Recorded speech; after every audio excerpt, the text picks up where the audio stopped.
Prova per lo streaming.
Prova streaming, prova streaming.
Ok,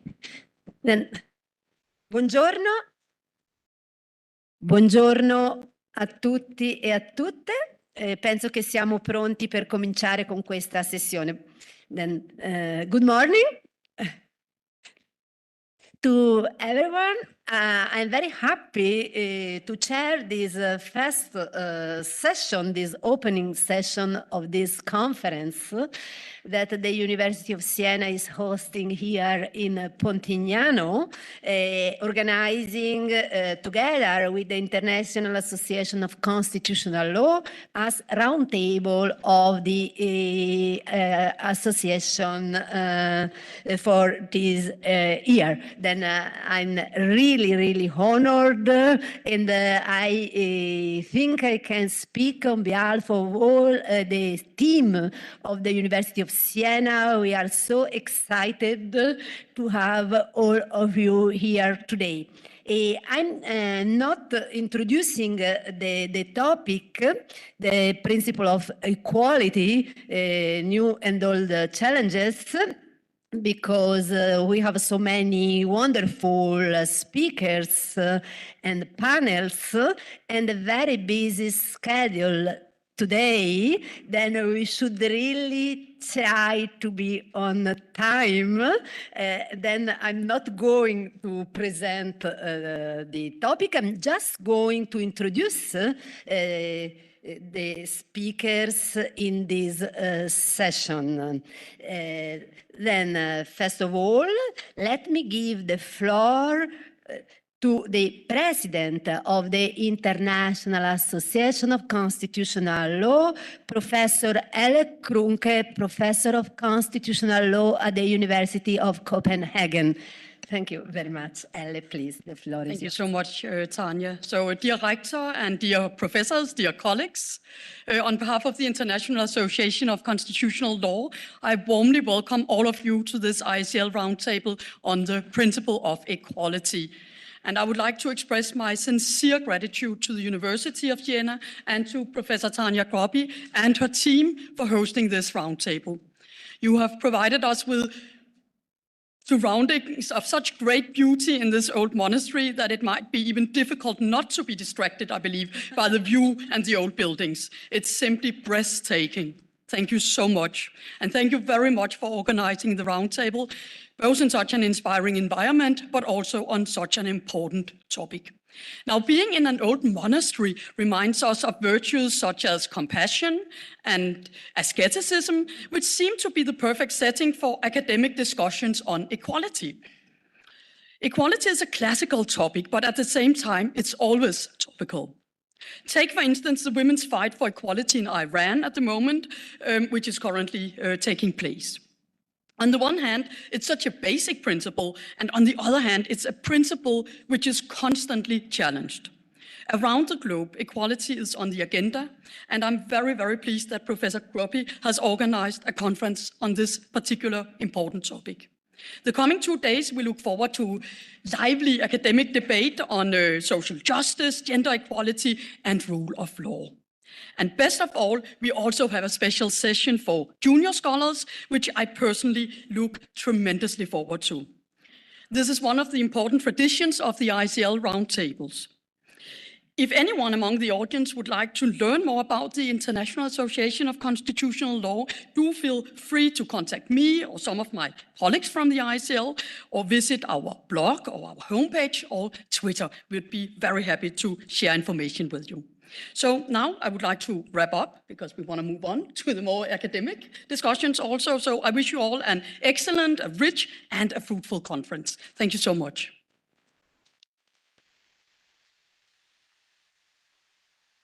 Thank you very much, Elle. And then I would like to give the floor to the rector of the University of Siena, Professor Roberto Di Pietra. And I'm very glad that in your busy schedule, Roberto, you found the time to be with us this morning for your greetings. Thank you so much. Thank you, Tanya, and thank you to all the audience today in the Cartusia Pontiniani. I'm totally agree. I couldn't agree more with you. This is the right place where to debate, meditate about relevant topics like the one you will discuss in these days. I saw that the program is, very, very stimulating, very inspiring about a very relevant topic. The positive side and also the negative side. I'm referring to equality and maybe to inequality. That is probably, what you have to address in order to find a way to solve inequalities. And the number of inequalities in our world is dramatically increasing. So many inequalities. Let me simply, suggest you to find a way to address some inequalities. In particular, we have an arising inequality in this world that is the access to the natural resources in our world. We have to find a way that all the citizens, all the humans in this world find the same opportunity to access the resources, whatever kind of resources, natural resources, raw material resources. And this is not only for this human being in this moment, but also and more for the next generation. We have, we have something demanding us to find a way to, give the opportunity to the future generation to address resources, enough resources for my daughter and the daughters of my daughters and the next generation in the near future. So I suppose you will discuss also about this thing, and you will profit and you will enjoy it about the environment, and this is the opportunity we have to discuss. I'm here with my constitution. This is my constitution. I used this book several times in my role as a rector, and in my constitution the equality principle is at the Article 3. And this is, not just because of random decision.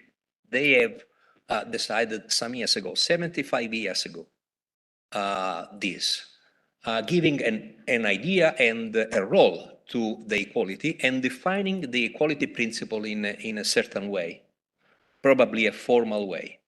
But this is the Italian approach. I suppose there are some other approaches, and you will discuss about it. So enjoy your stay here, and I suppose this will be a fruitful roundtable. And please accept my excuses. I have to rush away because in a couple of days we will have the graduation day with around 800 students celebrating the graduation. At the same time, we will have the opportunity to, confer the laurea ad honorem to scientists, world scientists in another field, Anthony Fauci and Rino Rappuoli. So we have this complex ceremony, and due to this, I have to prepare coffee breaks and some other things, and all some other stuff. So please accept my excuses, and good work, good job.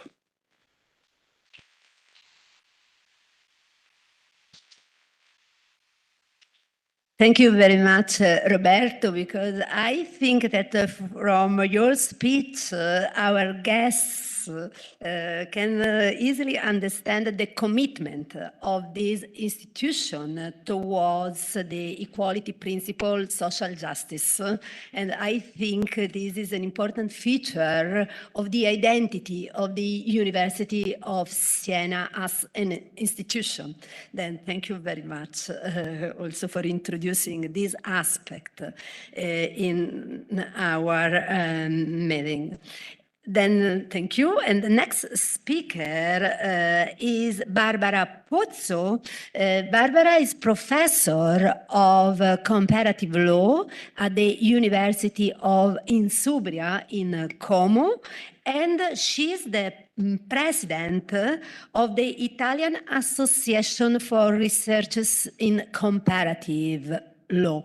Then thank you very much, Barbara, for coming and for addressing this conference. Thank you. It's a pleasure. Thank you very much.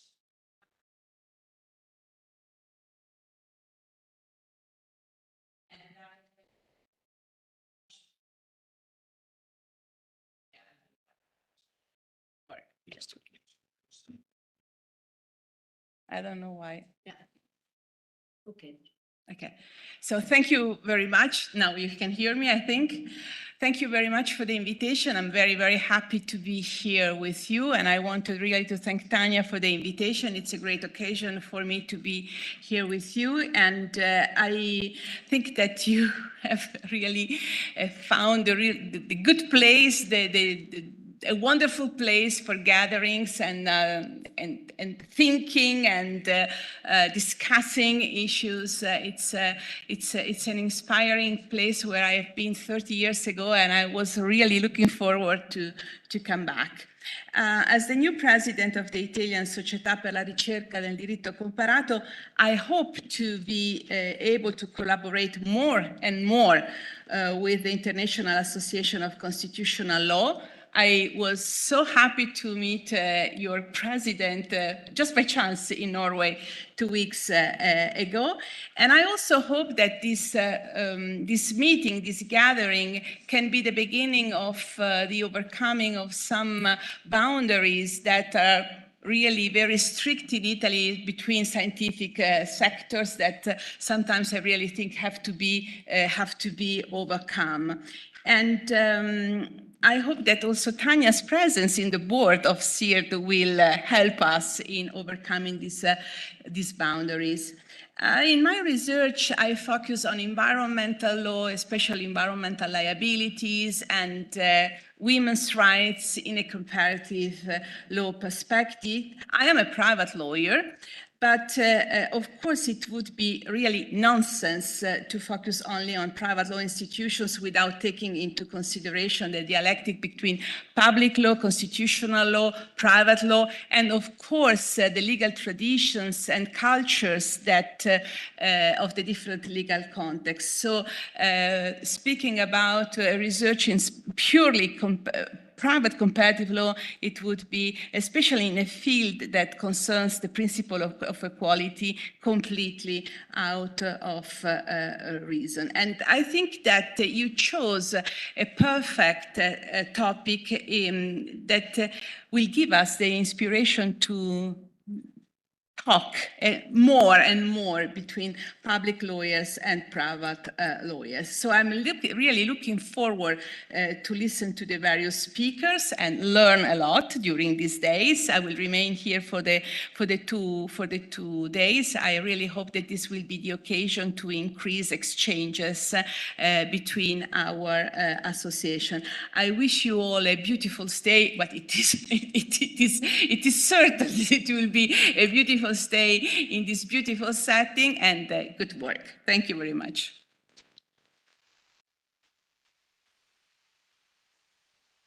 Thank you very much, Barbara. Maintenant, je vais ajouter quelques mots en français,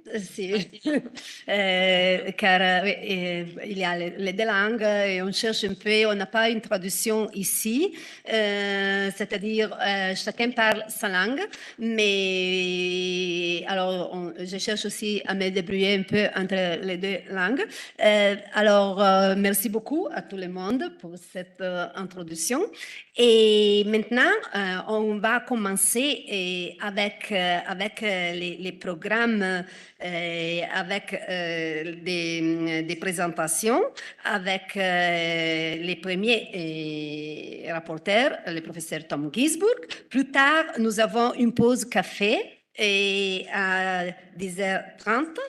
Et les 3 sessions sont sur les principes d'égalité et la justice sociale, sur l'égalité des genres et demain sur les principes d'égalité et le pluralisme et les minorités. Nous avons cet après-midi et en plus la session sur les principes d'égalité et le rule of law, l'état de droit, avec les jeunes. Et ça va être aussi très, très intéressant. Merci beaucoup pour être ici avec nous.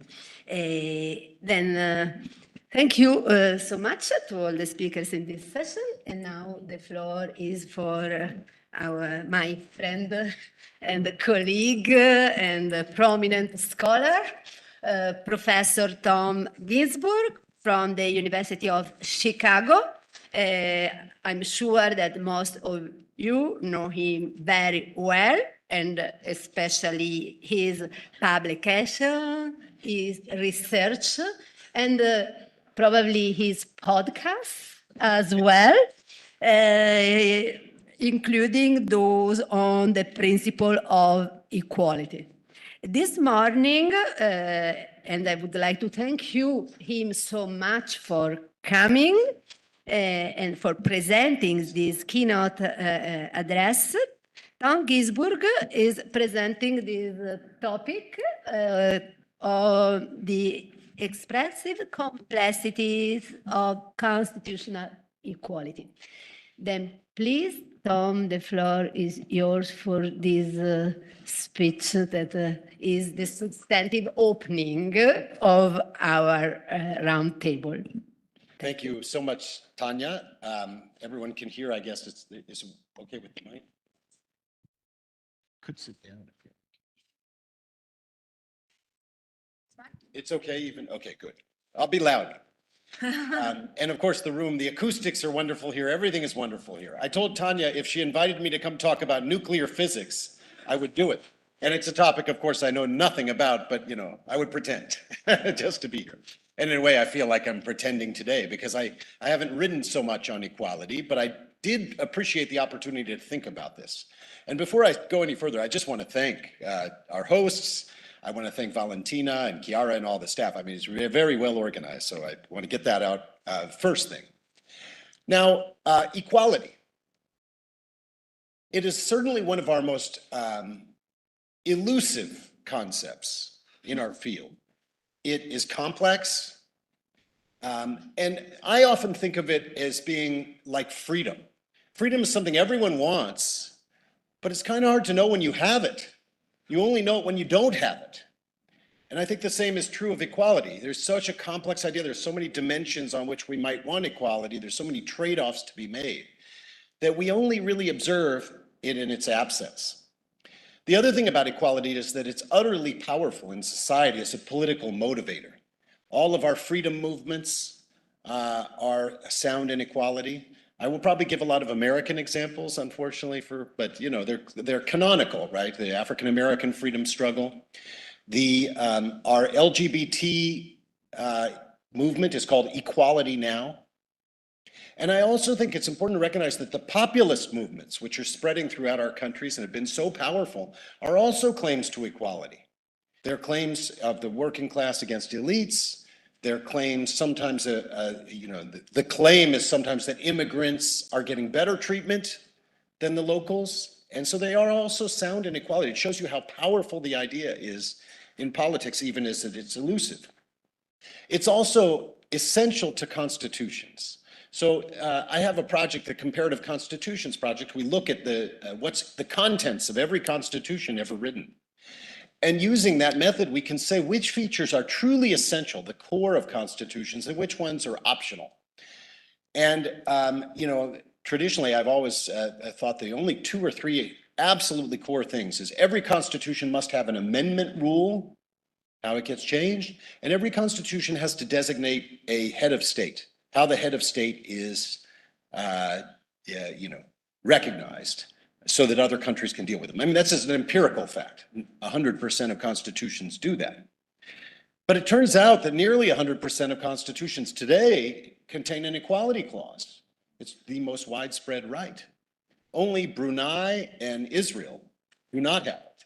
So that shows you that it really is very much tied up in our entire field in some sense, even if implementation is hard. The United States, and the complexities are obvious. The US Constitution begins, or the Declaration of Independence. We hold these truths to be self-evident, that all men are created equal. But actually, if you think about it, nothing could be more self-evident than we're not created equal.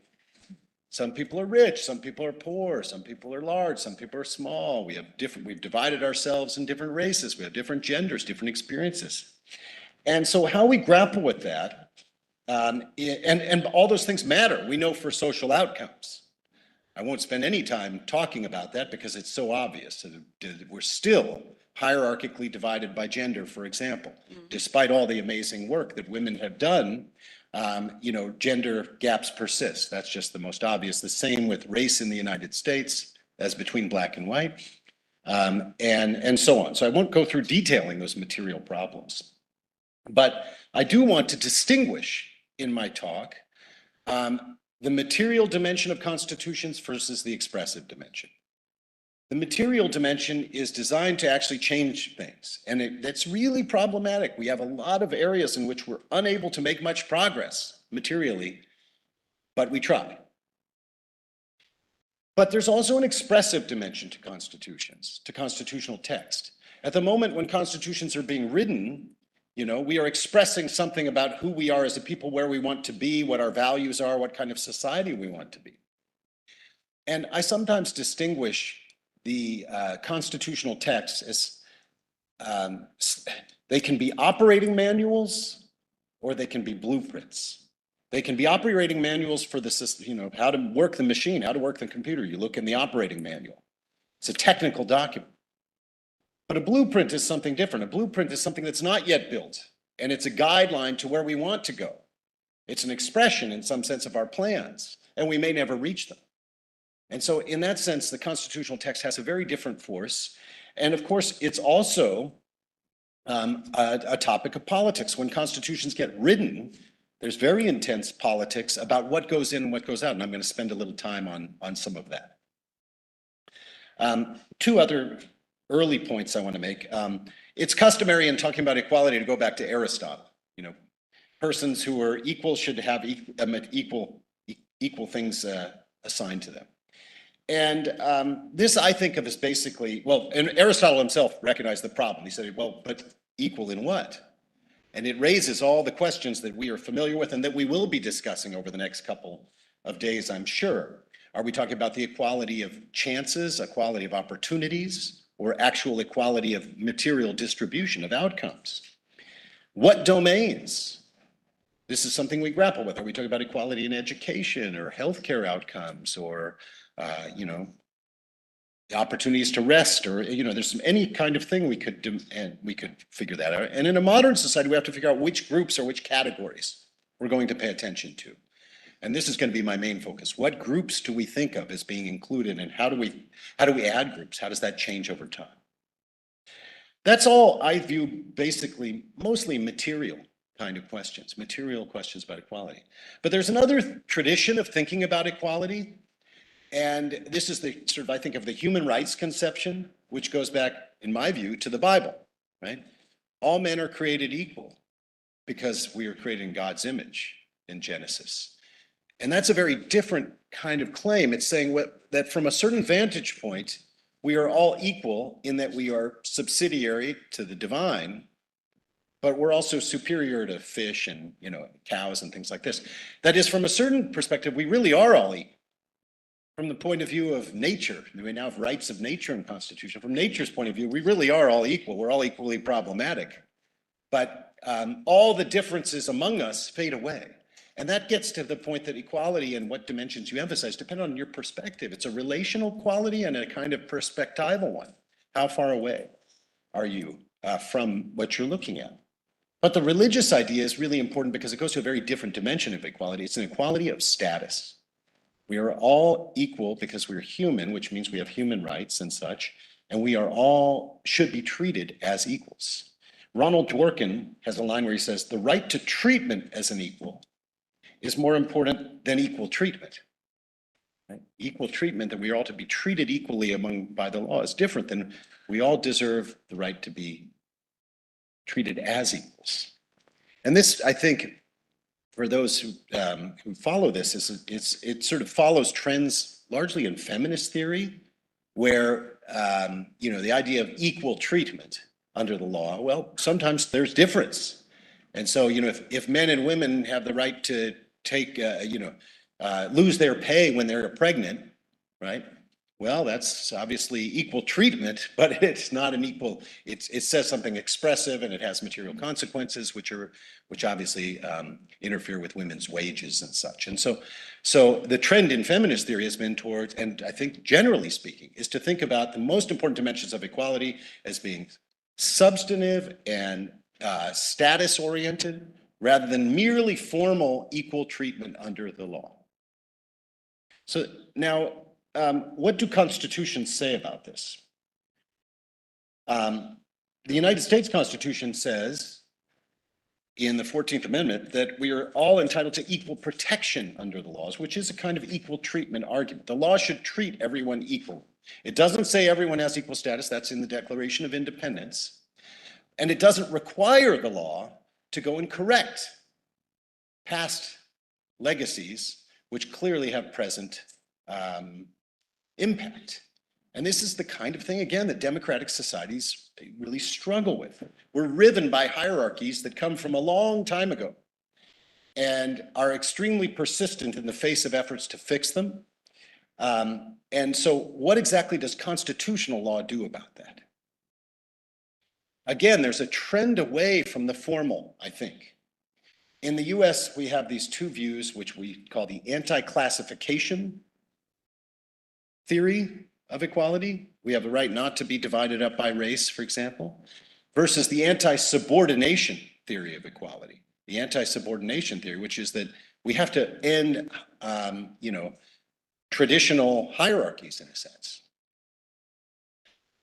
And this gets back to my first point, that what's the absence of equality, right? If equality is only observed in its absence, well, that means when we see hierarchy, we should be thinking that there might be something we have to do about it. We can't go looking for equality, we'll never find it, it's too elusive, but we can find hierarchies. And that requires a kind of different constitutional theory of what we're trying to do. And this is, again, extremely live debate here in my country, in the United States. I think on Monday, the United States Supreme Court will announce that they're getting rid of the use of race in university admissions. It's been allowed under a theory of diversity, which is a very vague concept. It's actually totally meaningless in my view, but nevertheless, one that we have used. We've kind of used that vague concept in order to do some concrete steps to try to overcome our particular legacy of slavery and our need for inclusion of new groups and such. But the US Supreme Court is going to get rid of that because it follows the anti-classification theory. That is to treat white people as a racial group, and so we got to get rid of that. Whereas if you kind of come at it from an anti-subordination theory, I think you would come up with a very different theory than diversity. You would say we have a debt, a duty to the people who were enslaved in our country that we've never really paid. That's the kind of serious subordination that we face. It's the core of our particular society. And of course, subordination by gender is universal. And so those are the kinds of justifications one would have for implementing equality, but they're not the ones that we use. And you see that we're in a fight, at least in the US, about which one. Nevertheless, I think in academic circles, we've moved, I think, towards anti-hierarchy and anti-subordination. Now, let me talk a little bit about, and there's another reason we move away from formal equality. I think because the law as a tool is not very good at formal equality. If you think about law is drawing lines, right? That's what we do. And those lines, by definition, treat unequal things alike and treat equal things unalike. And I'll give a very basic example. I don't know what the speed limit is in Italy, but Anna and I were in a car last night. It seemed to be about 200 kilometers per hour. But let's say the speed limit is 200 kilometers per hour in Italy. If you're driving 300 kilometers an hour or 201, that is treated the same. But if you're driving 199 or 200, that's treated differently, right? So that's the way that law collapses things all the time into categories. And it's a very clumsy tool in some sense. And perhaps this is one reason we haven't done a very good job in the material dimension of equality. It's very, very hard. In my country, schools are more segregated now. More Black kids go to school in all Black schools than during the time of Brown versus Board of Education in 1954. That's an incredible thing, despite large efforts to try to resolve it. Gender, I don't have to tell any of the women in the room, is still a very live issue, despite very good theoretical progress. But again, in my country, it's about 70% earnings for women for the same job as men, despite law, lots of law on it. So materially, things are clumsy. So, but expressively, I think we have also made a lot of progress. And so I want to talk a bit about the expressive dimension of all of this. And I want to talk about the clauses in constitutions which refer to equality. And there's been an incredible expansion in the number of groups that we give recognition to. I'll just provide a chart here from my Constitutions project. So this is the number, a US Constitution says everyone is equal opportunity before the law. That's everyone. It doesn't say anything about Black people or white people. It doesn't say anything about women. It doesn't say anything about the disabled. So that's an undifferentiated general clause that's using a kind of anti-classification principle.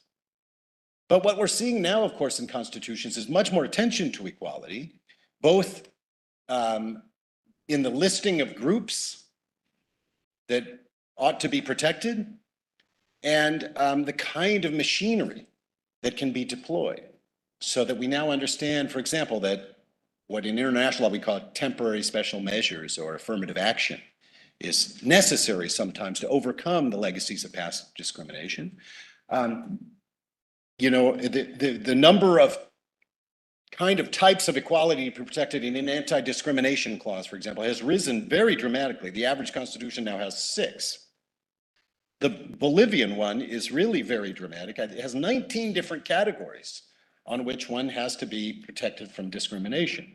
Gender identity and sexual orientation. I won't read it all because it would take all of my time. But you can see that there's a kind of great expansion in the number and categories. And I view this as expressive, largely expressive. One way to think about it is that at the time of constitutions, perhaps it's interest groups that are saying we want our status in there. But it's also kind of an idea that constitution makers are trying to express, that all of these dimensions are things we ought to be paying attention to as a society. Whether or not we can is difficult to know. As we have seen the trends over time, I looked at which categories are found most often, and those would be gender and race. In the far right column, you see that 85% of all constitutions in force today protect gender. 76% protect race, which is rather interesting because race is actually not found in every single society, right? It's basically originally a New World concept, but not that we don't have racial discrimination in lots of societies, but it's probably a result of just mimesis that's so popular, religion, etc. And then at the bottom, you see sexual orientation, which now is in 4% of constitutions. That's rather new. That's only about a 10-year-old, 15-year-old concept in constitutional texts. And then there's all kinds of other categories. Nomads are protected in Afghanistan, for example. Every society should be thinking about its own particular kind of groups to express what its society, the dimensions of inequality that it must address. So we've seen this articulation. That's the point I want to make. There's many more categories. This makes constitutions more complex. I picked up the Nepali one because it's a relatively recent one with lots of different categories in it. And in the same article on equality, it says in Article 18.2, there shall be no discrimination on the grounds of origin, religion, race, caste, etc. And then the state shall not discriminate in Article 18.3 among citizens on the ground. And the grounds are slightly different. So there's no discrimination for general laws for disability, health condition, matrimonial status, and pregnancy, but the state seems to be able to discriminate on those grounds, possibly. We don't know. Maybe this is bad drafting, maybe it's intentional, or maybe any other such grounds. The kind of clause at the end of each of those phrases actually encaptures all the prior ones, who knows? Notice 18.3, this is the tension that constitutions face, which is the tension between anti-classification and anti-subordination. Anti-classification says, well, okay, we got to treat everyone equally. Anti-subordination says, yes, but we must take some corrective measures for those groups that have been left out. And I know from following it closely, at the time of drafting this Nepali constitution, who would be entitled to affirmative action was extremely contentious. One of those issues which, kept the thing going for 8 years. And, in that group, in those groups, you have women, Dalits, which is untouchables, Madhesis, which is actually the plurality of the population who live in the South, who are sort of ethnically different, Muslims, etc., marginalized groups, a long, long list And the last clause says financially deprived citizens, including the Kasarya. Kasarya in Nepal is the dominant caste. So that was really important. They fought about this. The dominant group said, well, we're not going to go along with this constitution unless we are also entitled to some affirmative action. And so what they're saying is if you are in the dominant group, but you have low economic status, then you get some benefit. I mean, one way to think about this introduces another tension that I think we're all confronting, which is these various group and identity focused measures versus a more broad economically focused one, which in my country is verboten. You can't even talk about it. We never talk about it.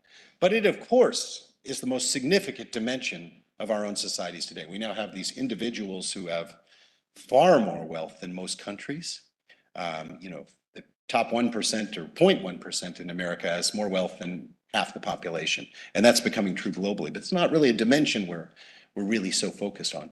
But yeah, I bring it up in this clause because there was a lot of fighting about it and a lot of lobbying and a kind of expression that maybe could be done in a slightly different way. You could have just written this much more simply. Marginalized people and financially deprived people should be given affirmative action. That would be a simple way to do it. But instead, we have this kind of expression of different identities. That is our moment. Finally, there's this clause, which I think is rather interesting. Algeria, and this is also found in other North African countries, no discrimination on the basis of birth, race, gender, opinion, or any other personal or social condition or situation. No discrimination on the basis of anything. Well, that's actually rather incoherent. It brings to mind to me a very famous book, a novel, actually it's a short story, by Kurt Vonnegut, the American science fiction writer, called Harrison Bergeron. And in his story, he has this idea that in the year 2050, there's a 211th, 212th, 213th Amendment to the US Constitution. And they say all Americans are created equal, and no one is allowed to be smarter, better looking, or more physically able than anyone else. We can't have any advantage. And so in the short story, that means that, beautiful people have to put on ugly masks, and ballerinas in this picture have to wear weights because they couldn't possibly express that they were actually better at something than anyone else. It's dystopic, but there's a kernel of something in there that we recognize in our own efforts sometimes, I think. Okay. And the Algerian one, I think, kind of asked for that. Like, if you were really to apply this clause, what does that actually mean? You can't discriminate on the basis of anything. Well, maybe that would require affirmative measures for everything. Okay, so now we get to the point of what I want to, sort of new point I want to make. Well, first of all, the more categories we have, the more complex everything becomes. And the dimensions conflict with each other. No one shall be discriminated against on the basis of gender. No one shall be discriminated on the basis of religion, but some religions discriminating on the basis of gender. So that's a tension among the two things, right? Furthermore, many of these dimensions are incommensurable. And yet, if our core idea is anti-hierarchy, and we have people and cases involving multiple dimensions, how do we put them? How do we measure them? It's a very concrete problem, for example, in university admissions, where we have the university officers who have to weigh, in my country, the value of a gay white man with a hearing disorder versus a half Peruvian woman from a wealthy family versus, and they do this. They try to put it on a single scale and come up with a line of who's going to get in and who's going to get out because it's a scarce good. So we can't help it. But it becomes conceptually rather incoherent from my point of view. And we end up delegating these decisions to bureaucracies that really are very invisible. And so, I'm not sure it actually gets us any closer to true equality, but it's equality being instantiated in bureaucracies and such. And those are the places in which the conflicts get worked out, which in a democratic society you might say isn't appropriate. Maybe in a democratic society we should work these things out in public and in a kind of in a political process. A second problem, and a famous one, is that when you create these categories, you create incentives to belong to categories. You know, in Malaysia, the country is run basically as a giant affirmative action program, taking from the Chinese minority and giving to the Malay majority. And that was introduced in 1970 as a kind of temporary special measure. Well, two consequences of that. First of all, I can't think of any temporary special measure which is truly temporary. Even sometimes, you know, maybe gender and law school admissions, that was something we no longer need any kind of preference for women. Women are very, very strong in my country in that. So that's maybe an example, but certainly constitutional preferences, they don't generally fade away because there's no mechanism for revisiting later whether they make sense, and they create their own political interest groups around them to sustain them and advance them. And they become the basis of politics themselves, not correctives. We talk about correction, but we're creating new politics. The Malaysian thing was started as a 15-year program. It's going to be there forever. And it's created a new hierarchy in some sense, which is the dominant group over the smaller but economically more competitive minority. I think this is the problem of consociationalism, right, in constitutional design. In countries like Lebanon, where we organize politics by ethnicity, they seem to be. Okay, and a third critique is that, as I suggested before, addressing the material dimensions of inequality is really, really hard. We don't have so many examples. And the expressive dimension of adding categories and such is outrunning it in some sense, creating new problems. And I don't know if it matters, but there is maybe a growing gap between our aspirations. And maybe this, again, is just something that we use the Constitution, it motivates our politics, we have fights. No one said constitutions were perfect operating manuals to deliver actual equality. Rather, they're resources in our internal struggles. I want to think about this a little bit by suggesting how we would add categories. If we wanted to be like Nepal and add categories for constitutional protection, which of course we do all the time, how would we go about doing that? Let's see if I got a picture. There's some case law on this. If a constitutional clause says, you know, we shall protect on the basis of gender, race, indigenous status, and other categories, well, then courts have to grapple with how we add other categories. A Kenyan case, Eric Gitari, was a very interesting one because an LGBTI group wanted to form, to lobby and to do things in a country where homosexuality is still illegal. And the government wouldn't recognize them as a group. And the court said, well, okay, we're not going to overrule the prohibition against homosexuality, but we are going to say that lobbying, that the freedom of association can't be distributed without recognizing this group. And so they forced the government to at least recognize the group by saying that other such matters was protecting it in the Constitution. So that's interesting. In other words, homosexuality is illegal in this country, but you can't discriminate on the basis of homosexuality. That's the result of the case.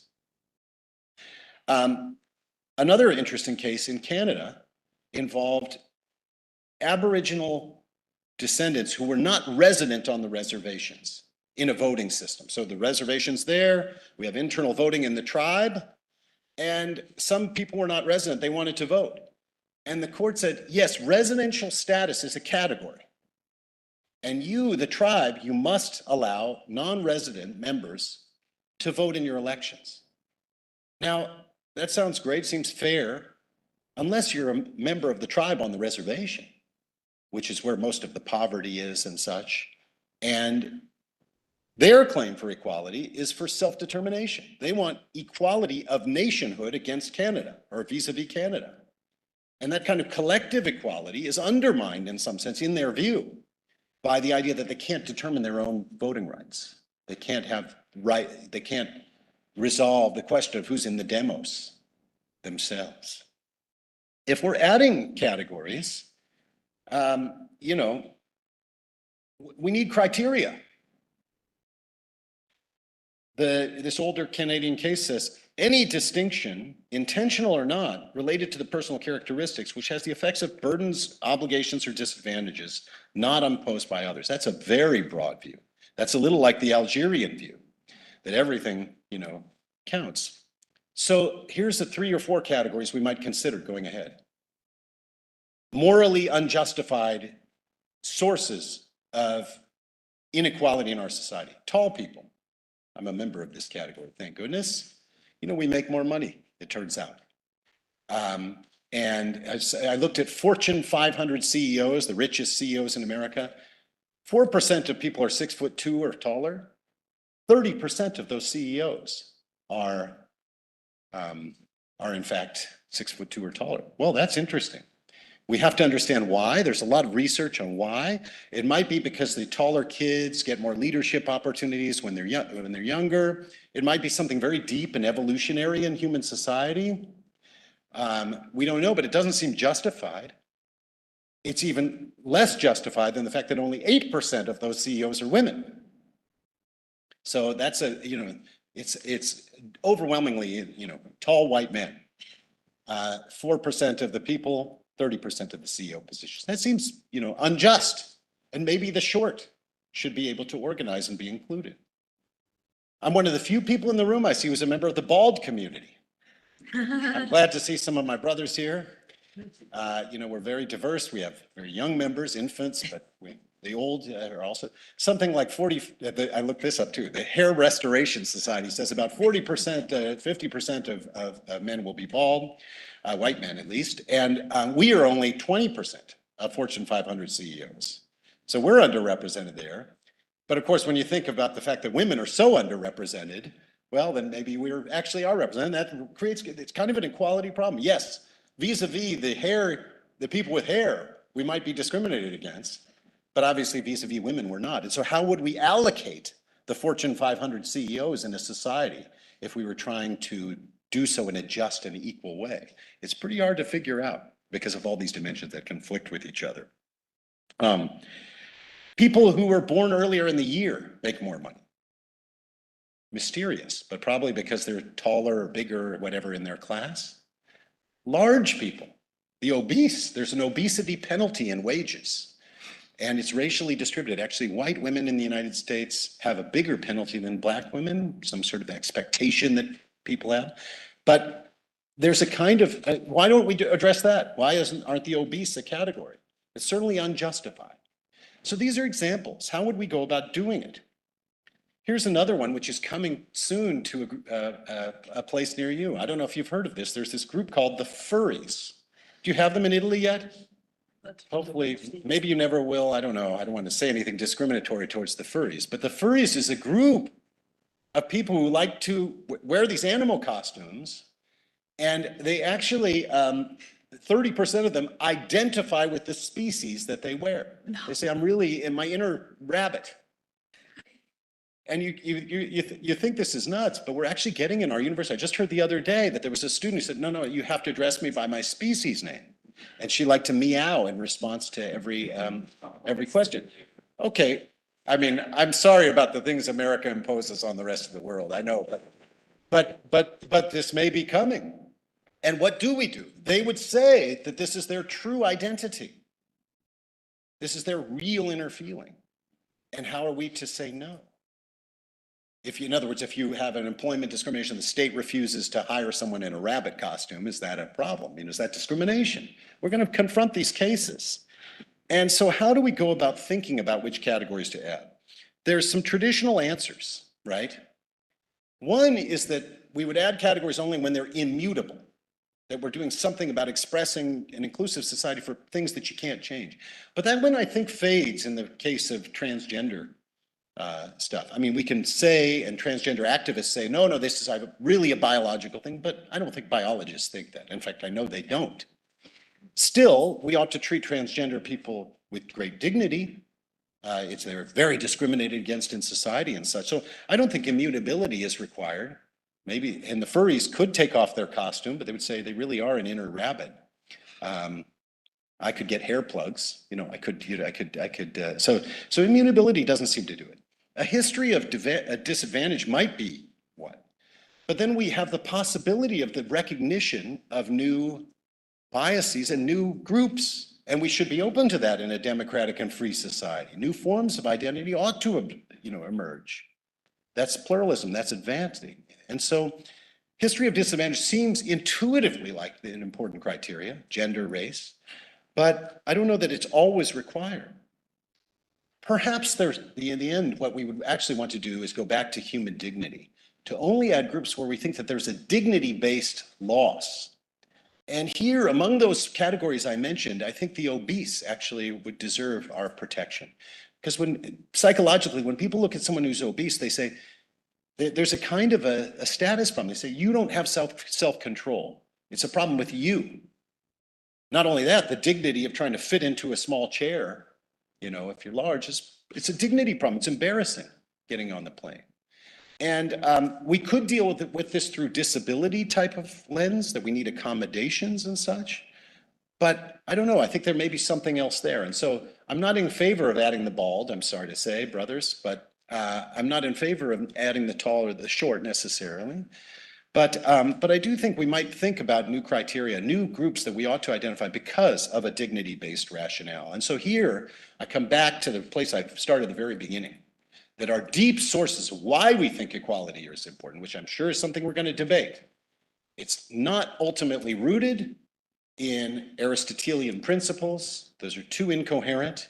It's rooted in an idea that we really are all equal as a matter of status. And we have to think about how to address status in a plural and democratic society. So that's all I'll say. I'm over time, but thank you very much.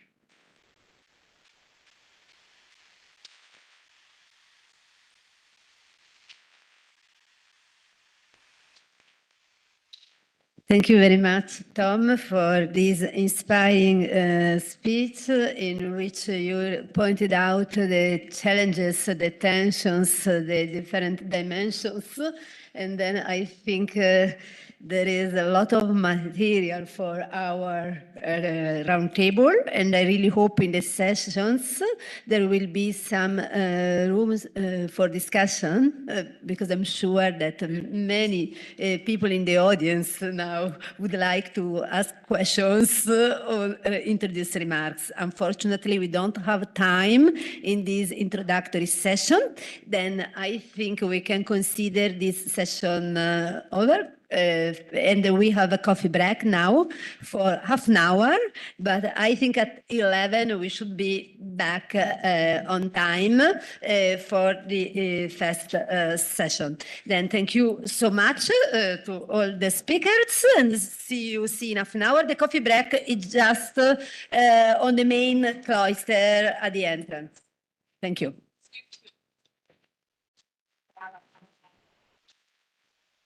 Thank you.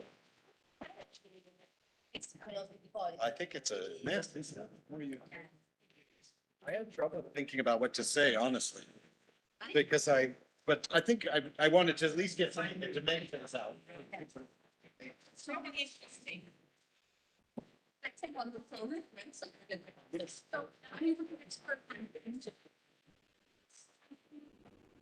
Yeah.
of Law at the University of Johannesburg and director of the South African Institute of Advanced Constitutional, Public Human Rights and International Law. He was the Secretary General for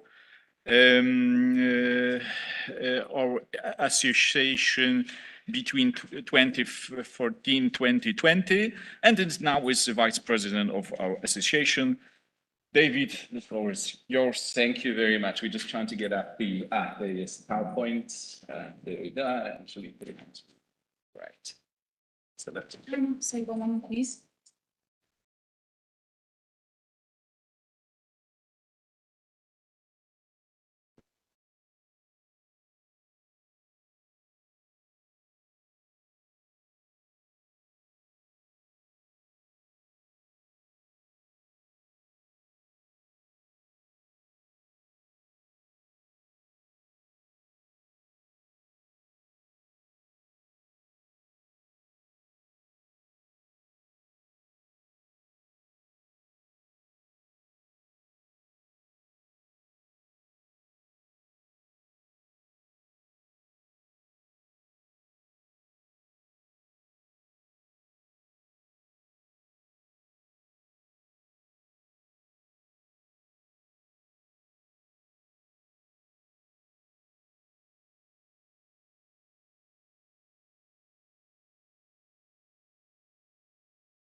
They are concerned about what the state is required to do to realize entitlements rather than with who is the beneficiary. So imagine a case where there is no entitlement to shelter or food. Equality simply says everyone is treated equally because there's no entitlement. And so it provides no guidance as to what one can in fact claim. The role of socioeconomic rights, however, is to define an entitlement of individuals to certain goods in society. And once you have an entitlement, equality can insist and ensure that everyone is included equally. But it does not help define the level that should be provided to everyone. And this is a problem when positive obligations are unclear. So enter into a discussion about a different approach called the minimum core approach. The starting point in relation to socioeconomic rights, for those of us concerned about this, and I've defended this in my first book, Poverty and Fundamental Rights, is that socioeconomic rights and civil and political rights are equally foundational. They are both rooted in equal dignity and the value of individuals. Dignity requires treatment in accordance with one's value, and individuals who have value have fundamental interests in both the freedom to decide on their own course of life, as well as having the resources necessary to live a decent life. To treat an individual with dignity requires respect for entitlements that protect both those sets of fundamental interests, and dignity requires respect such that we do not leave people in a state of destitution. People like Bongani, who are left starving on the streets, are not treated in accordance with their worth. And so socioeconomic rights are entitlements individuals have by virtue of having dignity to be provided with certain resources or capabilities necessary to live a decent life. Now, given socioeconomic rights require access to resources such as food and housing, there are three worries that those of us concerned about have to think about in this area. The first is there is a huge amount of need, particularly in developing countries, but in other developed countries as well, with millions lacking what the Constitution promises them. The second issue is there is a limit to the resources available to provide for this need. And the third problem is there is a lack of capacity on the part of the state in many of our countries, including my own, to provide for this need. I'm not going to deal to a large extent with the last problem today. And so enter the minimum core approach. The International Covenant on Economic, Social, and Cultural Rights basically recognizes the idea that rights have to be progressively realized. And to ensure they remain rights, the third general comment basically recognized a minimum core obligation to provide minimum essential levels of each right. The deprivation of essential foodstuffs, shelter, primary health care is, said the committee, a prima facie breach of obligations. And the state must satisfy as a matter of priority its minimum core obligations, and higher levels need to be realized progressively. The problem is, of course, what is an essential level of the right? And the notion of the minimum core is based on this idea that there are different levels of urgency in relation to the interests that need to be protected. And the minimum core provides a strong protection for particularly urgent interests for which the state must provide a very strong justification for failing to realize them. In other words, it creates a baseline of equality from which rights must be developed. And it creates a claim for a certain level of resources for individuals, the first or urgent threshold. And from that threshold, there's a baseline from which progressive realization takes place to what I call the sufficiency threshold. An example of this doctrine is the Colombian case relating to internally displaced people. In Colombia, as many will know, because of the civil war, there were about 4 million displaced people, and the state had failed to, in a sense, provide for them. And the Constitutional Court received many complaints and eventually made an order that there was a systematic violation of the rights of these people in what it called an unconstitutional state affairs. But the court also recognized it couldn't immediately provide everything for everyone, and so a minimum level of rights had to be provided to these internally displaced people. And that minimum level it described as those conditions that have a close connection with the preservation of life under elementary conditions of dignity as distinct and autonomous human beings. The case illustrates the characteristics of the minimum core. There are different levels of urgency. There's an inability to achieve a full realization. There are resource constraints, and there's a need to give priority to the most urgent levels and setting a baseline of minimum equality from which one is obligated to build. So the baseline, the floor, is not the ceiling. Now, what role then does equality play in the sphere? Well, we have to set a level of entitlements at which it is possible to provide for everyone equally. In developing countries, this level will be low. And I've suggested that survival is the most basic condition as a base, or the general conditions to be free from threats to survival. And we can discuss why that's the formulation. In developed countries, there may be a higher level of a minimum.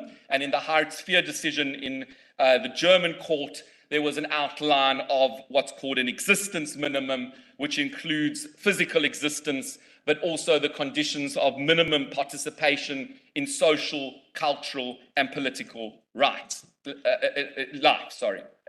So does this undermine the idea of a core? The fact that we can have different levels set, and some may be relative to a society, and some may be absolute. One of the Constitutional Court judges in South Africa recently said this is a problem. I don't actually think it's a problem for the minimum core approach. The first issue is a general conceptual issue that universally applicable rights generally need to be in some ways applied in a relative way. So in order to have the shelter necessary to survive in a cold country or part of the country, one will need shelter that protects one from the elements. If you are in a very warm part of the country, you will need shelter to protect you from the heat. So the same standard can actually mandate different approaches when it relates to particular societies. In relation to, there's another type of relativity, which is a little bit more complex, which may enter into the definition of a minimum threshold. And that may be that in South Africa, we decide that it is not sufficient simply to have the resources necessary to be able to survive, but we want people to live a life of dignity within that political community. And that life of dignity within such a political community involves not just simply the most basic necessities, but having things like the ability to communicate via a mobile phone, having access to some sources of entertainment, being able in African societies to attend funerals and weddings, etc. And we might call this the relative minimum threshold, which defines for the South African community or other countries what we regard as the minimum level that any individual should have in the society. Whilst this is relative and may not be applicable to other societies, for the purposes of defining a priority level of provision for society, there is no problem for courts to adopt such a relative minimum threshold.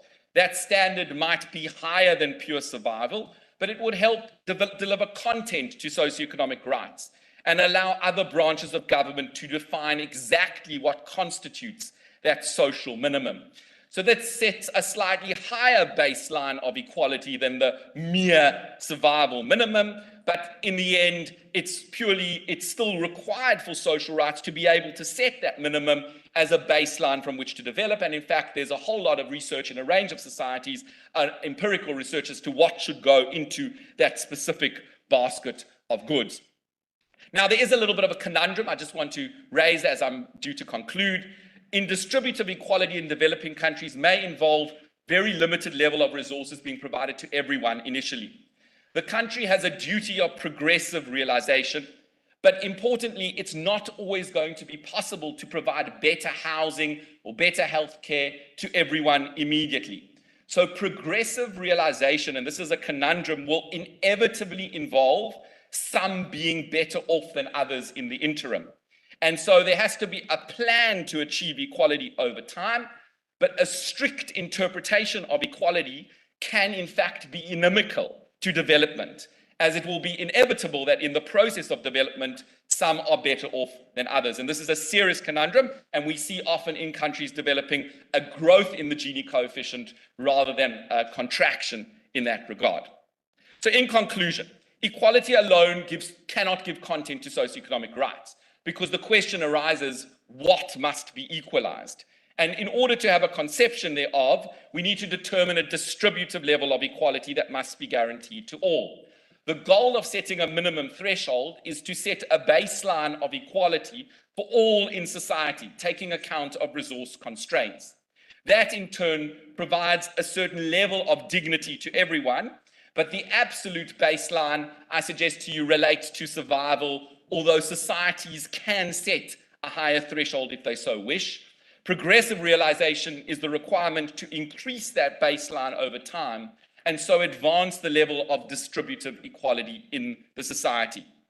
Ultimately, equality requires the articulation of a minimum threshold no one can go below that is guaranteed to all, but also needs an articulation of a more expansive vision of distributive justice for the society where all are enabled to flourish and not merely to survive. Thank you very much.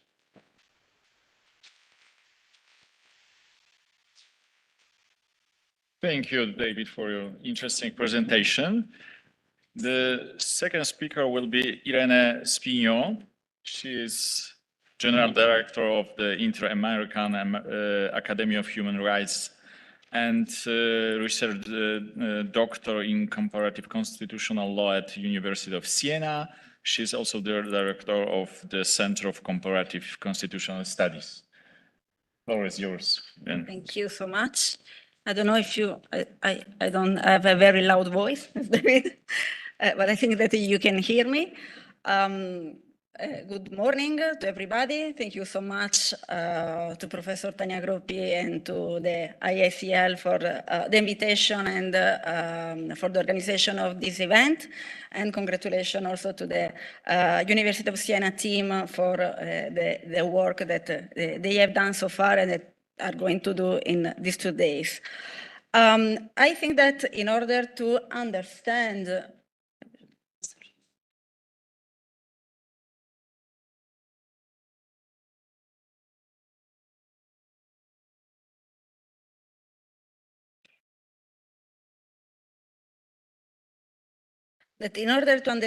a little bit about social rights and Mexican constitutionalism, we should start.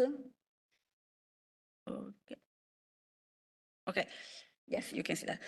We should start from an historical and sociological context. Here you can see the 5 points that I'm going to touch very quickly in order to respect the time. Very few hints about the Mexican constitutional development. As you may know, the current Mexican constitution was issued in 1917, so it is one of the most ancient or the oldest constitution still in force. In the third part, I'm going to do some highlights underlying some constitutional articles that are relevant in terms of social rights and social justice in Mexico. Then some reflection about the point or the question if social rights have been a reality in Mexico, and the last point about the justiciability.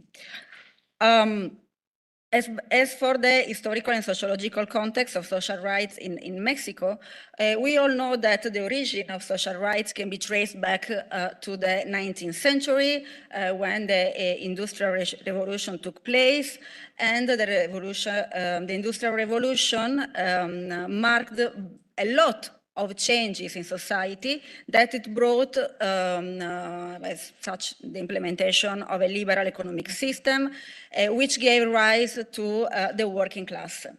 However, when this new system was established, it came with inequalities and social deprivation. Mexico was not any exception, and it was invested by the same social reflections and demands derived from the emergence of a new working class that sold its labor in its labor force for a wage, for a salary. As in Europe and also as in other parts of the world, it was observed that those who owned the means of production possessed the wealth and exercise a great influence over many aspects of the lives of those who only possessed their labor force, which were exploited and underpaid. In addition, those with economic power not only exercised their influence in the factories in the city, but also they had a very great power in the countryside, where a few individuals owned vast parts of the land, and where these lands were worked by poor peasants who did not see the profit produced by such land. It's something that is still in force nowadays. Due to this situation, the first social demands of the Mexicans were the distribution of land to be cultivated, and also a demand directed to have a direct use of the products of the countryside, and especially decent working conditions. These demands, together with a series of injustices, precariousness, and excessive concentration of political power, provoked an armed conflict uprising in Mexico that led to the Mexican Revolution in 1910. This revolution was a very complex social and political movement. Of course, there are other causes that provoked this revolution, but as far as social rights and constitutional law are concerned, it culminated in the approval of a new constitution. The idea was to reform the previous constitution, but finally it ended up with a new one that was issued in 1917. And the 1917 Mexican Constitution can be considered as the first social constitution in the world.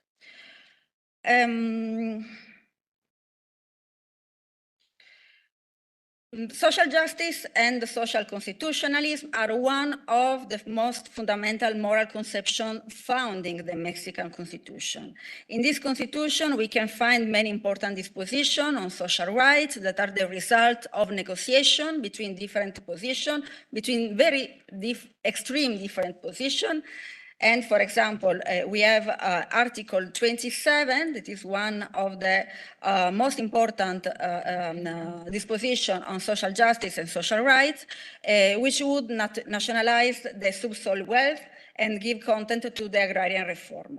And there is another very important article, that is Article 132, which establishes the protection of workers and would recognize the entity of the unions. As I already mentioned, social justice and social constitutionalism are among the most important moral conceptions founding the Mexican Constitution. And one of the most important values that was vindicated during the Mexican Revolution in 1910 is a social constitutionalism that is conceived not only as an individual value, of course, but rather as a collective and a distributive principle. Combining social justice with the freedom and dignity from an individual point of view, the Mexican Constitution was the first to establish an economic model based on the intervention of the state in economic activities and the protection of the rights of workers to achieve justice in social life. These principles were incorporated in the Mexican Charter as programs that the state would have to fulfill gradually, since the constituent was aware that these were ambitious objectives, of course, whose realization would take many years to be implemented and a very important effort. The main rights that have been incorporated by the newly enacted document were included in the following articles. Article 3, the right of education.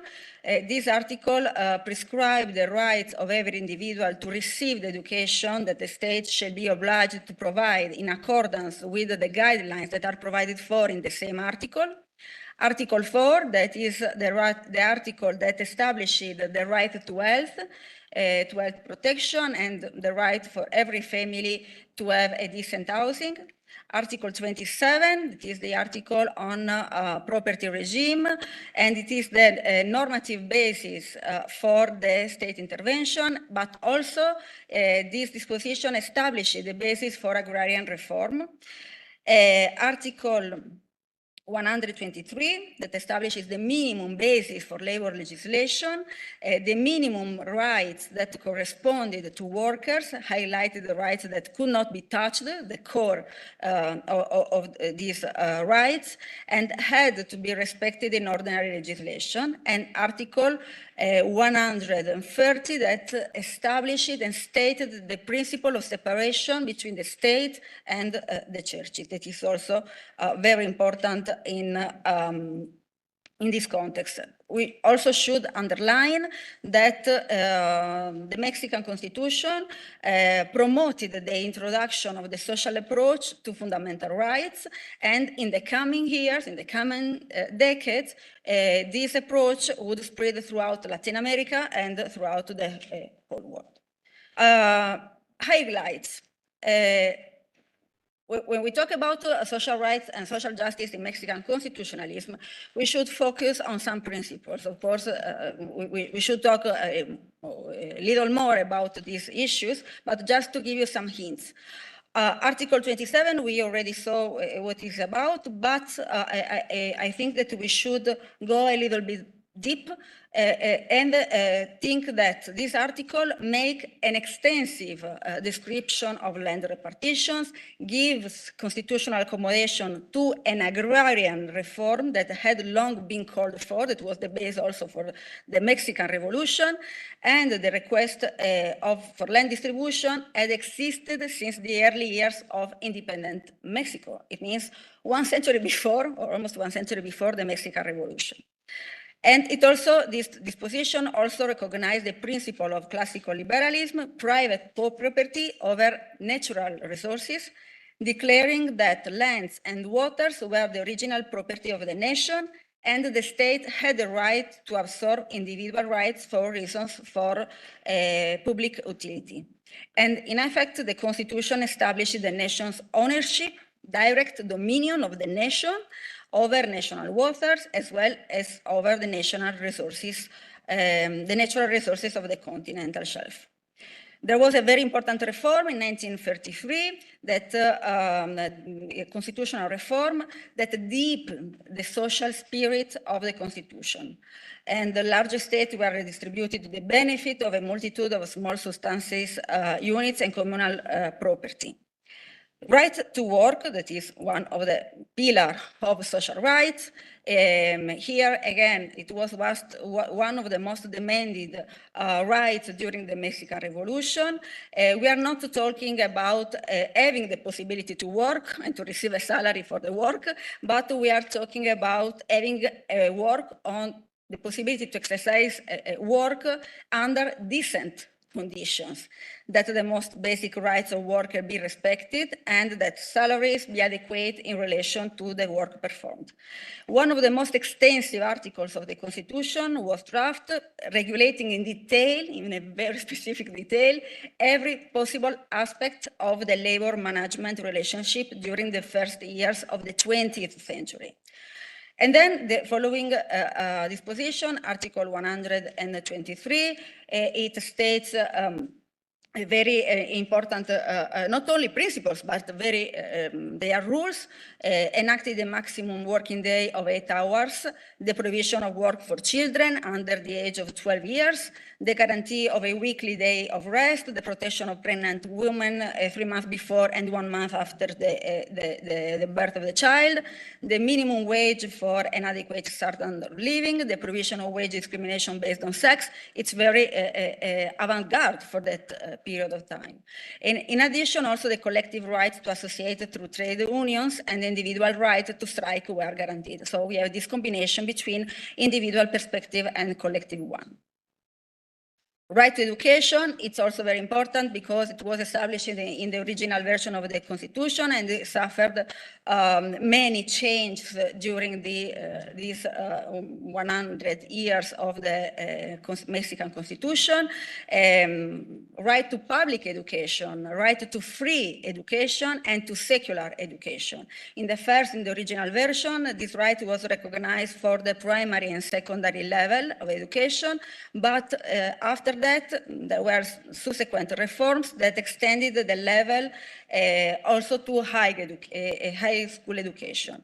And thanks to a very recent reform that was issued in 2019, it was also established that education must have a human rights approach and that curricula must be planned taking into account the gender perspective at all levels. We are going to have a gender session in the evening, so I think that it fits perfectly with the spirit of this event.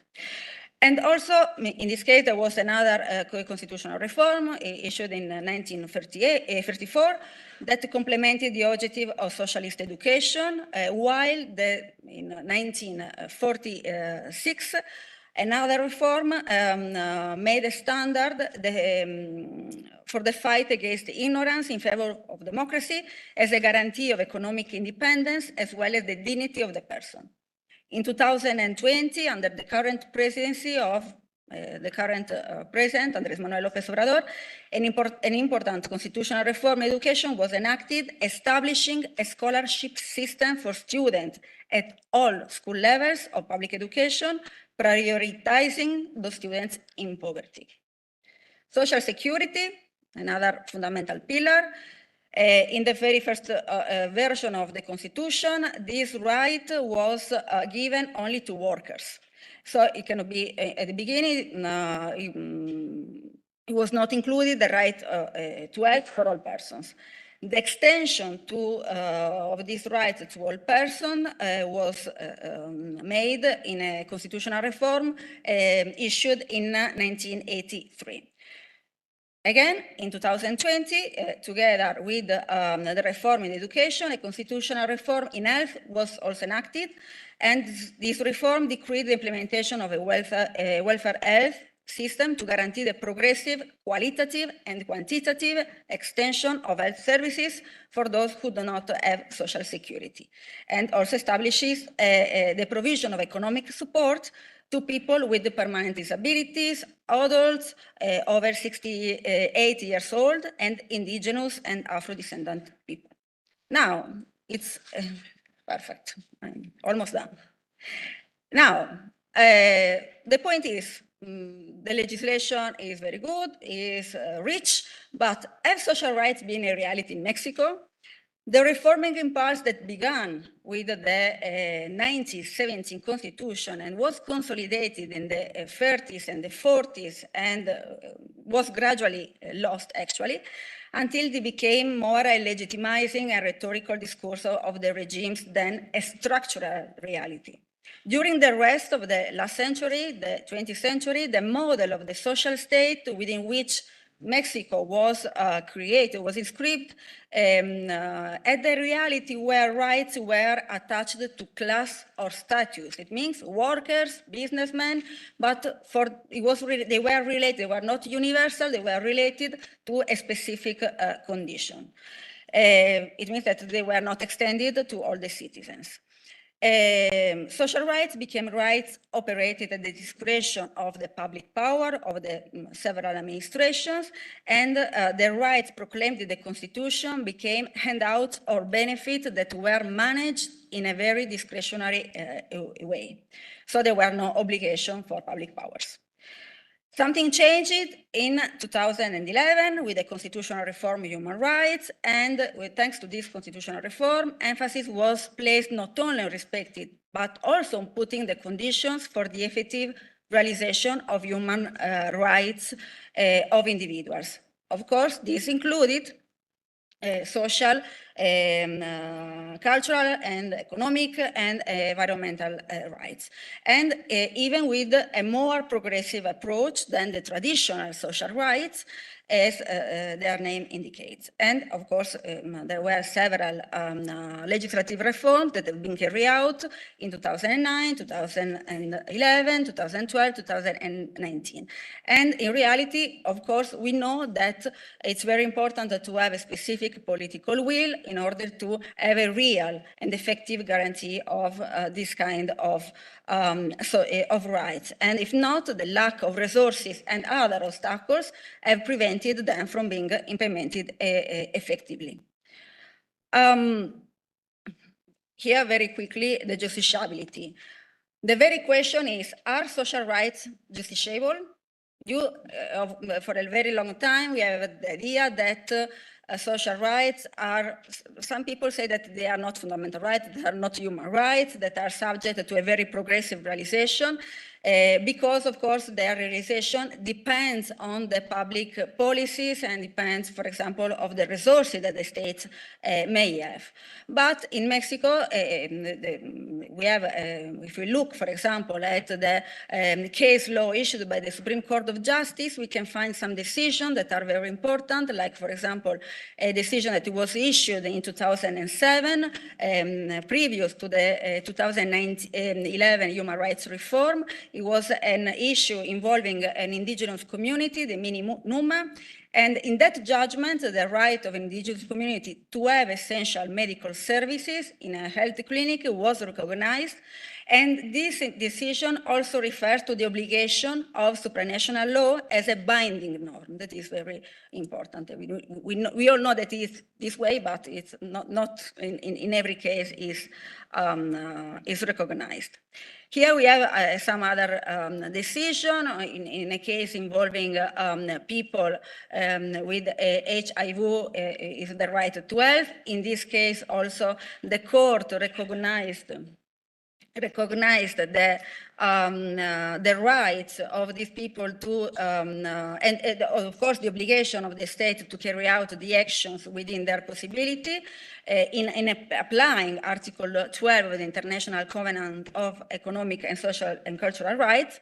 But we have also some decision on inclusive education, but also on domestic work and social security. So we have a very progressive Supreme Court, but the point, and here just to conclude, I think that the social rights in Mexico have had a great development, but still they are under a very strong challenge, mainly related to the unequal context from a social and economic point of view.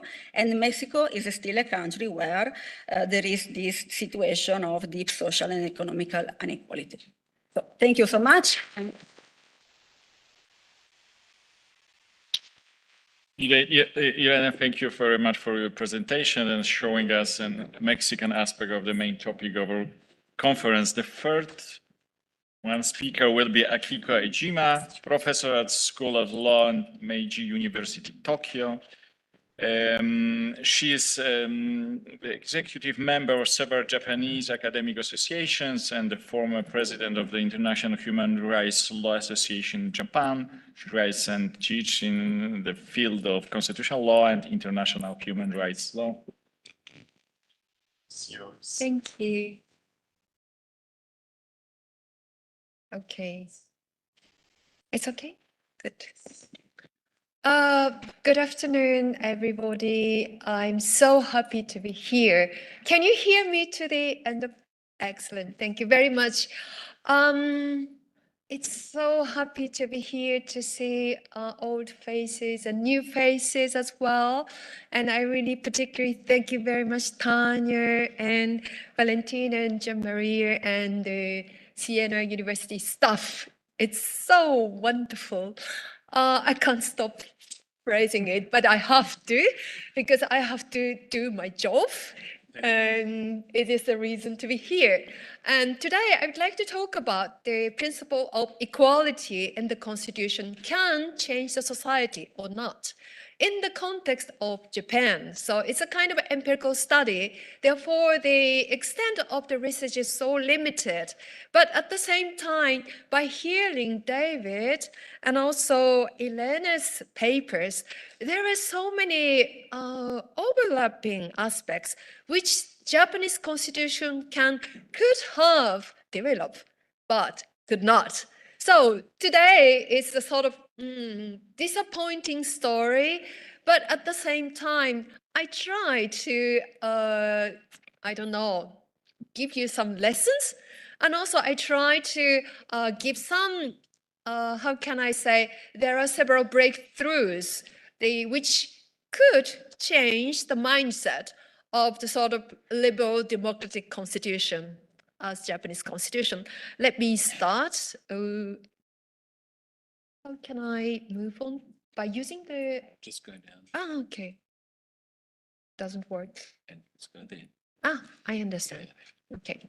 So that's the menu, and I just need to go to the, okay.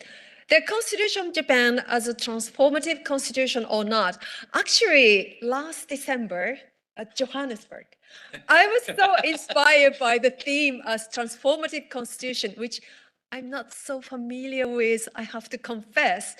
But they instead consider the constitution as liberal democratic constitution, but the constitution could be a tool to change the society, and also try to emphasize on the aspect of making possible a more just and equal society rather than constitution as a constraint on the government. Of course, I don't deny the importance to control the government, but at the same time, in the 21st century, we really needed to change the society to make everybody happy and safe, rather than make just certain group of the people happy and safe.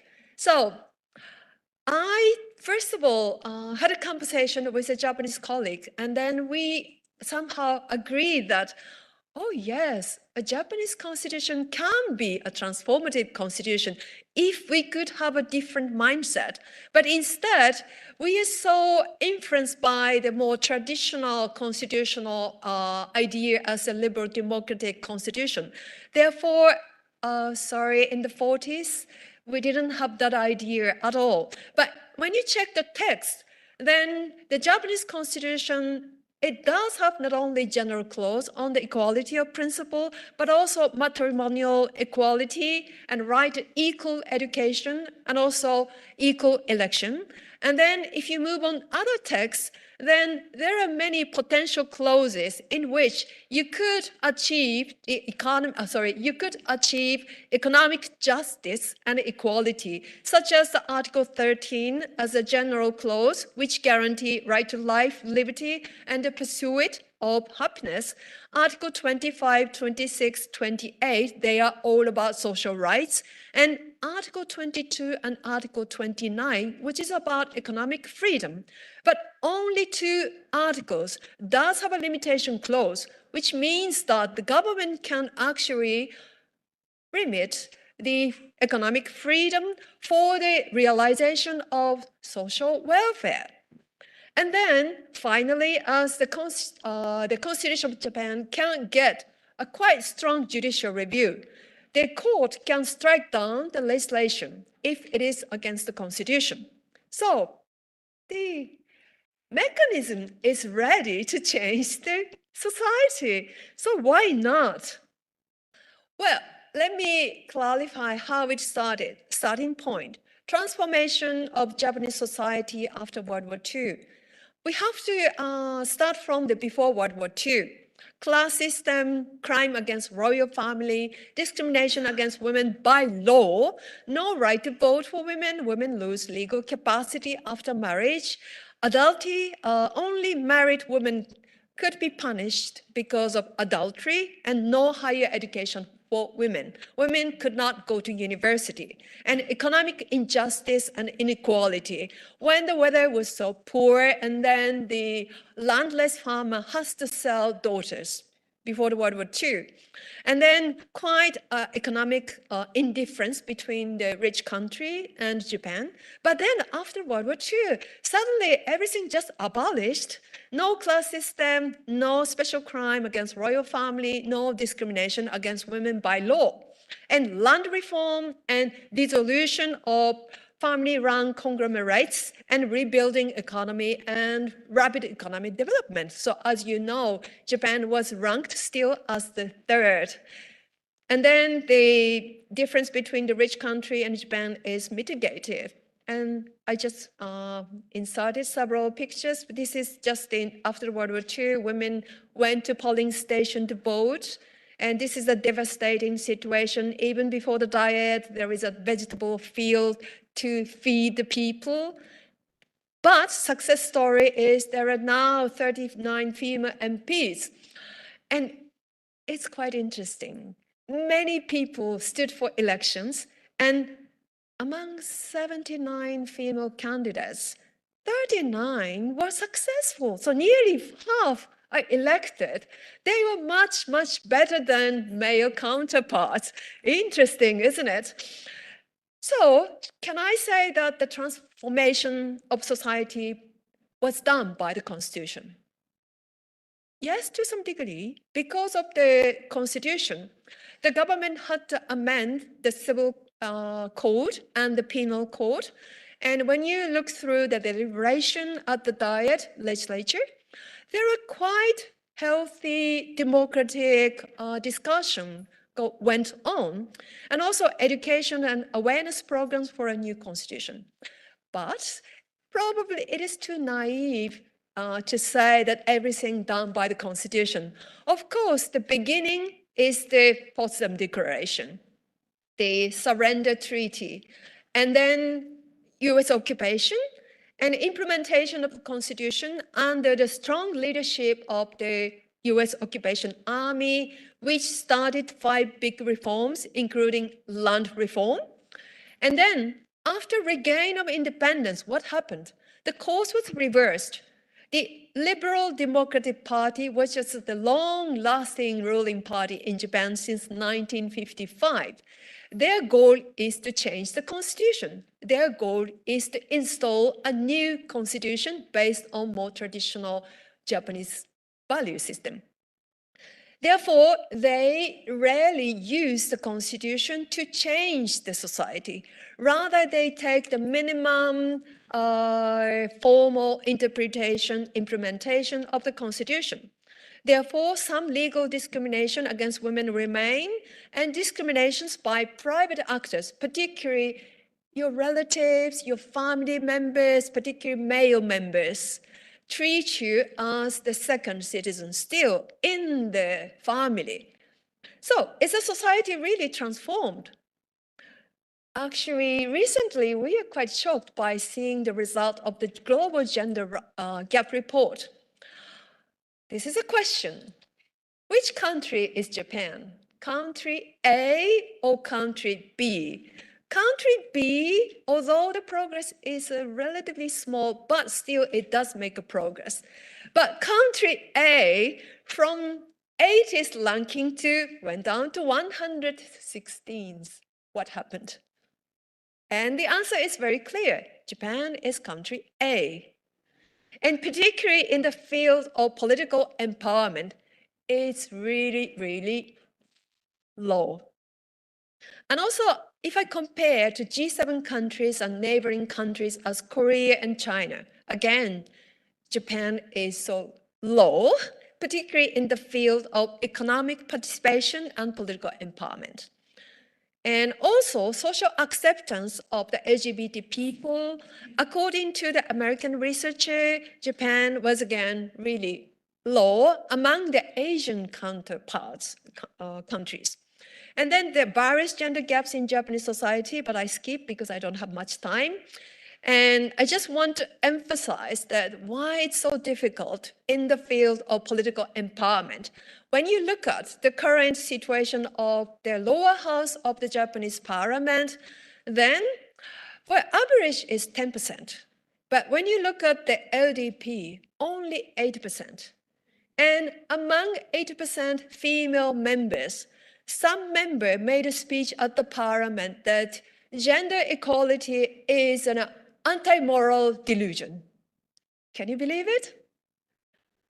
Other female members said that we have to take more progressive, careful approach to change the Japanese society.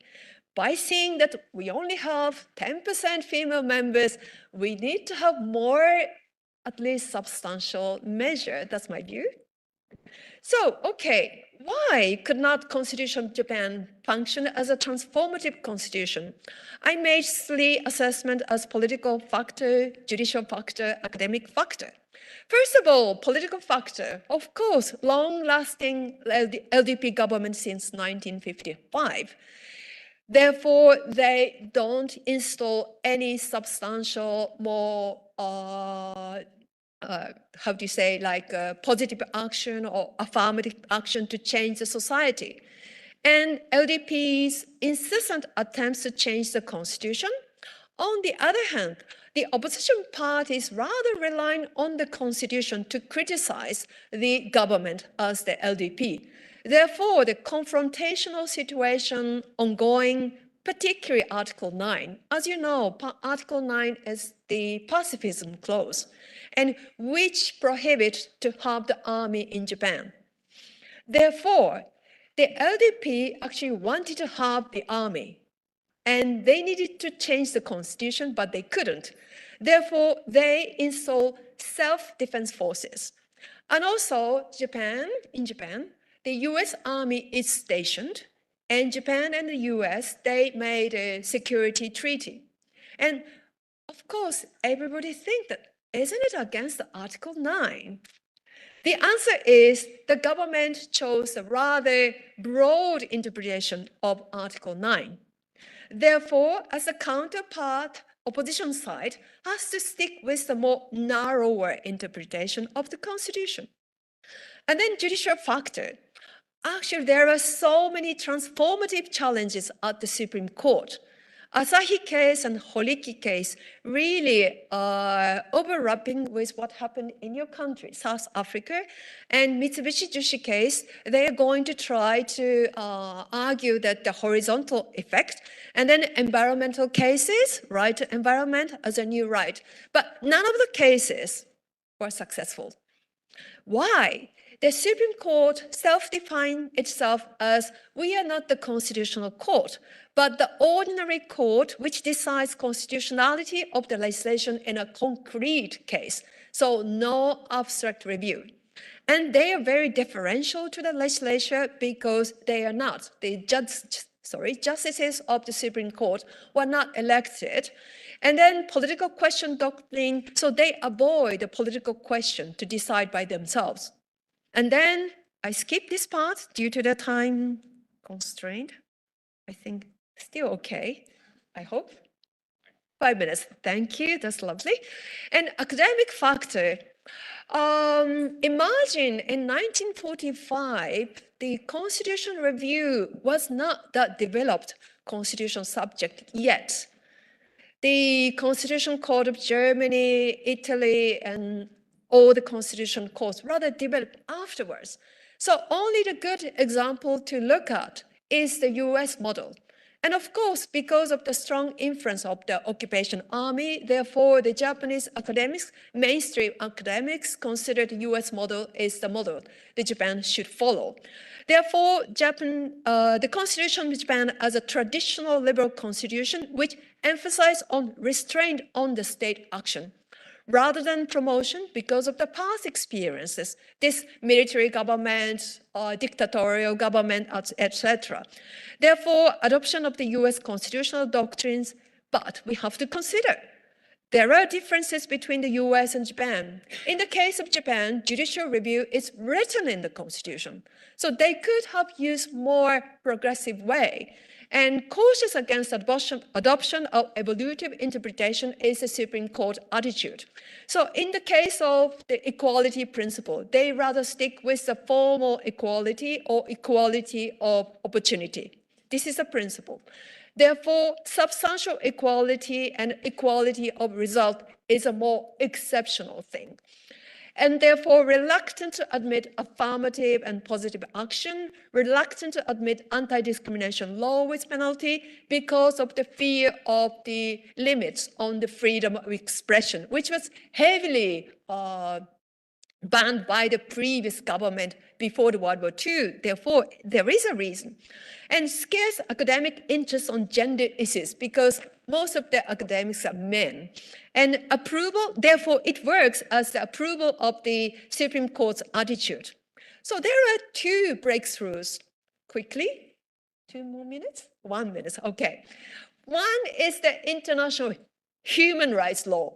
When Japan ratified the CEDAW, they changed the law in order to promote equal employment and also discriminatory aspect of the Nationality Act and so on. But problem is the Japanese government is still reluctant to make use of the international human rights treaties. And second breakthrough is currently, seems to me, the Japanese Supreme Court try to make use of this Article 14 as the equality principle when it is really, really necessary to help the victim. I can't explain the details, but the case 1, 2, 3 are the cases. Oops, what happened? Sorry. The Japanese Supreme Court is very, very reluctant to use this judicial review power. So far, only 11 cases. But among 11 cases, 6 cases are about the equality principle. Therefore, the Supreme Court does have an idea to help the victims to make use of the equality principle. Sorry, I don't have the time to explore it, but if you have any question, I can give you this material to you. Probably the organizer could arrange that way. So conclusion. In my paper, I reconsider the Constitution of Japan as a transformative constitution and also reconsider the case law of the Japanese Supreme Court. And I think more study is necessary on the Constitution rather adopted after World War II. And my view, the Japanese Constitution can be transformative if combined with international human rights law and comparative constitutional law, particularly constitution of the global south, like South Africa, Mexico, Colombia, and other countries. Thank you very much indeed.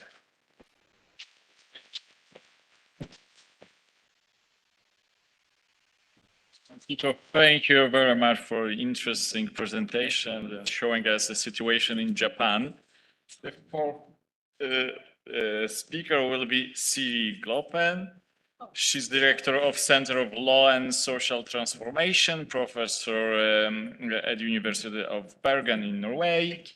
Her research is at the intersection of law and politics. A main focus is on dynamics of effects on legal mobilization in areas such as health, sexual and reproductive rights, child rights, and the climate emergency. Siri, the floor is yours. Thank you so much.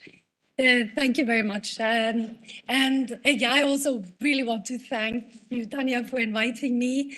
And thanks to the organizational team for endless patience with my questions and for arranging everything so lovely. It's really amazing to be here.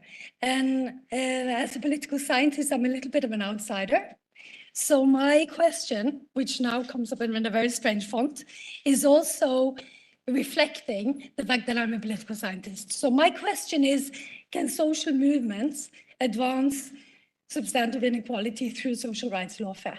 So my perspective is sort of from those wanting political change. Is this a useful path to pursue? Because there is always an alternative cost. So if you use your energy going to court, you don't do something else that might bring social change. So should you spend your scarce resources on going to court, basically? So social movements as I talk about it today, is very broadly understood as any group or organization that seeks any form of social change. And advancing social substantive inequality is broadly understood as reduction of differences in material circumstances and capabilities. And social rights lawfare is broadly understood as strategies for social change that significantly relies on the law. And I will talk mainly about the use of courts now, but it can also be pushing for constitutional change, pushing for change in interpretation, the use of legal rhetoric and so on. So this would be more long-term strategies beyond individual court cases, where litigants seek improved conditions for themselves. So the outline of what I'm going to do today is that I'll first present the paradox, then I'll talk about something that I call the social escalator, and then I'll try to answer the question of whether social rights lawfare can advance equality, and if so, under which circumstances. So the paradox. So we have already heard from South Africa and from Mexico about amazing constitutions, amazing social rights constitutionalism, rich rights constitutions, very ambitious courts, also in countries like Colombia, India, Brazil, but increasingly in unequal countries, or not really decreasing inequalities. So that's something to consider if you want to pursue rights through courts. Is it really working? Then I come from Norway. We're one of the most equal countries in the world. We have very weak social rights constitutionalism, very few social rights in the constitutions, a few more since 5 years ago or something like that. But we, of course, we have international obligations, but we have traditionally weak social rights constitutionalism, very little judicial enforcement of social rights. And we have seen increasing judicialization, the use of the European Court of Human Rights. In this period, there has been widening inequalities. So there seems to be a paradox here. There seems to be a very difficult paradox for all of us who care about social rights and material social rights and material inequality. And of course, long-standing critics of social rights and of rights would say this is not surprising, because rights create a very circumscribed field of contestation. It sets a playing field where those who want radical change actually are very disadvantaged. It's a bulwark against change. Liberal rights are protecting against change, protecting the status quo, and it atomizes social struggles. And it might help a few, but it's actually just a safety valve for an unjust system. So that is what critics would say. This is very well known, it's long-term criticism that we need to take seriously, right? And in a way, the Norwegian picture seems to fit this. But I would say that sort of if we look at, for instance, and I also look at you because I think Denmark is quite similar, I think there is also an alternative story here. And that's also illustrative. That so we have strong social policies, strong rights in law, but not really in constitutions. But this was based in social struggles for universal rights, and it was also based in a social process where the state was seen as we were the state. The state was the social provider on the basis of us all. It created societies with small social inequalities. These are relatively small states, homogeneous states, high levels of social trust that were reinforced by universal social welfare mechanisms. But at some point, some decades ago, this started to change. So one is that there was a lot more pressure on the welfare state, economic pressures, partly because if you, for instance, look at health, you could do so much more if you just had the money. The technologies were so much more that you could potentially spend your entire budget on health. So you needed to do something to limit the access to health services. And you needed to do something with welfare provisions. So there was this pressure on the welfare state that created a less generous state, even if it provided more, because it provided less in terms of the potential that everybody wanted from the state.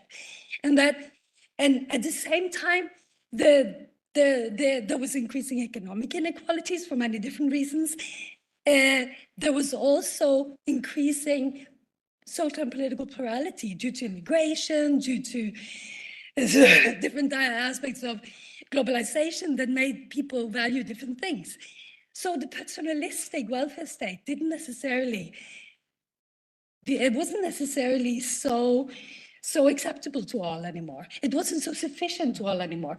And in this context, the recourse to rights is more a reflection of changing social circumstances. And in my view, it is, so while it hasn't limited, rights haven't limited social inequalities necessarily in this period, I don't think we can say that it's fueling it. So I'm sort of tempering the paradox a little bit, but it is still there. And I want to look at this from a different angle. And that is the angle of the social escalator. So the social escalator is a metaphor for the power relations in societies that condition who will ascend and who will descend and at what pace socially. I mean, that's the entire, it's the economy, it's the political structure, it is the power relations that make women in Japan still less equal, even though it's in the law. These are the cultural and social power dynamics that are at work. And these are, of course, regulated by law to a large extent, but not necessarily by rights provisions in the Constitution. They're regulated by property law, by all sort of background legal conditions, and also by what Roberto Gagarella has called the engine room of the Constitution. And you also talked about that, Tom, in your earlier today, that there are these sort of the power map of the Constitution is also impacting on that. But so in this broader picture, what rights often do is that it might push some individuals a little bit, at least for a while, up an escalator. But if the escalator is generally driving people down, if the background legal conditions are driving people down, some progressive cases will not really do much for the big picture of inequality. So in order to say something about whether social rights lawfare can advance inequality, I think it's important to distinguish between different types of litigation. A lot of cases aim to lift individuals, like the ones you presented in your from the South African case, aims to lift individuals up the social ladder, aims to improve conditions for individuals. And many legal systems actually mainly allow those types of cases. So that is sort of what we see a lot. We see a lot of that in Latin America, and most of the cases it's individuals going to court to advance their conditions. This might be to advance implementation gaps. I actually have this right, but I don't get it. Or it can be to advance to address policy gaps, to say, I should have this right. I should have the right to this service, but I don't have it, but the Constitution should give it to me. So these types of litigation mainly aim to lift individuals. At the same time, the jurisprudence could be more general. The jurisprudence could broaden it to say it actually allows all similarly situated to access this right, directly or indirectly. So the fact that individuals go to court doesn't necessarily limit the jurisprudential effect of the rights. And that's important. The jurisprudence is important. Then there are cases, and they are maybe more typical of organized efforts and long-term organization, pushing rights. They aim to lift groups of people up. So that might be people in need of HIV treatment, or it can be slum dwellers, or landless workers, or internally displaced people. So these are groups that are disadvantaged and that are sort of that the litigation aims to lift. Again, it could be policy gaps, it could be implementation gaps. Then there are litigation aiming to force political action. And sometimes, even if the litigation doesn't aim to, that's what the jurisprudence would say. It would say, okay, you Parliament, you deal with this and you come back to us with a solution within 5 years or at some point.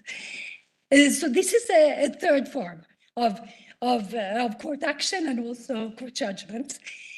And then there are judgments aiming to change power relations and litigation aiming to change power relations to include groups in policy processes, for instance, to create policy processes that are more inclusive of different perspectives, bring different people to the table, and so on.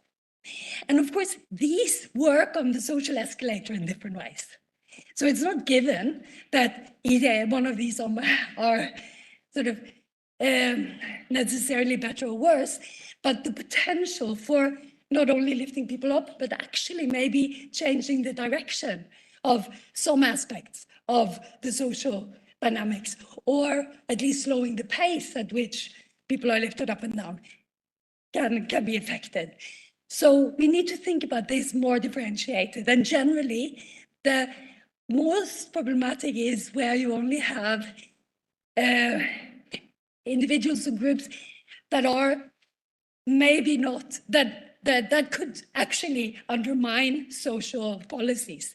If you have, we see that a lot on health litigation, for instance, that if you have groups going to court to claim very expensive treatment, for instance, it can make priority setting in health and more equitable health systems very difficult. So that is a concern that we also need to have, that not all of these forms are equally. Some of them might be really problematic, even if those who go to court might get what they want. It can be problematic in terms of substantive social inequality. So my conclusion, in a way, and it's a long conclusion, but still, would be to say that I would sort of say sort of cautious yes, not only because I'm here and it would be sort of uninteresting if I said no, but I think that lawfare in the formal litigation can be helpful. It can strengthen enforcement. What it very often does is that it's actually more likely to trigger policy development or strengthen the policy process. It's usually better at closing policy gaps. I think that is what you see. You see it in South Africa, you see it in Brazil, you see it in many countries, that litigation can bring changes in policy, and policies can be quite good. It's more difficult to actually make the policies work in practice through court action. But there are also efforts to try and do that. It can force issues on the government's agenda, like the climate issue, which can sort of look at future generations and inequalities between current and future generations. It can push it onto the policy agenda. It can push policy processes along when they are too slow. They can secure that they're more socially inclusive. They can also, in some cases, aid implementation, follow-up litigation to push bureaucrats. It can help people who really want to implement within the system. It can change institutional practices. It can do it immediately, or it can do it more long-term. When it can push things on the agenda long-term and shape attitudes and goals and power relations in the longer term. Litigation is more likely to succeed where there is a favorable legal basis, where the social rights opportunity structures of social movements are more favorable, and also where judges, politicians, and bureaucrats as duty bearers also have the social rights can change this. Find this, that's good. It is also helpful if the criteria for legal standing are broad. And that's related to what I said before. If you can only go to court if you're directly affected yourself, it's more difficult to push for organizations to push for social change through the courts. It's usually helpful if thresholds for access are low. At the same time, and this is a little bit paradoxical, if the thresholds for access are too low for individual litigants, social movement organization might not be seen as worthwhile. So it might weaken social organization and make it more individualistic and atomistic. And what literature also shows is that it's a lot more potent if litigation is part of a broader, concerted, long-term strategy, where also losing court cases can be helpful in other ways as part of social mobilization.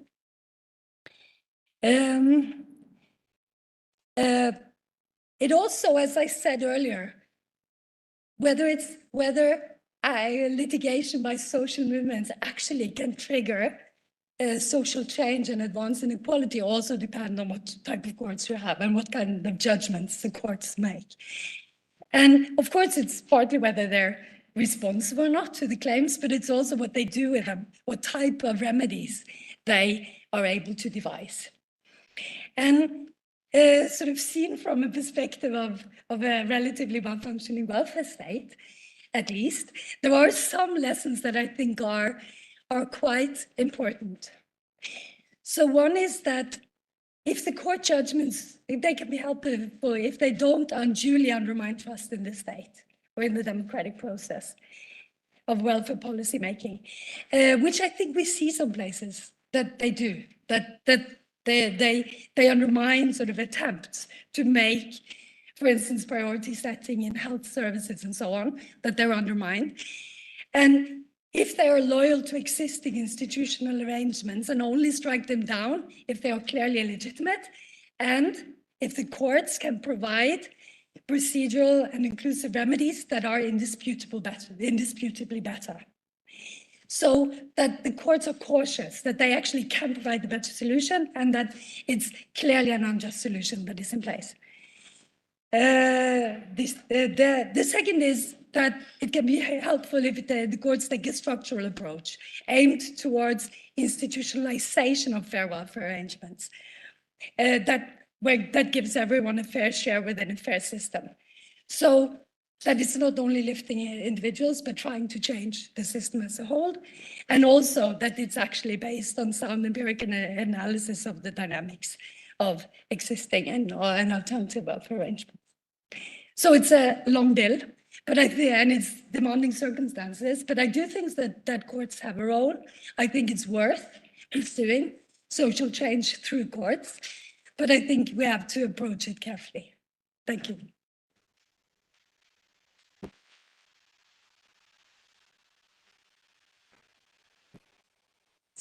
Okay, thank you so much. This has been very fascinating. Thank you so much to our 4 speakers. We have been around the globe, South Africa, Mexico, Japan, and Norway. And I think besides learning about these individual legal constitutional systems, I think there were also some more general issues that we might be able to discuss now. I'm very pleased that we have 25 minutes left actually for discussion. And one of the things I think we learned is that constitutions are, in a way, it's a platform for social rights, but how effective they are, of course, depends on many other factors, such as how they're interpreted, how legislators and courts apply them. It's about culture, it's about resources, we learned in the last presentation. Also, it's about legal standing. There are many, many other factors that play a role here. But what I would really like to do is to open the floor for questions. Please state who you are, your affiliation, try to be brief. We might gather a few questions, I think, first, and then we'll give the floor to our speakers again. So please feel free. We already have one question, please.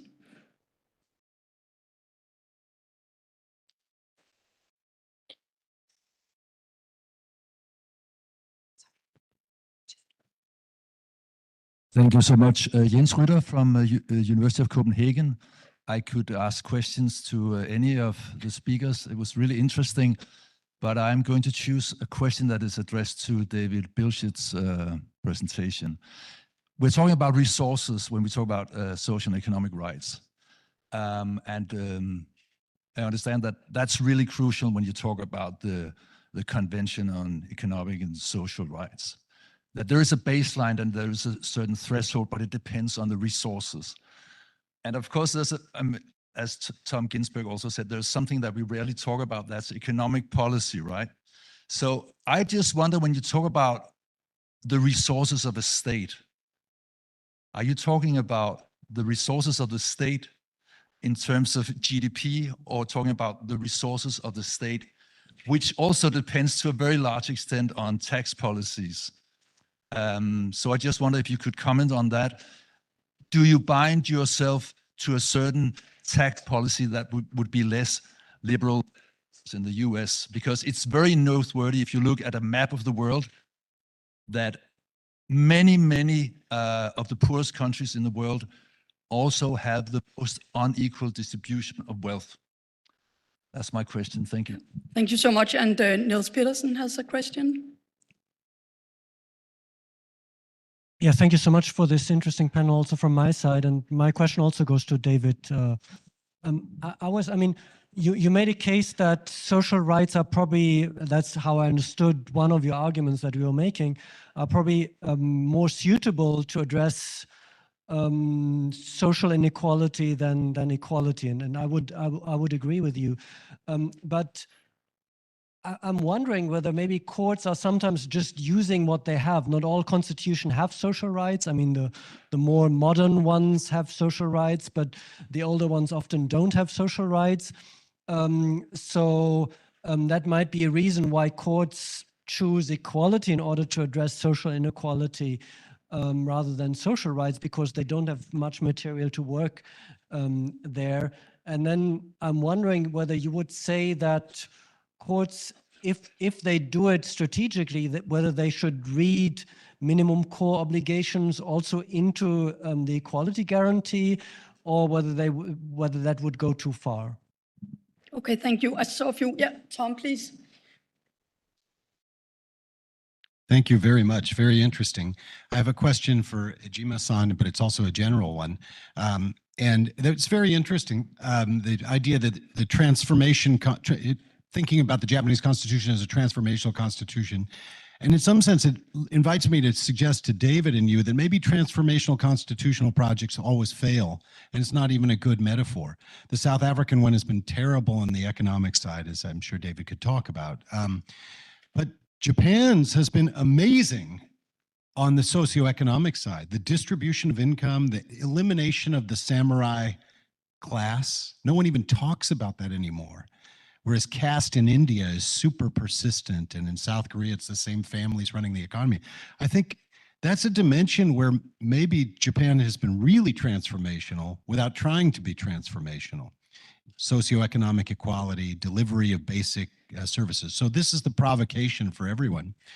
Maybe we should just throw out these socioeconomic rights and transformational constitutions. The most important thing is how you structure the economy.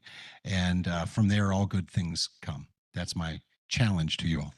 Thank you so much. Then I have a question here, please, at the back. And first Pablo. Okay, first Pablo Ribeiro, and then the question at the back, and then I think we'll take a round here.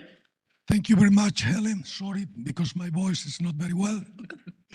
My questions aims to David's presentation as well as Professor Gloppen. My concern is, provided that, for example, Bongani and Ukatula represents two collective subjects, and the state is a third party. In the best scenario, if it's a democratic state, it is very likely that well-organized groups would decide whose share is going to be redistributed to the other one. So this is a major concern, because in Latin America, and the countries which are poorer, the problem is we are trying to share poverty. The quota program, Marx quota program, from everyone, depending on their abilities or the capabilities, to each one according to their needs. That's something that it is unlikely to happen if, the needs outpass the wealth. So this is my question. Thank you so much. And then we had a last question at the back. I have just a very general question. So we were like working on 4 very different countries. So Mexico, South Africa, Japan, and Scandinavian countries. So my question is, talking about the potential lack of implementations of social rights, is there any kind of correlation between the demographic size of the country and the type of social right that must be implemented? So it's my question is like the dimensions, the demographic density, the size of the country correlates with the potential lack of implementation of the social rights. So the smallest is the country, is easiest is to have some kind of like social right framework implemented. If we have bigger country with a larger diversity, the very beautiful constitutional framework we were talking about are very, very, it's very complicated to be implemented. So that's just a question that can be answered by all of you. Thank you. Thank you so much for these very interesting questions. I think we'll just take a round now with the speakers, and then we'll see if there's more time left for more questions. Please, David, maybe you could start. Great. Well, thanks so much for these excellent questions. It's so wonderful to be discussing these really complex issues. The first question was about resources. So the first thing I want to push back on, resources play a role in civil and political rights as well as socioeconomic rights, right? And it's really critical that we don't limit that notion in relation to social rights. So that's the first question. There may be a degree difference in some ways, but if you think about the administration of the criminal justice system, the court system, the voting system, these are huge systems which we have. Why do we prioritize those over systems around health and housing, etc., in certain countries? Or we don't think about those necessarily as deserving the same kind of treatment. So that's the first statement. The second question you asked is about, like, what do we include in, and like South Africa has a limitation on social rights within available resources. So which resources are available, right? And that was your challenge. Is it simply what the state budgets? Does it take account of state increases of taxation potentially?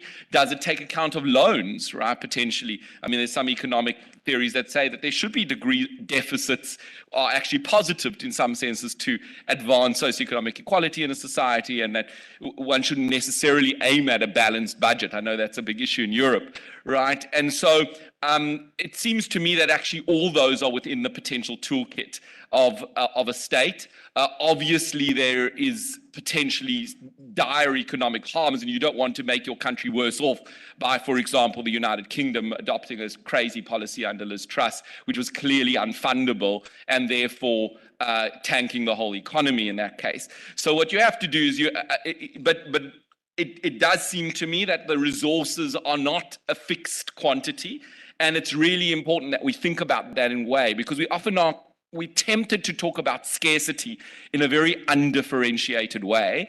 And we say it's impossible for us to afford this healthcare treatment. I think you were saying, for example, you could spend the healthcare budget. Why is the market structured in that particular way?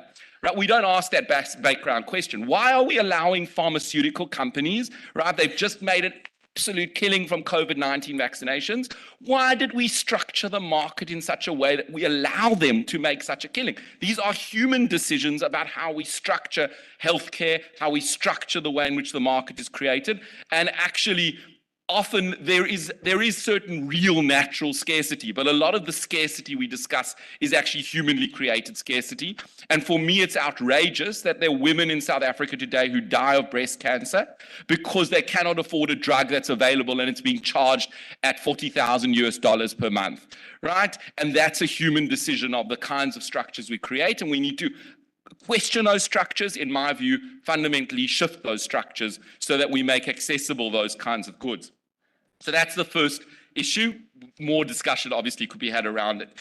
The second question was around, I think, Niels, you were asking me about equality and the use of equality clauses in relation to social rights. And as you say, if you don't have the tools, some courts have actually looked at it and not seen equality as purely a status-based question, but as a question of redistribution, as a question of resources as well, and a question of distributive justice as well. And my answer to you is yes. Ultimately, equality is insufficient, as I said, conceptually.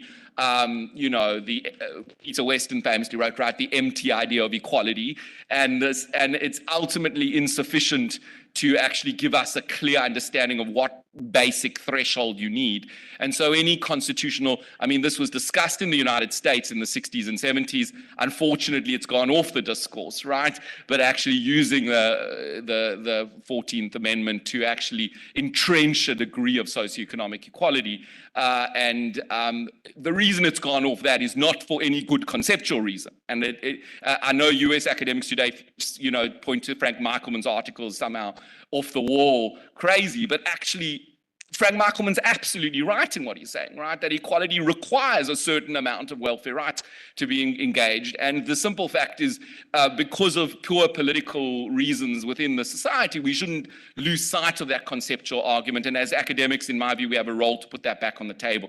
So yes, equality clauses should in fact entrench some degree of socioeconomic equality. And as I said, that could be a relative minimum threshold to what we regard as acceptable within that particular society.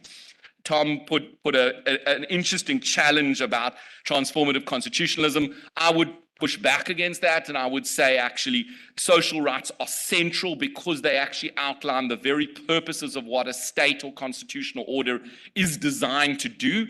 And it seems to me that socioeconomic equality gets lost often in democratic discourse. And so by placing social rights in the Constitution, we make it clear that economic policy needs to be designed around ensuring individuals are raised to a decent level of socioeconomic equality. And I think that and also one of the problems with simply saying, well, we should just focus on economic growth, and there are interesting critiques today about whether growth is actually acceptable ultimately as an outcome, is that actually there's questions of distribution within as well. So you have this huge problem of, well, and I saw this when I was in the United Kingdom doing my doctorate, right? You would have, most people have housing in the United Kingdom, but there were like 30 or 40 people living on the streets in Cambridge, right? And I was involved in trying to get those people housing, and no one wanted to have a housing shelter near them in the middle classes. And so you could not, no one wanted to put it politically on the table. And so that's where social rights play a really important role in relation to groups that are really powerful, that really weak, they lack political force, and essentially need a body like the courts to engage on their behalf, which raises the questions I think that was raised about kind of elites, how we deal with elites in systems. And my view on that is, I mean, that's a really difficult problem because ultimately the judiciary is part of elites. People often defend their class interests. But I think part of the whole goal, and modern constitutions try and do this, is to kind of diffuse questions of issues around social rights through different institutions. And so avoid one voice, in a sense, in the institutional system. And so as a result, try and diffuse the power of particular groups within elites of gaining control of those institutions. And so pushing back institutionally in some way. So that's the kind of issue. And I'll leave the demographic question to my colleague in political science. So Siri, do you want to go on then? Take over? Oh yes, there are lots to say. I'll go come closer. It's just difficult to see over the. So I think I one more thing that I want to add is that it's also important to look at where you get these attempts at transformative constitutionalism, and it is in the most unequal societies very often. And I think that is also, so it's in incredibly difficult circumstances, and we don't know, even if we see increasing inequalities, we don't know what the alternative would be. And I think that's really important. We can't call it a failure because it didn't fix things. Because we need to know, we need to sort of try and understand what it does within this structure. And often it does a lot in terms of policy development, less in terms of implementation sometimes, but it provides a platform, and it provides voices. It provides sort of a base for quite important voices in society. So I think that is super important. And I think, but of course it's a problem. I was just thinking when you were talking about saying okay, but you could challenge the sort of, you could challenge the pharma a lot more than you do, and you could provide a lot more in terms of health services. Absolutely, and sometimes it happens to a small extent. But I think that we also need to be so we need to be realistic of what courts can do within the larger democratic system, and we need. So maybe, and this comes back to the engine room of the Constitution, and that we actually need to look at how we can strengthen these voices in other arenas and not only in the courts, because that's the challenge. I think if we put too much into the courts, and I think that would also be sort of part of that I think that so Japan is a very interesting example because it's a large country that is relatively socioeconomically equal in many ways. And many of the other countries that are relatively small, like the Scandinavian ones that have other circumstances. But I think that to understand, when you say maybe transformative constitutional projects always fail, maybe it is because they try in extremely difficult circumstances and the time period is still short. So maybe we can't call the shots. Maybe they do something that is really important in these really difficult circumstances. Maybe I'll stop there for now. And I will do that. Yes. Yeah, very briefly. Yes, mine won't be answers. They will be more general comments. I think that, of course, a constitution, but also, for example, international treaties, they all have this transformative vocation, but in order to transform, we need more conditions, like, for example, political will, or also the issue of the economic and the influence of the economic market in human rights development. And of course, I agree with Siri, we cannot push that much on courts, for example. That's not the way we should do this, or we should wait for these results. And of course, also the relationship between the democratic features of a country and the protection of social rights. I totally agree, and there is a relationship, and a very strong relationship, actually. And actually, the more advanced the states in terms of democracy, or generally in rule of law, are also the states that have a better protection, a higher protection of not only social rights, but generally civil and political rights. Because at the end of the day, these are the states that are more equal and that have invested in more in the implementation of the principle of equality. It's not just an economic investment, because, for example, in the case of Latin American countries, it's not a problem of money. It's a problem of a bad distribution of the money and of economic resources. So maybe with a better distribution, social rights would be, I don't want to say perfect, of course, because it's very complicated to reach that level of protection, but there will be a minor inequality. Takiko, please.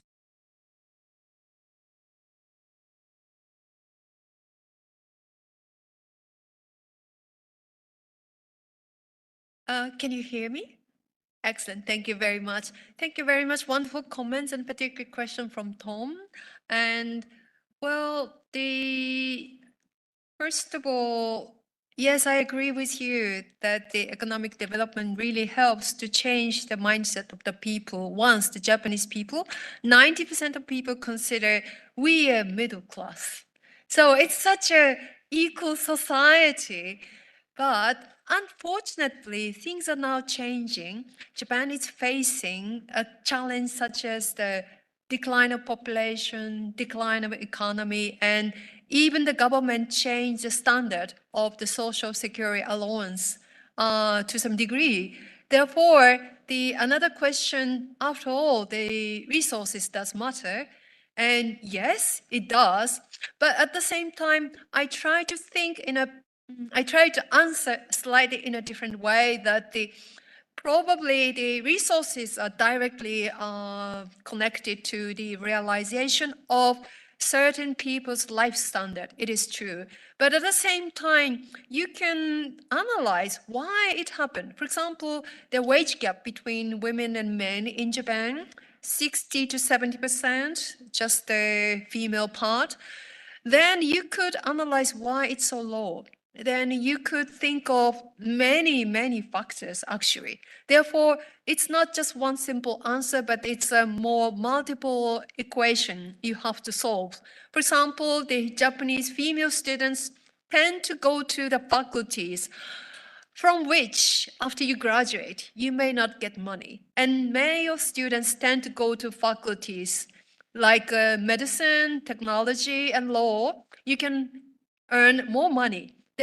Why don't female students think of the afterlife, the graduation, after graduation, in terms of the economic prosperity? Why don't you think of choosing the medicine? Why don't you think of law? Then it might be related to the mindset of the family, that the women don't need to go to law, don't need to go to medicine, blah, blah, blah. So it's a mixture of the sheer lacking of sort of resources, but also the society. And then why I emphasize the international human rights law, it's because it's a kind of good practice of the many countries like Norway. They are quite doing well in terms of political empowerment. which might relate it to some success of the social policies, but not in the case of Japan. Then Japan can learn from Nordic countries. So by looking at the international human rights law, which is the kind of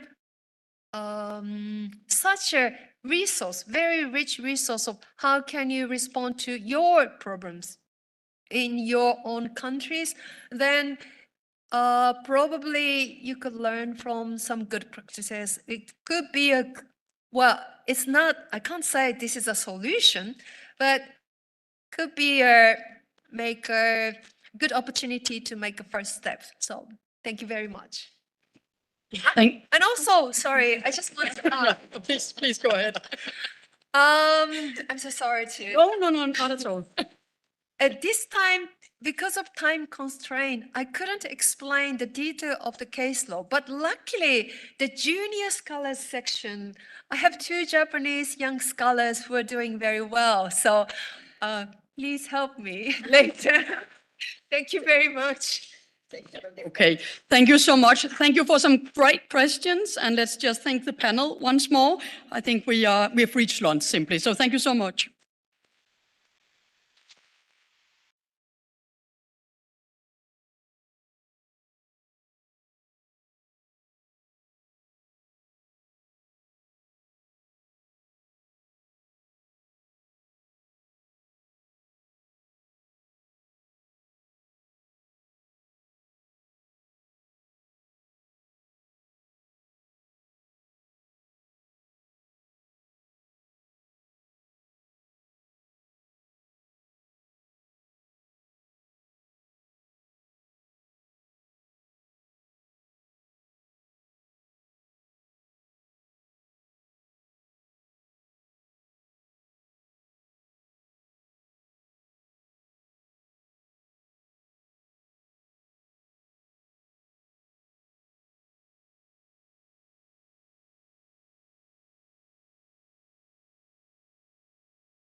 Okay, good afternoon, everybody. Welcome to our session on gender equality. This is a very rich session with 4 speakers. I'm going to introduce the first 2 speakers, and then my colleague Tom Daly will have the honor of introducing the speakers of the second part of the panel. So our first speaker today is going to be Professor Angelo Schillaci. As you will see, we have a very rich panel in which we will touch upon many of the issues pertaining to the domain of gender equality. Angelo Schillaci is a professor of comparative public law at the University La Sapienza in Rome.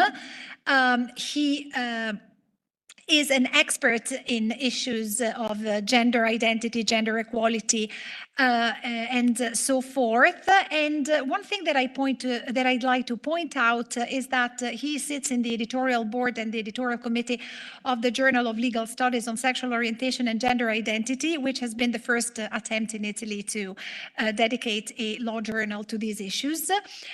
He has taught in many different universities in Italy and abroad, including the University of Granada in Spain, Lisbon in Portugal. He's taught in Brazil and in many other countries.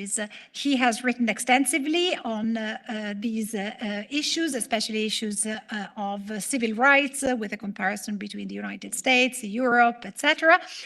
And he today is going to talk about a matter of equal dignity, new paths in recognition and protection of gender identity in European constitutional experiences. So Angelo is a great friend and colleague, so I'm really very happy to give you the floor. Thank you, Susanna, especially for your kind presentation. I would like to thank Tania Groppi and all the wonderful team of the University of Siena for the invitation, for the hospitality, and as well as for the organization of this wonderful today's meetings and roundtable. So, as Susanna said, my speech will focus on some recent tendencies in recognition and protection of gender identity in some European experiences.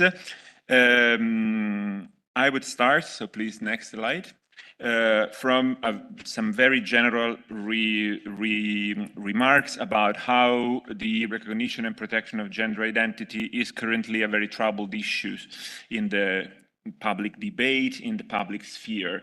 It intertwines with a number of very profound and general issues, such as the place of personal identities in contemporary public debate and in the building of contemporary democracies and societies. As Professor Ginsburg has very lucidly pointed out this morning, the risk here is to, the need is to stress the relation between the recognition of new dimensions of personal identities and the fragmentation of the public sphere. Professor Ginsburg's speech was very suggestive at this respect. Then again, the debate about gender identity intertwines or encounters some very troubled issues regarding overcoming gender binarism in law, and not only in law. At this respect, I would highlight the position of a relevant part of feminism all around the world that contests radically all the matters related to gender and reivindication of gender identity. Throughout my presentation, I will try to focus on the relation between law, equal dignity, and recognition. What does this mean? That I will try to focus on the legal tools for recognition and protection of gender identity as a specific tool of recognition of identity seen as part of personal dignity. So trying to see gender identity in the light of recognition, and as well the relation between equality and dignity, that is equal dignity, I mean. Of course, I will present some positive experiences in Europe, and not only in Europe. We have to be aware that currently we are facing strong resistances and backlashes, not only on the feminist side, as I just told, but also in some countries. Russia is yesterday news that the Duma has approved in first reading a bill that will prohibit medical reassignment of gender. Hungary has already approved an act in this sense during the COVID emergency, and even in the United States, especially at the state level, trans communities are facing strong resistance and backlash from the legislators, especially for what concerns protection of young transgender persons in schools and so on. So, putting ourselves from a strictly legal perspective, some very quick remarks about the framing or the reframing of the trans issues in legal experience. Traditionally, trans issues, transgender issues have been framed in the light of protection of health. Next. Because we are having trouble with my presentation. Okay, next slide, yes. Traditionally, the transgender issues have been framed in the light of protection of health. So the beginning was that of conceiving recognition and protection of gender identity as a matter of protecting personal health of transgender persons, transsexuals in the first place, and then transgender persons.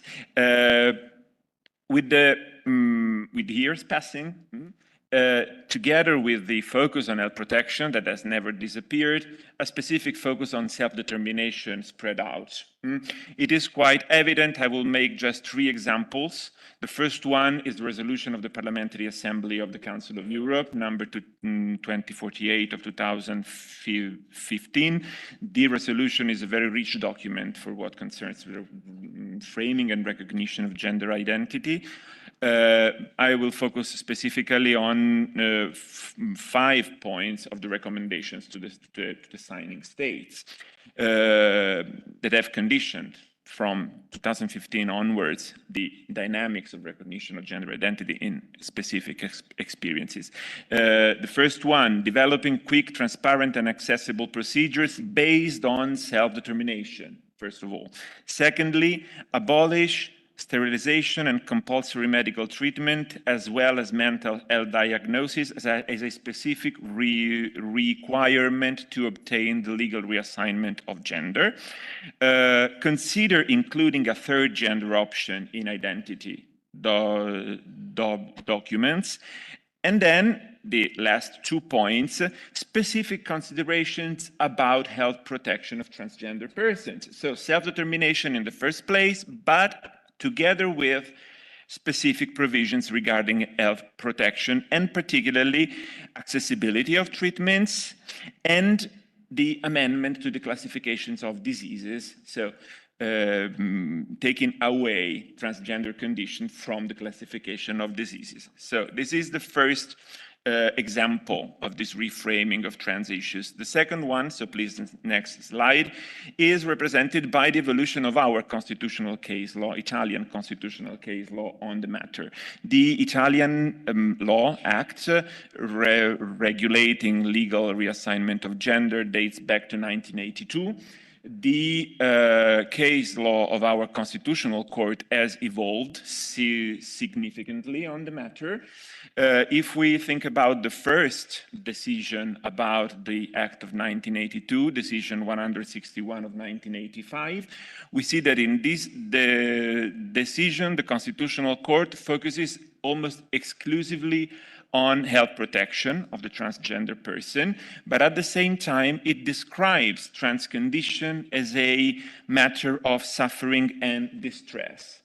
Getting even to framing the legal reassignment of gender as the completion of the therapy of the transgender condition. Then in the following years, the case law has changed deeply, and particularly between 2015 and 2017, the framing has partially changed. The Constitutional Court has given value to self-determination and to a wider concept of personal well-being of the transgender person. The court has defined gender identity as the content of a fundamental right of the person, and has overcome the mandatory surgical treatment in order to get the reassignment, the legal reassignment of gender. Next slide, just to finish our first part. Depathologization of trans condition, ICD-11, International Classification of Diseases, that entered into force, so to say, at the beginning of 2022. Gender incongruence has been removed from the mental diseases and is now in the section of the ECD dedicated to the condition of sexual health of the person. So on the one hand, a depathologization, but on the other hand, transgender condition still is in the ICD. But why? Because it is needed to grant transgender people, transgender persons, full access to medical treatments and to medical care. So there is a double relevance of the health issues here. On the one hand, we need to overcome to some extent the centrality of health issues in order to give value to dignity and self-determination. But on the other hand, we need to keep an eye on the medical side of the matter. Otherwise, transgender people would not be able to enjoy full medical care, full access to treatments and care. Next slides. Now, next slide. No, because how many times? It's working fine. It's working fine. Okay, wonderful. So I will start now with a more precise comparative overview about the recent tendencies in legal recognition and protection of gender identity and transgender condition, basically, focusing on two aspects. On the one hand, the regulation of the procedures and requirements to get a legal reassignment of gender, on the one hand, and then, secondly, about the issue of the establishment of a third gender marker. So the first part will regard mainly the transgender condition specifically framed. The second one, the condition of non-binary and intersexual persons and identities. Just some quick remarks on the first aspect. The main alternative, comparatively speaking, is that between judicial procedures of gender reassignment and administrative procedures of gender reassignment. Judicial procedure is still the prevailing model, but there are indeed growing and interesting examples of administrative procedures of legal reassignment of gender, starting from with Argentina in 2012, then Malta in 2015, and so on. As to the issue of a third gender marker, the first decisions on the matter are those pronounced in Australia, 2013, the Norrie case, pronounced by the High Court of Australia, that recognizes the possibility to register a third gender, a non-specific gender, dealing with the experience of a person that was really with a very, not clear gender identity, but not strictly an intersexual person. So it is interesting under this respect. Then the Indian case of 2014, a very well-known decision of the Supreme Court of India, and LSA v. India. In that case, the court established the possibility, acknowledged the possibility to be registered with a third neutral gender. The same would have happened in Pakistan and in Nepal as well. I focus on these three countries because in that case, the issue at stake is not simply the protection of intersexual persons, but as well, those three constitutional experiences deal with the strong presence of non-binary communities, sacred non-binary communities, such as the Ijras in India and the Vai Haziras in Pakistan. The Pakistani case is one of the examples of the backlash because recently, in the last weeks, the Shariati Kurd of Pakistan has contested, has challenged the Transgender Persons Act of 2018 and a claim before the Supreme Court of Pakistan is on its way. So please, next slide. Okay. Now, as to the first aspect, so the procedures and requirements for legal reassignment of gender, let's get first to Spain. So one of the most debated case in the most recent European experience, the so-called ley trans. The ley trans really is not just an act about transgender persons, is a thorough intervention in the matter of non-discrimination for LGBTQI+ community, but it is known in the public debate mostly for those provisions that relate to the requirements for legal reassignment of gender, and particularly the Article 44 and following. What did the ley trans provide for transgender persons? The judicial procedure for gender reassignment was overcome. It was substituted with an administrative procedure, a self-declaration to the civil register, without need for any medical certification, nor for any transformation, nor for any bodily transformation. That doesn't mean, of course, that everyone can access to the civil register and ask for a change of gender reassignment, simply that this is not a mandatory requirement to do that. What is interesting, so the procedure is the procedure is based on self-determination, basically, but it would be very interesting to focus on the duties of information put on the civil register officer, because this implies to some extent a mutual assumption of responsibility both from the concerned person and from the administration. But I have to go on because so next slide, very quickly about the German and Austrian case. Moving to the next slide, please, Chiara. Okay, sorry, yes, no, I didn't. Coordination. The German and Austrian case is interesting for what concerns the recognition of a third gender.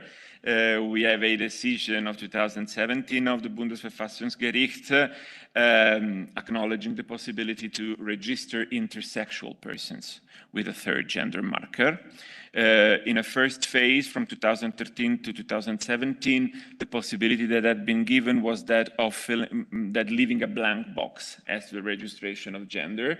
Then in 2017, what happened was the acknowledgement of the possibility of a positive recognition, I know, of the third gender. Then, next slide. It was about Belgium, but I would move on. I don't have time to focus on the Belgian case, so let's move on. Here, no more. Next slide, please, Chiara. Okay. So just to conclude, some remarks about some theoretical issues and some open issues. Okay.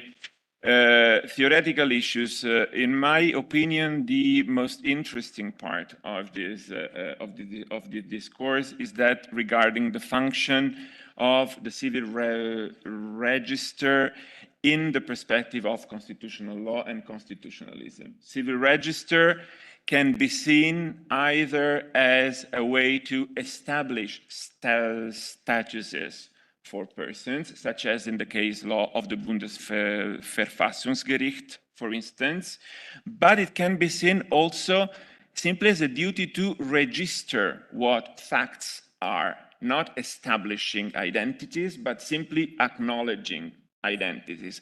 And this second alternative is typical of the common law experiences. And it will be very interesting to reflect upon how these two different ways to construe, to construe the function of civil register are connected with the different paths that the establishment of modern state took in these very different experiences, civil law experiences and common law experiences. Then let's move to the next slide, just to focus on the open issues. I have to synthesize. Open issues. The main one, overcoming binarism. It is the open question. At this moment, neither the Spanish experience nor the Belgian one have faced this aspect, even if in Belgium, for instance, there was a specific mandate from the Constitutional Court in 2019 to the legislator in order to provide some form of recognition for non-binary persons, but the legislator hasn't yet faced this issue, but only the issue of reversibility of the reassignment. That is quite a different matter, related much more to fluidity than to non-binarism. So how to overcome binarism? Binarism, gender binarism, has structured our culture, our society, and our legal experiences as well. Right now, we are countering the issue of recognition coming from non-binary identities. So legal experiences are facing this specific trouble.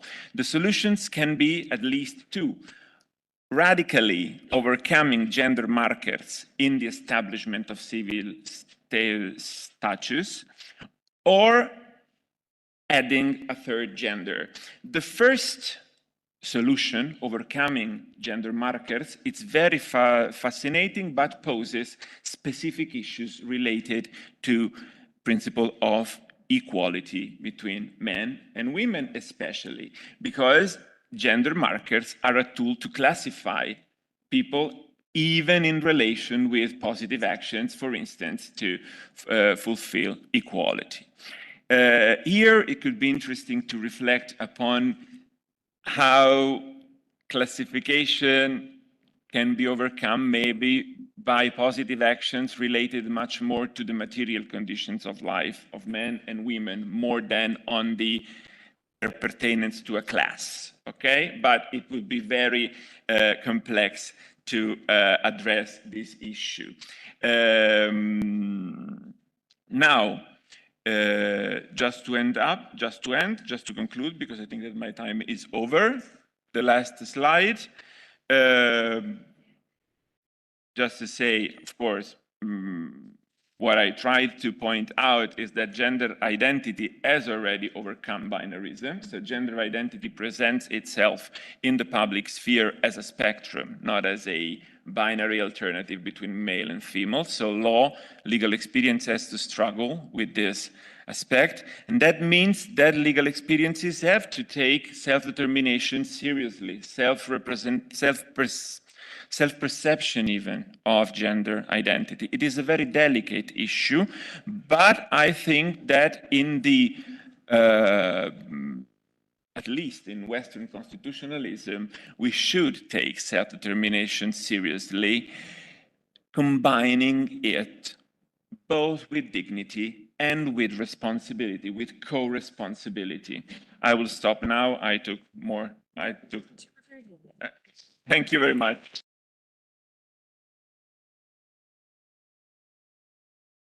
So thank you so much. Thank you so much, Angelo. There was a lot of complex issues that you managed to address in 20 minutes. So thank you so much for putting all the relevant issues on the table. I'm sure that during the Q&A, a lot of what you said will come back up and we can have a discussion on it. So our next speaker is Professor Céline Ezen. who is a professor of constitutional law and the chair of the Department of Constitutional Law at the University of Ankara in Turkey. She is also the first vice president of our association. She has held many positions, including that of academic consultant in the Constitutional Reconciliation Committee, formed by the Turkish parliament to draft a new constitution during the 2011-2013 years. And her research focuses on many very relevant issues for contemporary constitutionalism, such as secularism, political parties, constitutional complaint, constitutional adjudication, emergencies, and so on and so forth. Professor Celine is fluent not only in English, she's going to address us in English today, but also in Spanish, and I can testify to that because I heard her in her perfect Spanish delivering wonderful speeches, including in Bologna not that long ago. Her presentation today will tackle the issue of protecting the women's rights through a constitutional court, the case of Turkey. Celine? Thank you very much for your kind words, Susanna, but I would like to ask my slides first. We'll wait for your slides. Okay. Before Okay. the time ticking. No, the time is not ticking yet. Not yet. Segno l'orario della... Benissimo, Angelo, meglio di così si sta finite, non so come hai fatto. Cioè, sono ammirata perché veramente c'è una... No, va bene, perché invece ho detto tutto il quadro, poi il fatto che anche Okay. Okay. Do you want to go there? Yeah, I think it's gonna be easier. Sorry, Tommy. This is not. I can, It is right not now I good. can. Sorry, Tom, this is not nice to do this to the chair, but.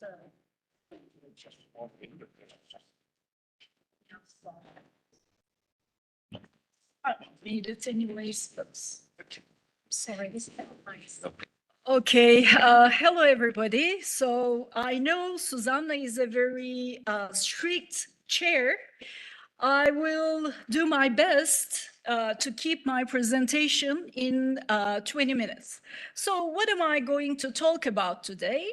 As you see, I'm going to talk about the role of the constitutional courts or specifically the Turkish Constitutional Court to provide the gender equality and the women's rights, actually. International trends on constitutionalism, human rights, and the women's rights in particular have had influenced the constitutionalism and constitutional changes in Turkey, both in the democratization era or process and authoritization process as well. So first of all, let me start with the democratization process. In this regard, two matters or two issues for Turkey are noteworthy. Firstly, after the Second World War, till the 2011-2012, Turkey accessed many international human rights treaties, including the particular international conventions regarding the equality, the gender equality and the women's rights. Some of these you see on the slide, actually. Of course, the two of them are very important. One of them is CEDAW. The other one is Istanbul Convention. Istanbul Convention is, interestingly, actually the ruling Justice and Development Party pioneered to draft the convention, and actually it was drafted and written in Istanbul. However, later in 2021, Turkey decided to withdraw from this convention, but I'll touch upon it later. So as you see, also the ILO conventions regarding the protection of the women and the women's rights. So Turkey has been part of almost all major international human rights treaties. And at the same time, the European Council and European Convention on Human Rights are very important triggers for the democratization of Turkey, including the accession of the European Union process or procedure. Actually, it happened, Turkey has been the part of this European community process since 1963, but it became officially a candidate in 1999. So it was a very big deal for the democratization of Turkey, including the women's rights and the gender equality, because the women's rights and gender equality was one of the requirements of the European Union for the access to the Union. So, secondly, according to this democratization process, some of the amendments were made in the current constitution, and some of them are directly related to the women's rights and gender equality. For instance, some of the formulations, such as families based on the equality between the spouses, women and men have equal rights, and the state is obliged to provide this equality, were introduced to the constitution in different times, such as 2010 and 2004 and 2001. These constitutional alterations, we may actually consider that an expression of increasing awareness of on the issues concerning gender discrimination. Beginning with the 2000s, actually this wave has been changed to the authorization in Turkey. So, as we all know, this was a global, or this is still a global trend, as Angelo mentioned regarding the another matter. So, democratic erosion has had a negative impact globally on human rights in generally, but the women's rights in particular, because many illiberal and populist governments have hostile views on gender equality. As a result, official political discourses have changed from the positions that were either largely supportive of or silent on gender equality to openly challenging formally adopted and accepted policies. This definitely happened in Turkey. As we all know, Turkey is considered one of the early cases towards the authorization trend, let's say. So, how did that happen? As you say, the first of the outcomes of the authorization was the withdrawal from the Istanbul Convention. And the second one happened this year, actually, because Justice and Development Party, along with the Conservative Coalition, proposed a constitutional amendment in the end of 2022. And this constitutional amendment first was actually aiming at to guarantee the headscarf, which was very redundant because headscarf is not an issue in Turkey anymore. And the constitution has enough safeguards and guarantees in order to protect the headscarf or generally all kind of women's rights.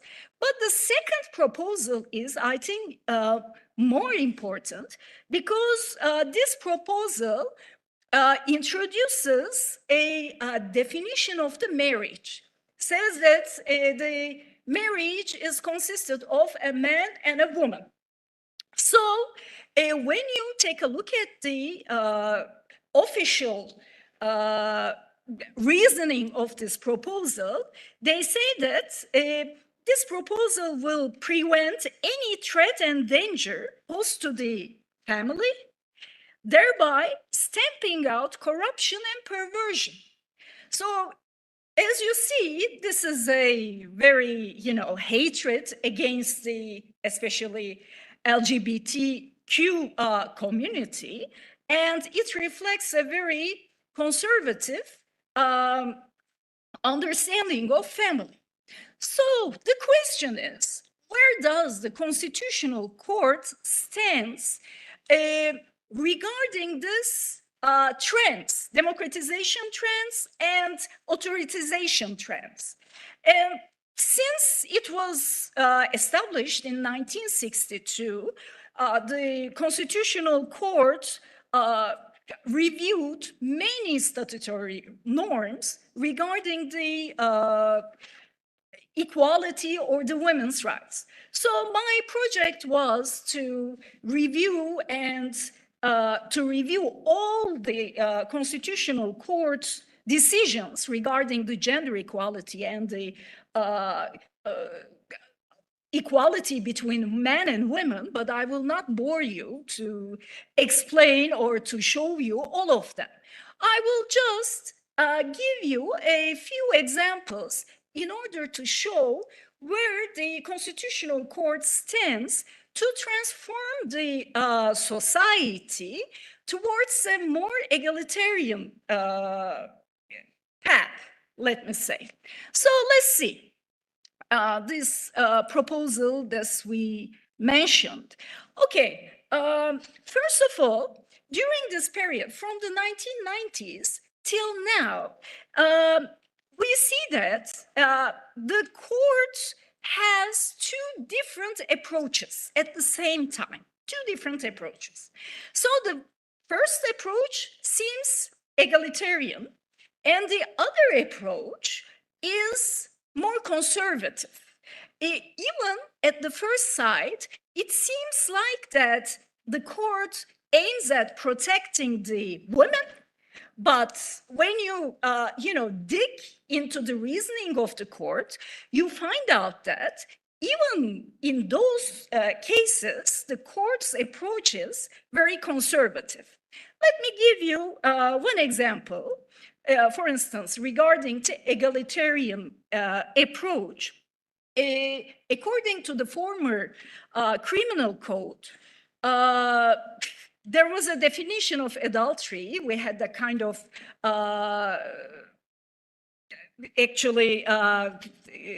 criminal offense, like Akiko mentioned in her speech. This criminal code stipulated that while one sexual act with a man other than her husband is sufficient for conviction for adultery, for a married woman, a married man cannot be convicted of adultery unless it is proved that he is living with another woman or with a woman other than his wife.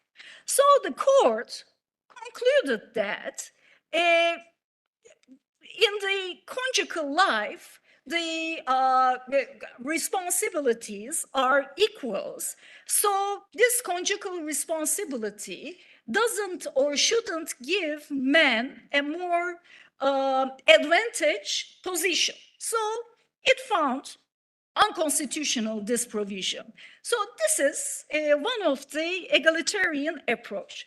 But on the other hand, consider another case, actually from 2006, as you see the key, according to this, actually in this case, the labor law provides women to demand severance pay from her employer in case she terminates her contract in a year as of the date she got married.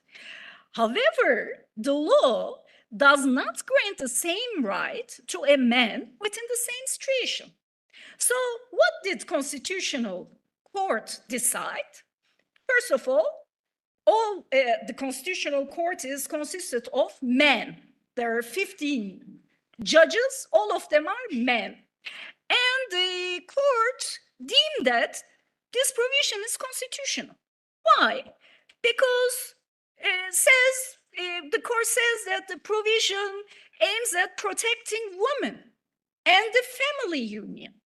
But while saying that, the court, when you look at the provision, this provision encourages women to withdraw professional life.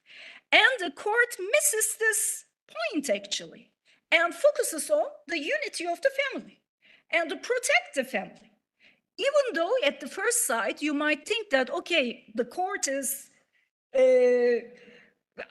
protecting the woman or the woman's right, but it's not that way. Another interesting case is regarding the married woman's maiden name. It's been a very big deal in Turkey. It was an endless issue, actually. What is this? This is about, according to the civil code, the married woman should bear her husband's name, and then it changed, and then it became that the woman can keep her maiden name in front of the husband's name. But on the other side, the husband doesn't have that kind of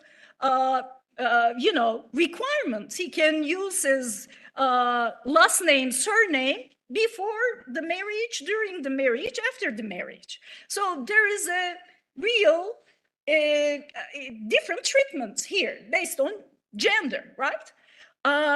This provision came in front of the court 3 times. As you see, in 1998, 2011, and 2023, this year. In 2 cases, the court found constitutional this provision and said that, okay, this different treatment provides the unity of the family. Can you imagine, says the court, if there are 2 different last names in the family, what the children will do? They will get confused. And also, this is the reasoning of the court. And also, they say that, okay, it will confuse the registration as well. What are we going to do? What is going to do the state? And this will infringe the public order and public interest. So this provision is constitutional. This different treatment to women is constitutional. Meanwhile, when the Constitutional Court gave the second decision, the European Court of Human Rights had already found the violation for the same provision, Ünal Tekeli, the case of Ünal Tekeli in 2004. Interestingly, the court refers this Strasbourg judgment in the case, but scooping the reasoning of the European Court of Human Rights. It was, very crazy.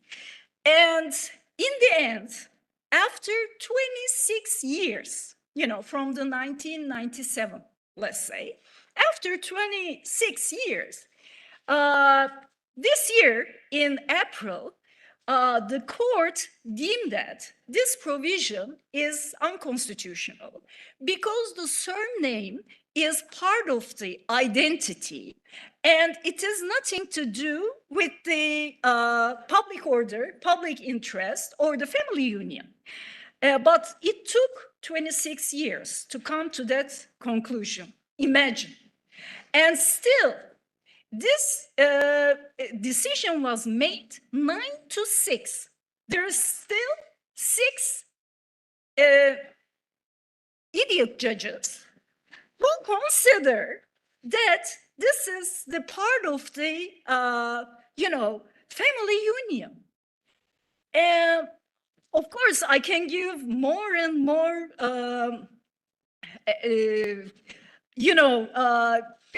cases regarding the constitutional court's approach to the gender equality. But in the end, I will not go on because I know Susanna will go crazy if I continue talking. But I can say that the Constitutional Court generally rests its decisions related to the women's rights and gender equality on the protection of family and conservative morality of society. Some rulings of the court on the individual application, for instance, you may see that, okay, this is the right-based, women rights-based case or decision, and these may be assessed as an improvement considering the results they bear in daily life. However, it is highly doubtful that these judgments indicate a significant and permanent change on the court's approach, because the court always considers that if the provision is regarding, or if different treatment against women is regarding the union, family union, or protection of family, then that different treatment is constitutional. But if it's not related to the family union, then the court can step up and say that, okay, this different treatment is infringing the constitution or the principle of equality. So as a result, the Constitutional Court's part to be or to become a more egalitarian society in Turkey is limited. But of course, if there was not a constitutional court in Turkey, I assume that it would be even worse. So, yeah, and hopefully, I hope, but I don't expect actually in the near future, but hopefully the court will embrace more egalitarian attitude, approach to the women's rights. Thank you very much.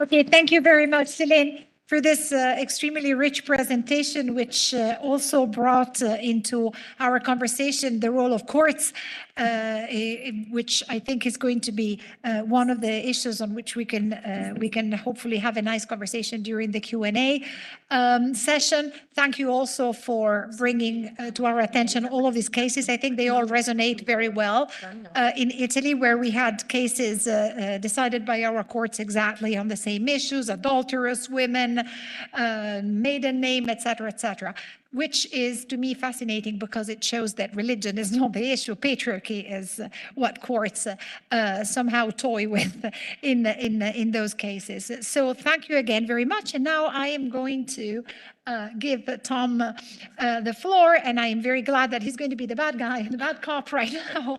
So from now on, so Tom. And as you can tell, I'm very eager to be the bad guy, showing the minutes. Grazie, Susanna. So the third presentation is by Professor Iris Nguendouy on gender equality in France, constitutional framework and challenges. Iris is a law professor at the University of Agder, which is the University of the South of Norway. She teaches in human rights, and she is a comparative public lawyer focusing mainly on constitutional law, open government and local government issues. She's also a board member at the Norwegian Association of Comparative Law, and of course our dear colleague serving as Deputy Secretary General of the IACL. So over to you, Iris. Merci beaucoup, Tom. Je voudrais exprimer tous mes remerciements à Tania Groppi et à tous ceux qui ont participé à l'organisation de cette très intéressante conférence. Je parle en français juste pour exprimer mes remerciements, mais en fait, je vais passer à l'anglais pour que la majorité des gens peut-être me comprennent aujourd'hui. J'attends aussi on essaye de trouver mon PowerPoint, donc je vais commencer sans PowerPoint. I'm going to talk about gender equality in France, but from a quite limited perspective. I'm going to begin by saying that the French constitution seems to acknowledge gender binarism in its constitution, Article 3, on last paragraph, on the right to vote. And for the purpose of the presentation, I will also understand gender equality as in the meaning of equality, of equal rights, responsibilities, and opportunities of men and women. I will focus on the constitutional provisions of 1958, as well on selected constitutional issues from the Conseil d'État and Constitutional Council. One would think that in a country where the principle of equality has been fundamental since the revolution in 1789, when with the Declaration of Human and Civic Rights in 1789, for example, with this principle enshrined in both Article 1 and 2 of the Constitution and in the country's motto, Liberté, Égalité, Fraternité, one would think that gender equality also is strong in France. And yet, women were not considered as really equal to men or as citizens, of course, in 17, of course. It's not supposed to be, of course, but in 1789, it was not until 1944 that women got the right to vote in France. And actually, there was nothing much going on the constitutional front until the end of the 20th century. So it's not brilliant. And French women are still not equal to men in rights, responsibilities, and opportunities in France. The gender gap persists.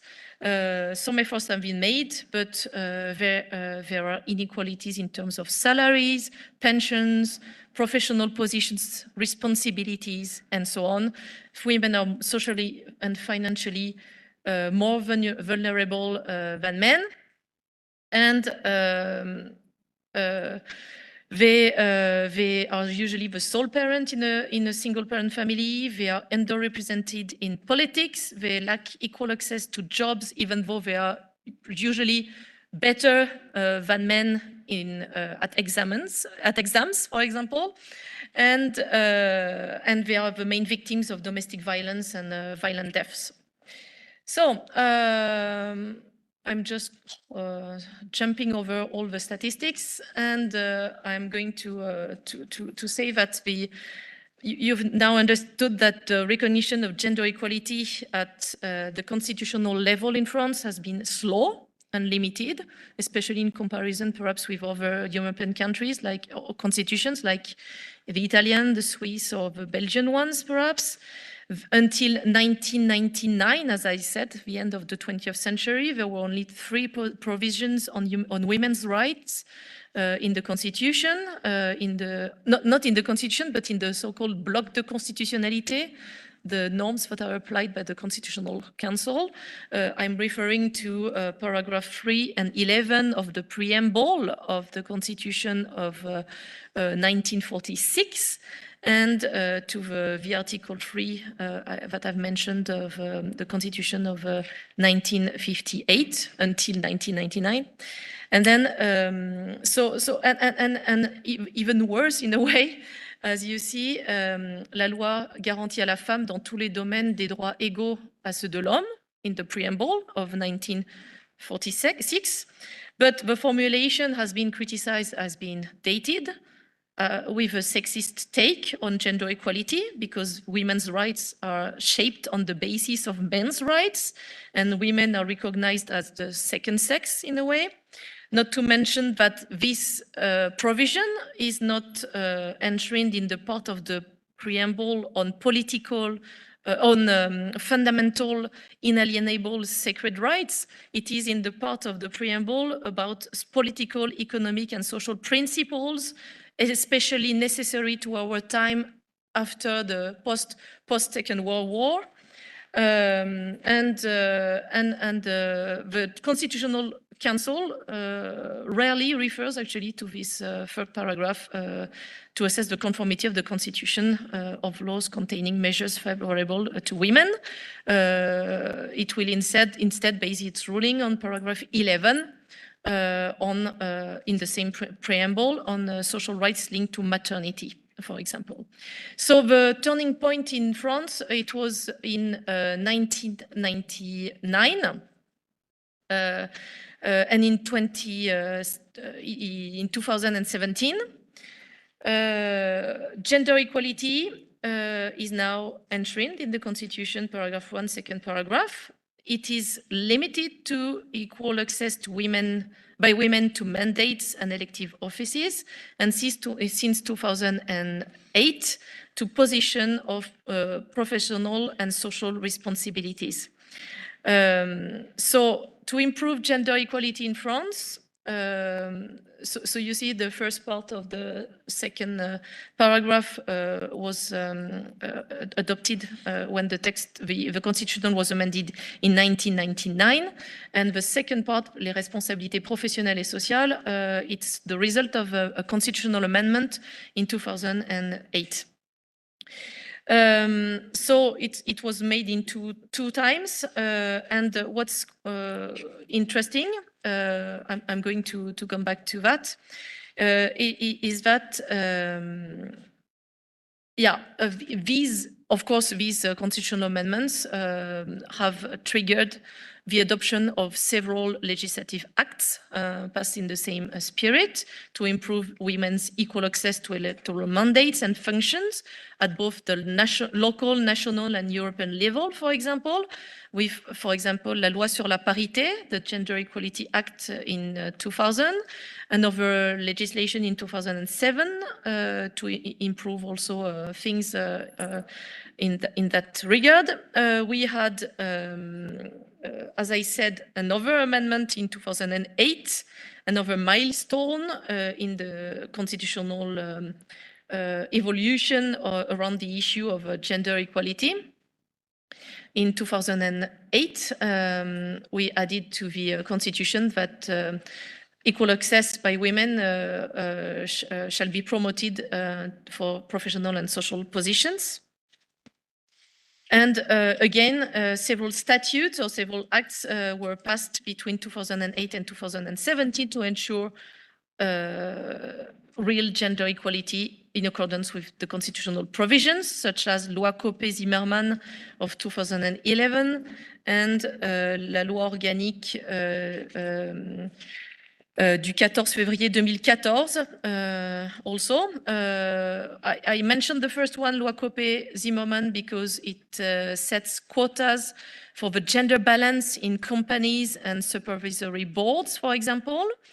And the second one, La Loi organique from 2014, is also worth mentioning because by prohibiting the combination of local executive functions with the mandate of deputy or senator, the act gave women the opportunity to renew gave the opportunity to renew the political landscape, letting more women, giving women more opportunities to access political functions.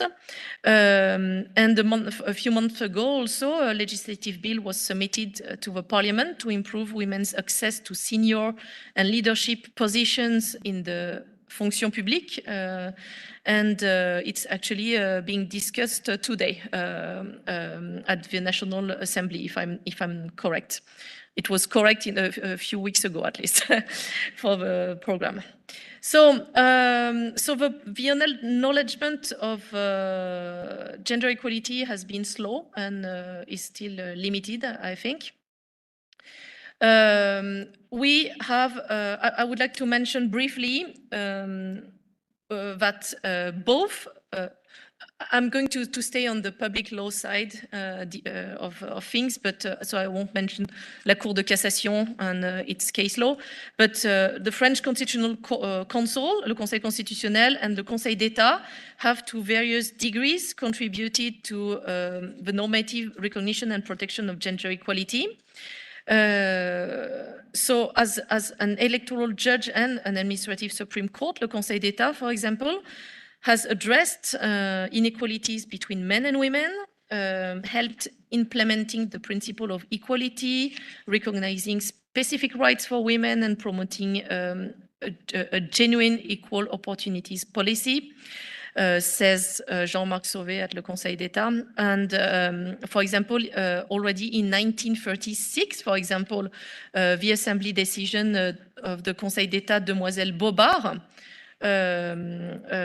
acknowledged the principle of equal access for men and women to public offices.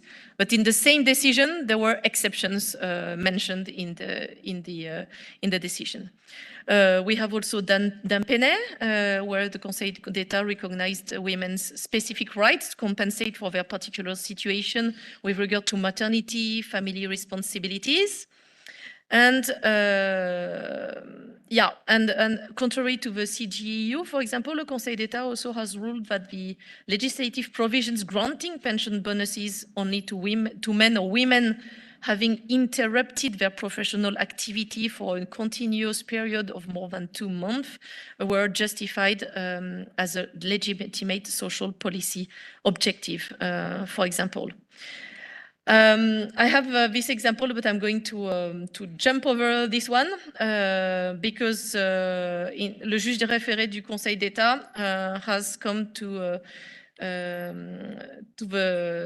has ruled that it was not necessary to remove these panels from the city, the municipality of Danemarie, who wanted to celebrate the Year of Women with this kind of things, and it deemed it, there was no serious and manifestly illegal infringement of a fundamental freedom, and that's why it was conform to the Constitution. The Constitutional Council, and I'm going to be a little, I'm not going to say that much either, but I would like just to highlight the fact that if you just observe its case law or jurisprudence, it has played an ambivalent role in the protection of gender equality because at first it has hindered any attempts to positively discriminate in favor of women in the name of a strict interpretation of the principle of equality in France. So marking an absolutely egalitarian treatment, for example, and at the same time, it can be seen as an enabler because it leaves a rather wide margin of appreciation to the legislator. But first, I would like to say, for example, as the Conseil constitutionnel as a hinder to positive discrimination. We have this very famous decision from 1982, quota par sexe, quotas by gender of the Conseil constitutionnel.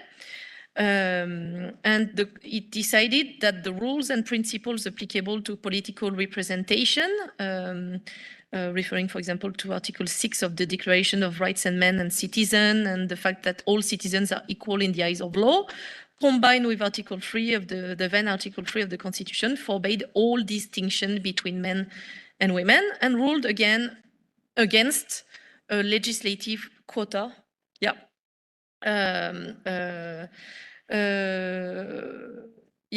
For women on municipal lists for elections, for example. So it was a legal obstacle. But what's interesting is that by doing so, with these kind of decisions, these rulings of the Conseil constitutionnel, they triggered the intervention of the constituent power and amendments in the Constitution, and that's what I think is interesting. Also, so I'm going to wrap things a little, even though I'm not sure it's 25 minutes I'm awarded, but yeah. So I said that it gives a large leeway to the legislator also. So it helps also the Conseil constitutionnel. If I focus on the constitutional texts there and highlight what's lacking in the constitutional text, there's no general recognition of the principle of equality between men and women in the constitution, in the French constitution.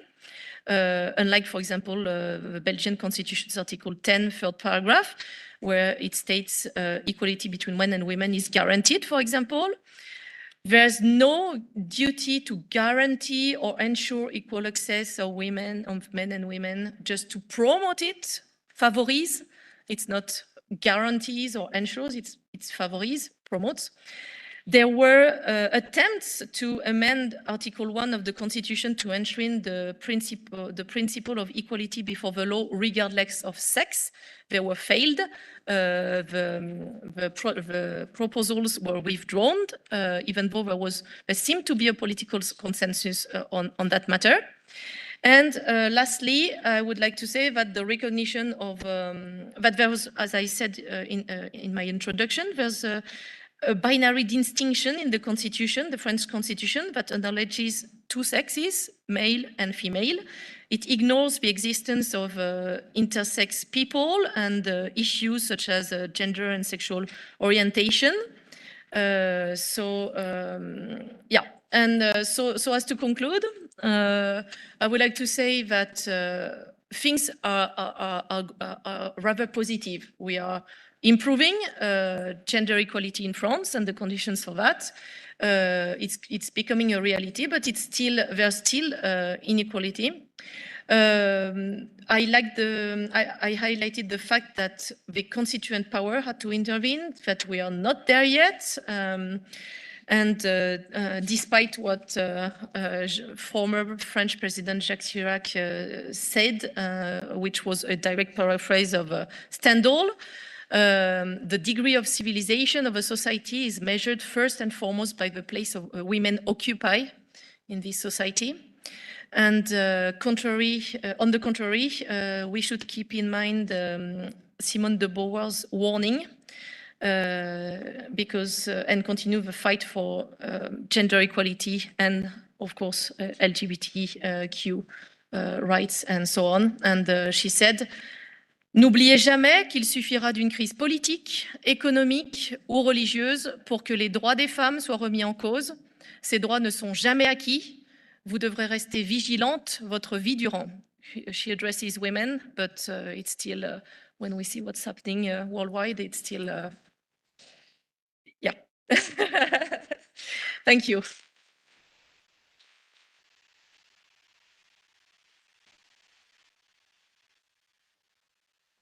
Thank you so much, Iris. Merci bien à vous. And that idea of vigilance is like a meta theme throughout the day today, isn't it?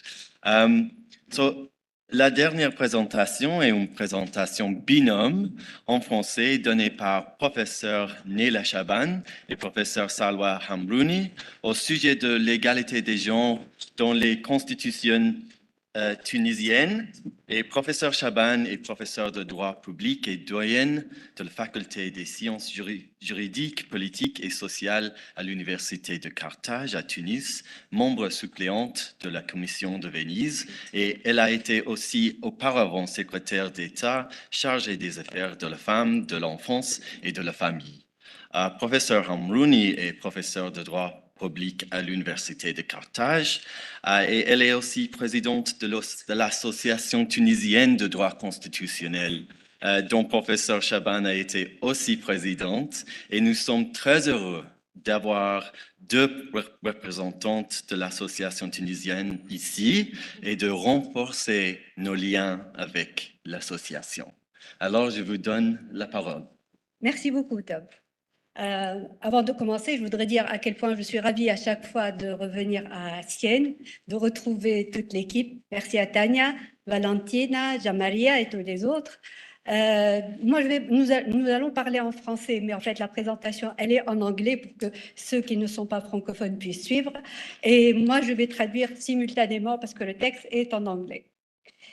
Alors, s'agissant des droits des femmes dans la constitution tunisienne, je voudrais commencer par dire que la Tunisie, depuis son indépendance, a connu 3 constitutions.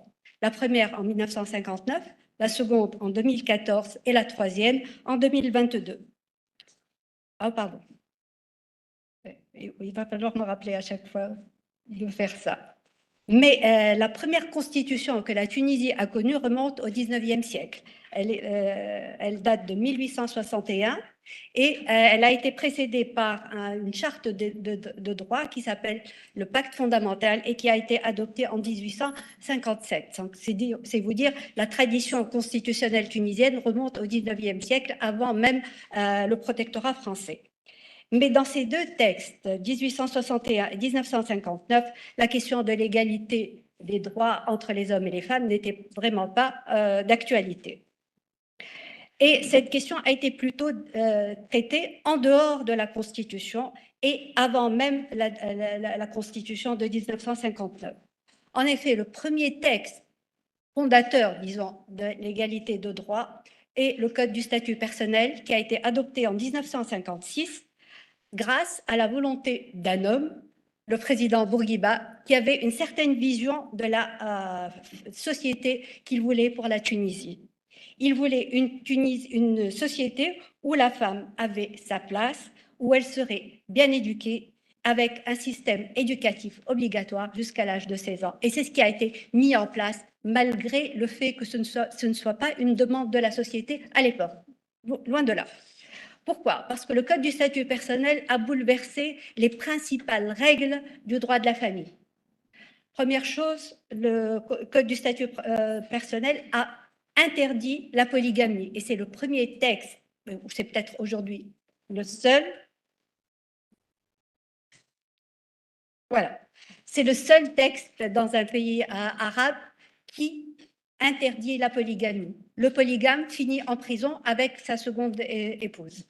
C'est le premier texte aussi à avoir imposé un âge minimum pour le mariage. C'est aussi le premier texte à avoir imposé le divorce judiciaire, alors qu'avant, il y avait uniquement la répudiation. Ce texte a été complété aussi par certaines modifications du code pénal et du code de la nationalité en permettant à la femme de donner sa nationalité à ses enfants, même si lorsque son mari n'est pas tunisien. Ça, c'est jusqu'en 1959. Maintenant, avec les 3 constitutions, il faut dire que la question de l'égalité de droit a connu une évolution un peu en dents de scie. D'un côté, les constitutions ont consacré le droit, l'égalité entre hommes et femmes. Et vous remarquez qu'en français, je n'utilise pas l'expression genre, parce que ce mot n'est pas utilisé dans la Constitution, dans aucune des constitutions. Et même à un certain moment, c'était presque un crime de lèse-majesté d'utiliser le terme genre. Oui, on en est là. Donc, d'un côté, il y a eu une consécration de l'égalité homme-femme, mais de l'autre côté, les constitutions ont introduit la possibilité de remettre en cause cette égalité. Et c'est selon cette problématique que nous allons, ma collègue et moi, Madame Hamrouni, présenter notre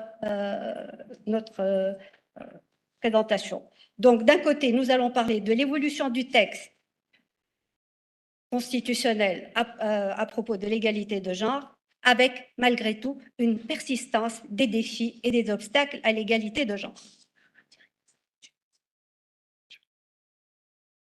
Première idée donc, l'évolution du texte constitutionnel à propos de l'égalité. Depuis son indépendance, la Tunisie a connu 2 phases. Jusqu'en 2014, il y avait un silence constitutionnel à propos de l'égalité de genre. Et depuis 2014, il y a eu une consécration explicite de cette égalité. Donc, une première constitution muette à propos de l'égalité des droits.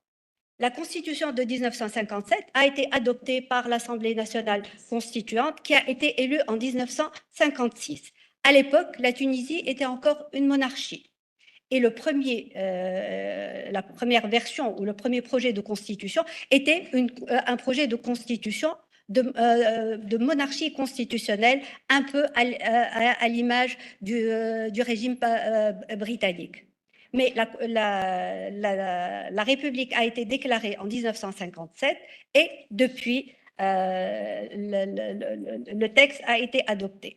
Donc, la Constitution de 1959, on peut dire, elle était une constitution classique adoptée sur le modèle des États qui ont obtenu leur indépendance dans les années 60 et à l'image un peu des anciennes colonies françaises. Et la constitution tunisienne était très influencée par les constitutions françaises 46 et 58 et la Déclaration des droits de l'homme et du citoyen de 1789. Les droits politiques et civils et politiques étaient consacrés à côté des droits économiques et sociaux dans leur formulation classique. L'égalité entre les citoyens était assurée par la généralité de la loi. Et d'ailleurs, l'article 6 de la Constitution disposait que tous les citoyens sont égaux en droits et obligations, ils sont tous égaux devant la loi.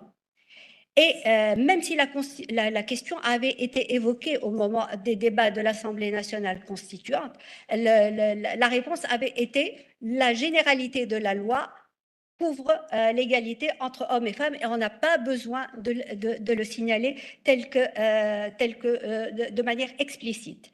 Et bien plus, il n'y avait aucune disposition relative aux femmes en tant que citoyennes avec un statut spécifique.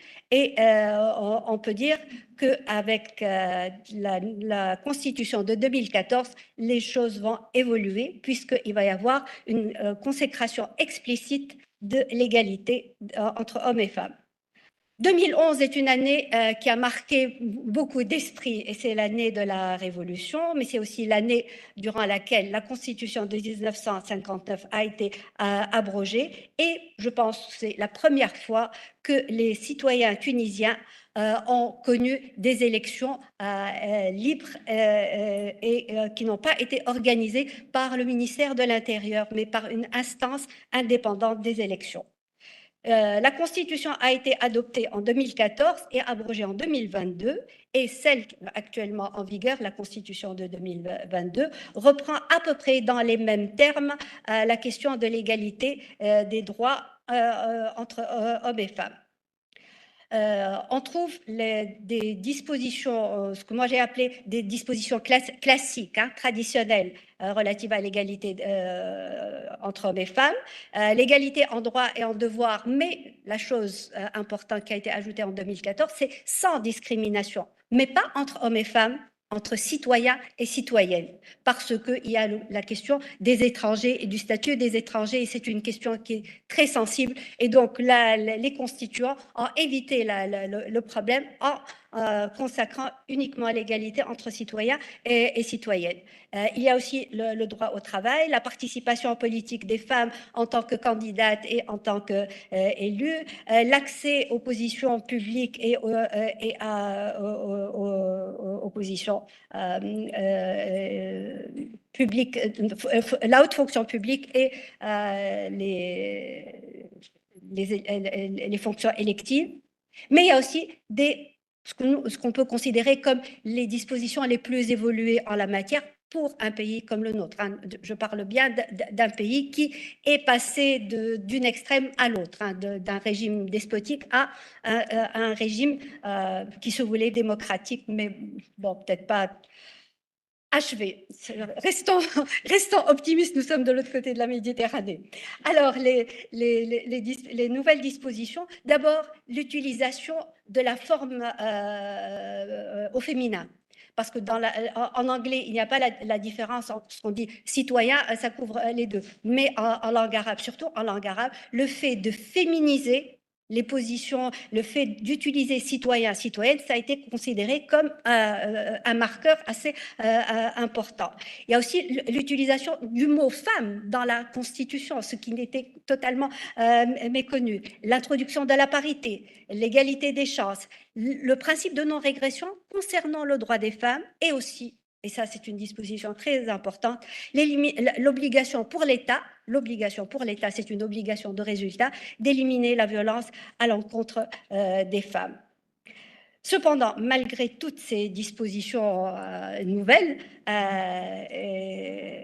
et une volonté politique annoncée, du moins déclarée, de consacrer les droits des femmes, cependant, il y a encore beaucoup d'obstacles et beaucoup de défis pour que cette consécration soit traduite dans la réalité. Et c'est ce que ma collègue, Madame Hamrouni, va vous présenter. Merci.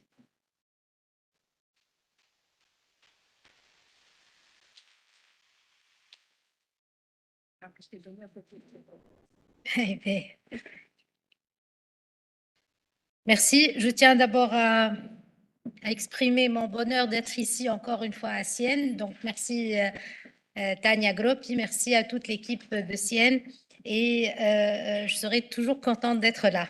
Voilà. Alors, je vais continuer un petit peu ce que ma collègue et amie, Madame la doyenne Naïla Chaben, a commencé pour parler plus de défis là. Donc, donc je vais passer ma... Non. L'autre sens. Défi comme ça. Ça? Ouais. Ah, attendez. Non, tu remontes là. Il n'y a pas un seul clic? Si, là, c'est ce que j'ai fait.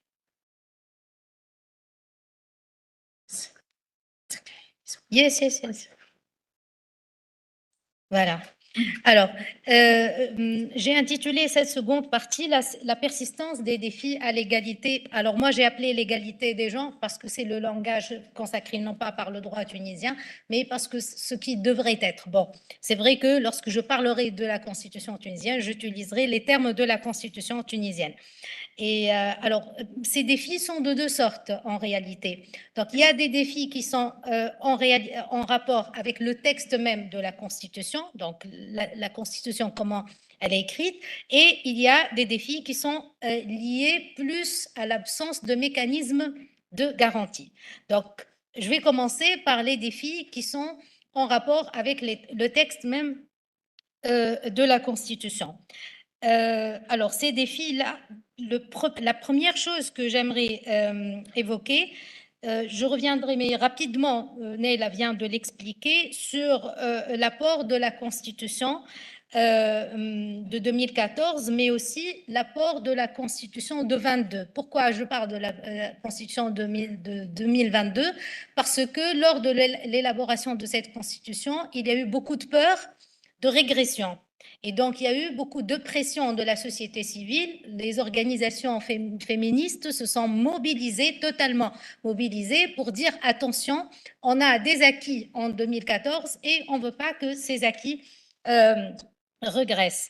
Ce qui fait qu'à la fin, nous avons une constitution, la dernière, donc elle a préservé les droits dans le texte, mais malheureusement, dans la nouvelle constitution, on a ajouté d'autres dispositions qui peuvent neutraliser, sinon peut-être anéantir les bonnes dispositions et les bonnes et ce qui est déjà adopté. Alors, le texte même de la Constitution. Alors, si je regarde l'ensemble des constitutions tunisiennes, je ne vais pas revenir sur 59, mais je redis peut-être ce qu'a dit Neila tout à l'heure sur la féminisation, ce qu'on appelle le langage inclusif. Ça, c'était un exploit en 2014, et là aussi, c'était sous la pression de la société civile. Il y a eu beaucoup d'hésitations, mais en fin de compte, c'est une constitution qui a parlé des Tunisiens, Tunisiennes dans le préambule, qui a parlé de l'égalité des droits et des devoirs dans le préambule. Et lorsqu'on regarde la nouvelle constitution, la constitution de 22, on voit déjà un petit changement. Alors, Quel est ce changement et ce nouveau défi en réalité? C'est que dans le préambule de la Constitution de 22, on voit un passage de l'égalité à la justice. Donc, on ne parle plus de l'égalité. En termes juridiques, il y a le principe juridique de l'égalité. On parle de justice. Et ça pose des questions parce que c'est un terme, on sait très bien que le terme de justice peut renvoyer parfois à des inégalités. On ne sait pas trop ce que ça veut dire. Est-ce qu'on parle de la justice au sens d'Aristote, justice distributive, justice commutative, ou est-ce que c'est une forme de discrimination positive peut-être, mais on ne sait pas. Donc de toute façon, on ouvre la voie à plusieurs interprétations qui peuvent aller peut-être vers une égalité, comme ça peut être, comme ça peut aller vers une discrimination. Pas positive, hein, mais vers une véritable discrimination. Donc ça, c'est un élément quand même fondamental. Sur le reste, la Constitution de 22, elle a préservé, avec un petit changement d'article, la même formulation de l'ancien article 21 que Neila vient de citer, mais j'ajouterai que l'utilisation citoyenne, c'était pas seulement, c'est vrai pour la question des étrangers, mais on nous a sorti cet argument à un certain moment lorsqu'on a commencé à parler de l'égalité dans l'héritage pour dire que l'égalité entre citoyens et citoyennes, c'est pour les droits liés à la citoyenneté, donc les droits politiques, et non pas tout ce qui concerne la famille, ainsi de suite. Donc c'est vrai que c'est un terme qui a été utilisé pour fuir un petit peu de l'engagement ou de la nécessité de garantir. J'arrive pas. Tu fais des films. Oui, parce que je veux faire. C'est bon, là, c'est bon. Voilà.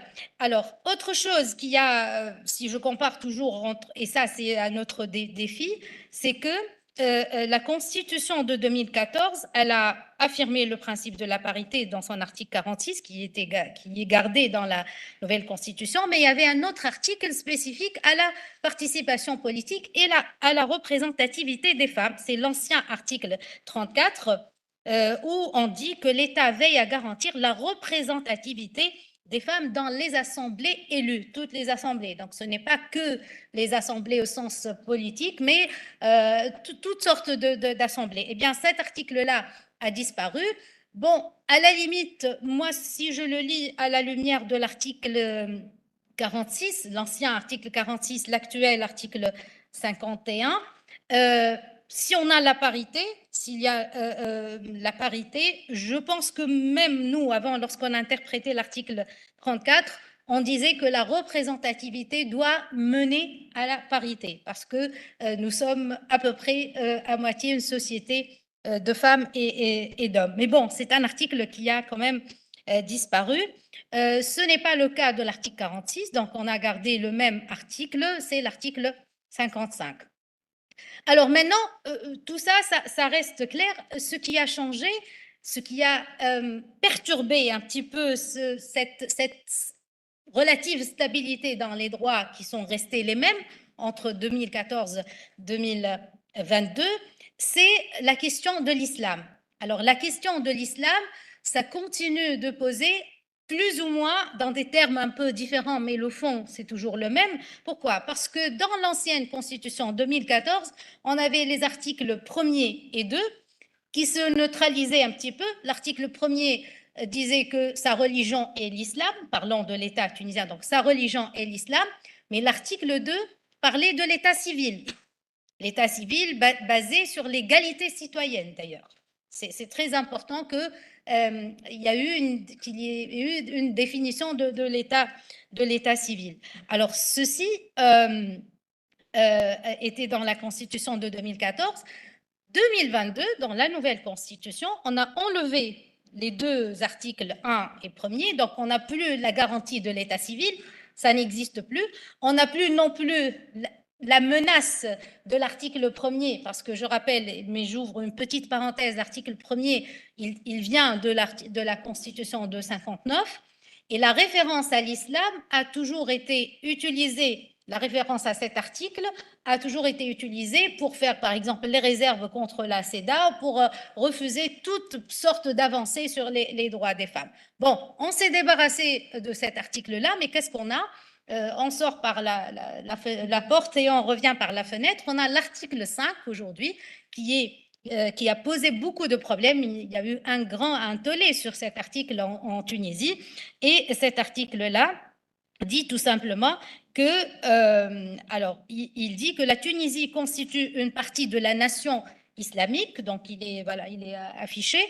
Seul l'État doit œuvrer dans un régime démocratique, c'est vrai, je souligne ça, c'est important quand même, à la réalisation des objectifs de l'islam authentique qui consistent à préserver la vie, l'honneur, les biens, la religion et la liberté. Alors, c'est quoi le problème que pose cet article-là?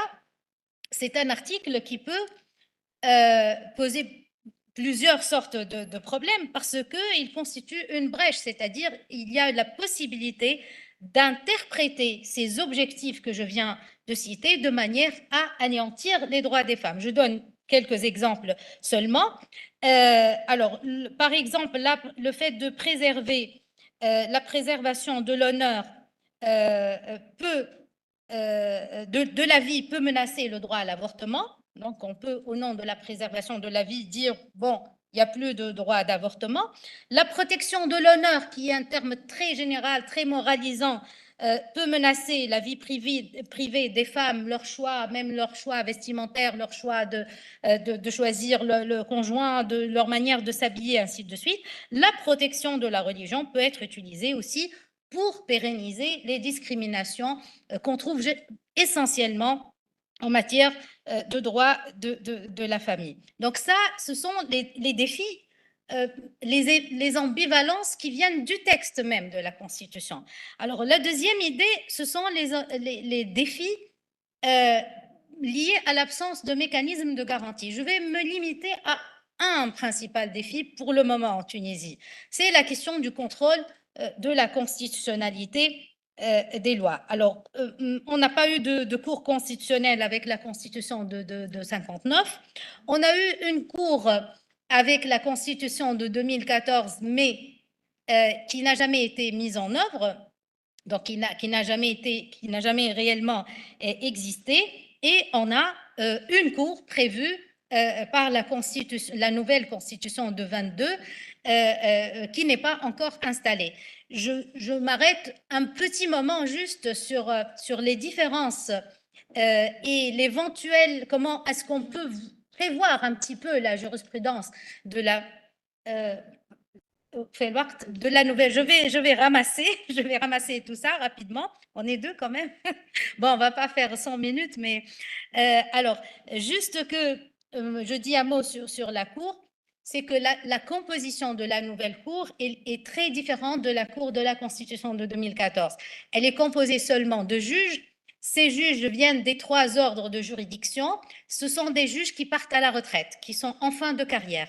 Donc, ça sera, pour nous, on le sait très bien, ça sera une cour composée de juges mâles, masculins, de juges assez avancés.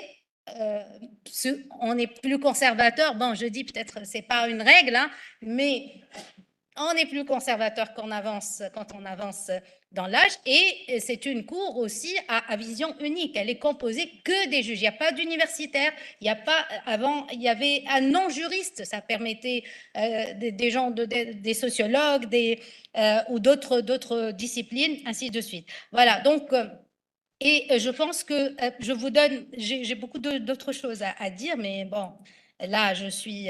Alors, je vais vous donner 3 exemples de régression, rapidement. Non, ça prend 2 minutes. 2 minutes.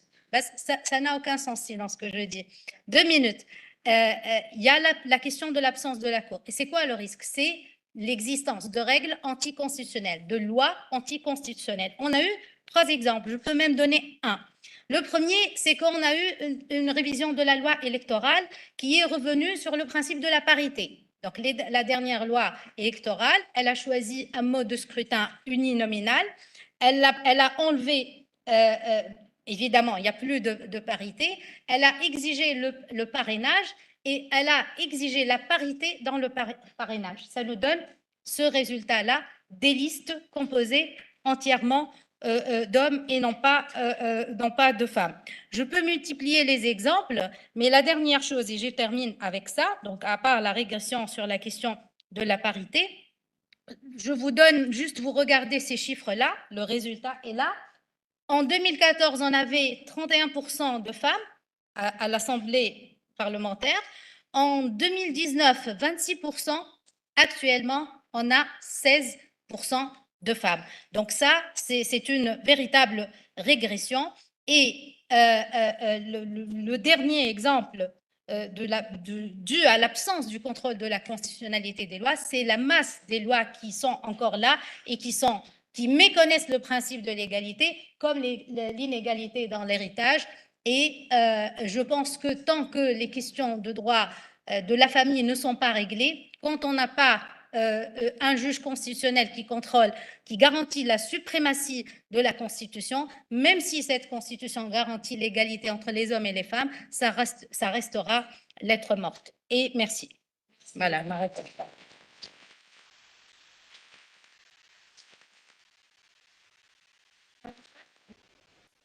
Nous remercions de cette analyse très importante de l'égalité des genres dans les deux constitutions tunisiennes.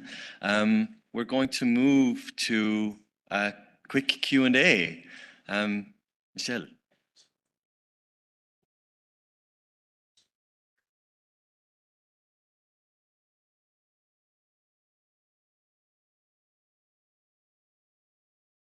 Thank you very much. Merci beaucoup. I think these are all wonderful presentations. And I just want to make a brief comment because two things came to my mind. We talked about aggregation and identity. And let me explain. Of trans people to the gender discussion and identity recognition identity. And I want to put a little dialectical twist into this. In the sense that aggregation is not without cost, and identity is always pitted and shaped by different. The last dialectical point, and I will give a couple examples, I won't take too much time. I know Susanna is already chastising me for going like this. It's okay, I said that in a friendly way. But the last one is equality and inequality. So very quickly, I'm speaking of my own experience teaching American constitutional law, and we have a very set thing because, as Tom Ginsburg said this morning, our equal protection clause says nothing about who is equal to who for what. So we teach first race, inequality and equality on the basis of race because of our slavery, and then gender. And gender is men and women because there's been discrimination against women and how, to what extent this is, etc. I get a student who raises a hand. Why can't you can't say that. What about trans people? So I said immediately, trans people are, as anybody else, should have the same right to their identity. But this distorts the history and the fact that women have not, at least in the United States, caught up with men. So the aggregation here comes with another side. Second time that I had this issue, and here Professor Mancini was present, so you don't have to, because that would take longer to say that you remember, is talking to a English class in Bologna, I said, right after the Dobbs decision in the United States taking away a right to abortion, I said, this is really makes the equality between men and women much more problematic because it affects the right of women. And what about persons who are pregnant that are not women? Again, persons who are pregnant are also entitled, but to some extent the fact that a lot of these decisions based on women. Second example is the French, and to some extent Asian example of in the language of these provisions, not all of them, but many of them, equality means putting women in the this extent, it seems to forget what Ruth Bader Ginsburg said, that differences between the sexes ought to be celebrated, but should not be women. And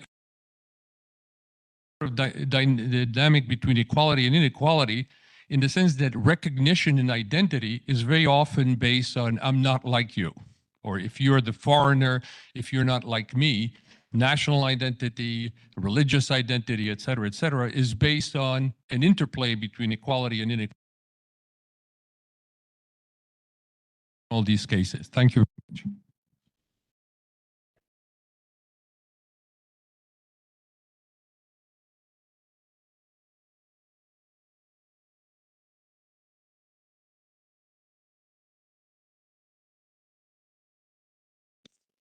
Question, comments, please.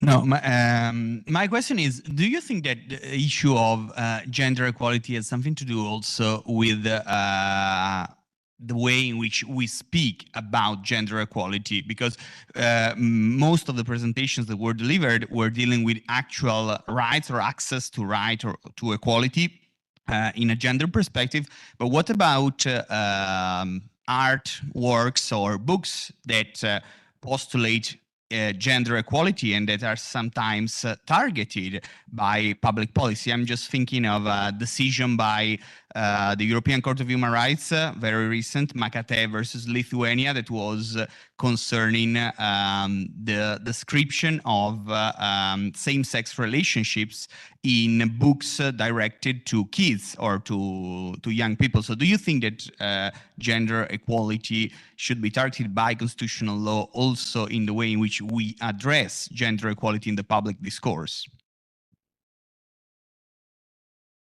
More questions? Comments? Right, so I think we should start now. Angela, you can go first and we'll just go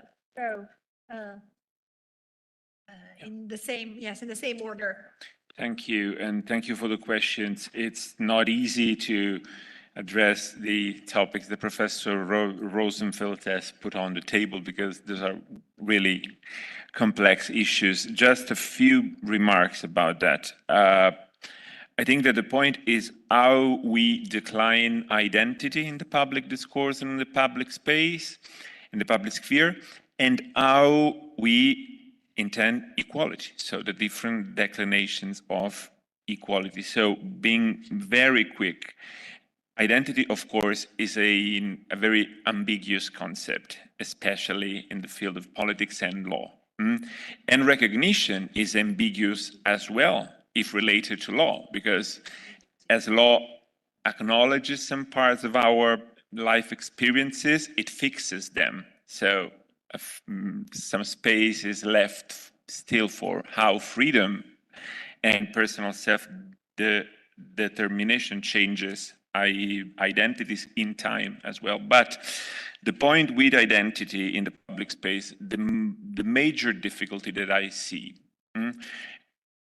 especially in the cases that you have told us. I mean, and what about those? What about me? What about the point is the difficulty to put identities together. So conciliating reivindication of identities and a wider frame of cohesion. And that is why I tried to address responsibility as a trait d'union to some extent between the reivindication of identity and the construction of a cohesion among differences. And that should be, I mean, the purpose of constitutional law, at least from our perspective and our culture. So equality, again, I've been thinking about this the whole morning and even during this session.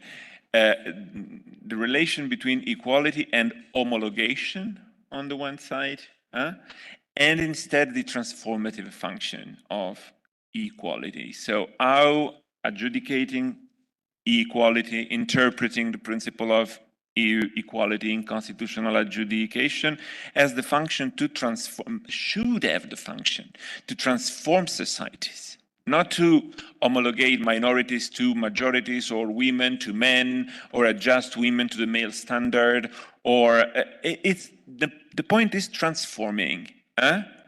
And so just a very, and about the other question, yes, in this transformative perspective, how do we talk about equality even in cultural practices is very important and should be protected. In Italy, we are facing serious problems with this issue right now, so it is very difficult to change the narrative in schools and about gender issues in general. So yes, it is a major problem right now. And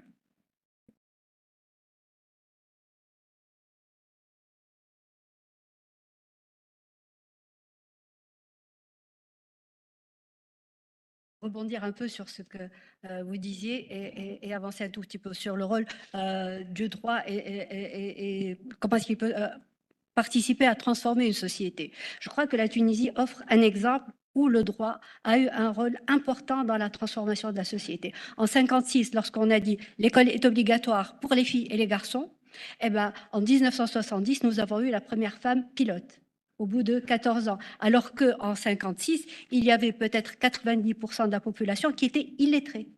Donc, le droit peut avoir un rôle positif, transformateur. Et c'est peut-être ce droit-là que nous souhaiterions toujours connaître et avoir. Sauf que la réalité de la société, quand le droit est trop en avance, la société se venge quelque part et elle prend sa revanche sur le droit par le conservatisme aujourd'hui que l'on trouve un peu partout. Je vous parle du cas que je connais, la Tunisie.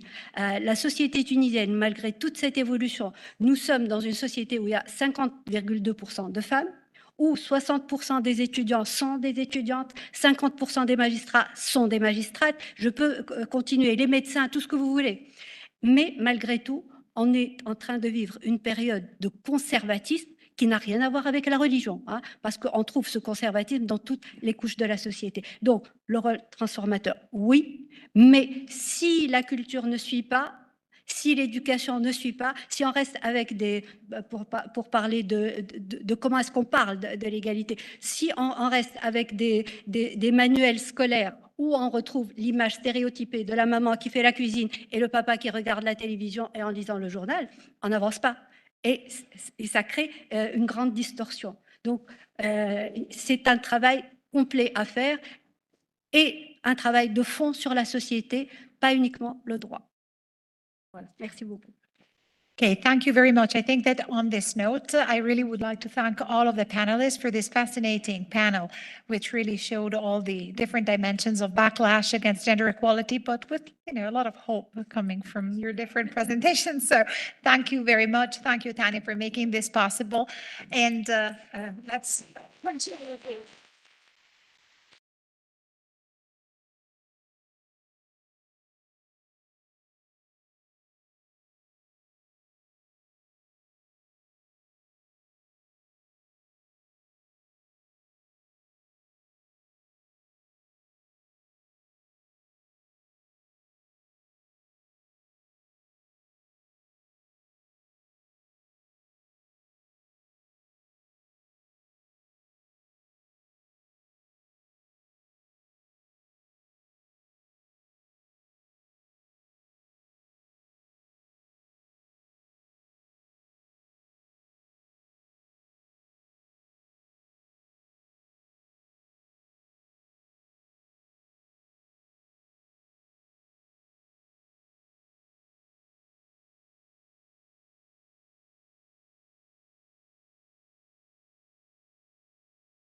So I will just start.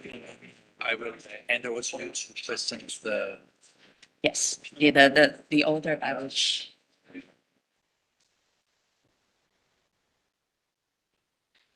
You want to switch off your mic, then I can switch on my. I don't know if Yes, you can do that. I do the flag test. Colleagues, we are about to begin.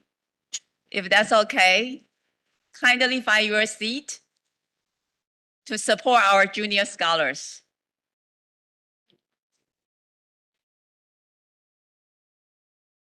Great, and welcome to the last session of the day. There's only a brief session of 2.5 hours between us and dinner. You could say that we are providing here affirmative action for a vulnerable group, namely junior scholars. On the other hand, you could also say that we are discriminating against them since they are allotted half the time of the senior scholars. As far as time goes, I'm going to be the strict one this afternoon. I'm going to keep track of the time. And my co-chair, Wenjian Chang, is going to present each of you. Please. Thank you. We have 12 wonderful papers and presentations for this workshop. They were selected out of a street competition.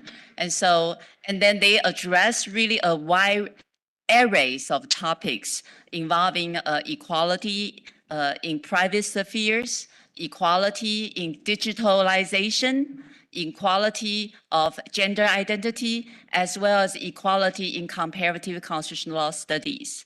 So after fierce debate, we decided to group them into 4 clusters of presentations. And in the first 3 papers, they all address creatively equality and discriminations in private sphere.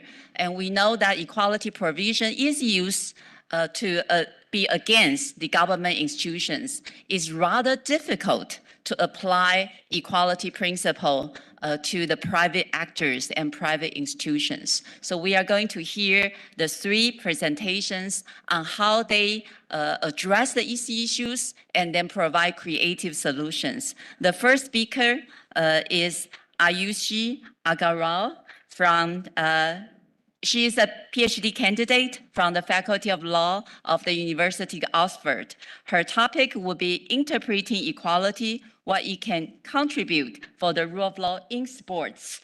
Ayushi, you have the floor.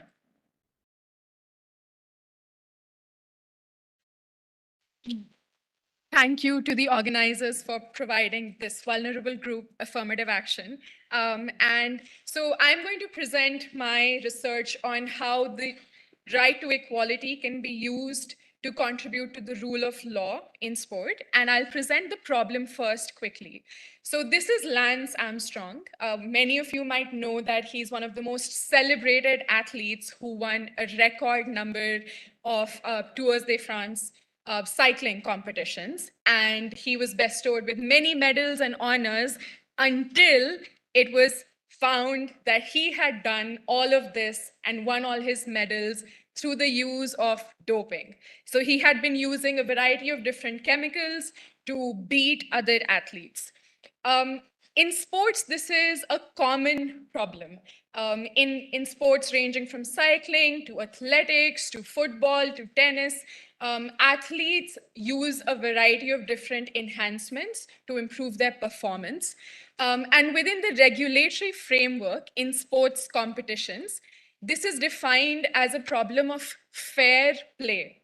So if we look at the World Anti-Doping Code, if we look at the UNESCO Convention, the words that are used again and again in all the instruments, as well as by courts, for example, in the case of FNAS versus France in the European Court of Human Rights, this is defined as a problem of fairness, that it's not fair that one athlete uses chemical substances to improve their performance vis-a-vis another athlete who doesn't use those substances.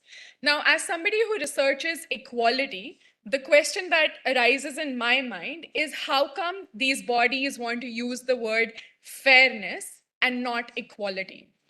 because it's not just a question of intention that somebody wants to use this particular means to enhance their performance. It's also a question of socioeconomic access. There are many athletes all around the world who simply cannot access these substances, or doctors who can facilitate use of these substances or who can monitor their performance. And so the question that arises in my head is, what is the relationship between equality and fairness? And as the daughter of a woman who does mathematics, my tool is to use Venn diagrams. And so I'm thinking, do fairness and equality intersect and there's an overlapping area? Or maybe fairness is a much broader concept and equality only occupies a certain portion of it. Or maybe they have absolutely nothing to do with each other. And this is a non-issue. Equality should stay in its own place and fairness should stay in its own place. So the natural place for me to go to investigate this was international covenants on human rights. So that's the Universal Declaration, the International Covenant on Civil and Political Rights, and the International Covenant on Economic, Social, and Cultural Rights. In the preamble of all three of these conventions, it is quite evident that the flavor of equality, fairness, dignity runs throughout. And these are some of the quotations that I've taken from the conventions themselves. So where is recognition of the inherent dignity and of the equal and inalienable rights of all members is the foundation of freedom, justice, and peace. And all human beings are born free and equal. So my investigating point is, well, this is all great, but what is the content of equality and how do I solve my Venn diagram problem? So I came up with 3 buckets. I think that all the rights that have anything to do with equality, at least in the international covenants, can be put into 3 buckets. The first is equal rights, i.e. same rights for everyone. So some examples of these are Article 2 of UDHR and Article 2, Clause 1 of ICCPR and ICESCR. And what they aim to do is to say that all the rights that are delineated in the conventions are to be exercised in the same way or in an equal way by everybody that it applies to.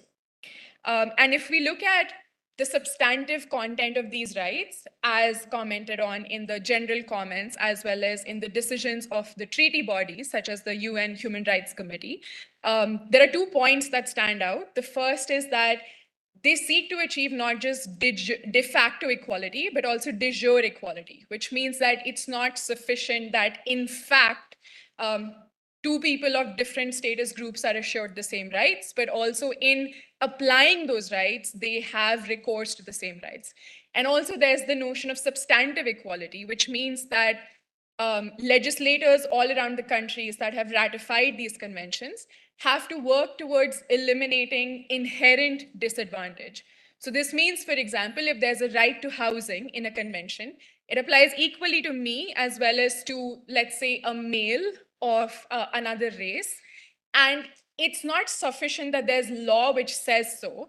In practice, I need to be able to have the same housing rights. The second basket is non-discrimination, which basically means the state cannot treat me and another person differently.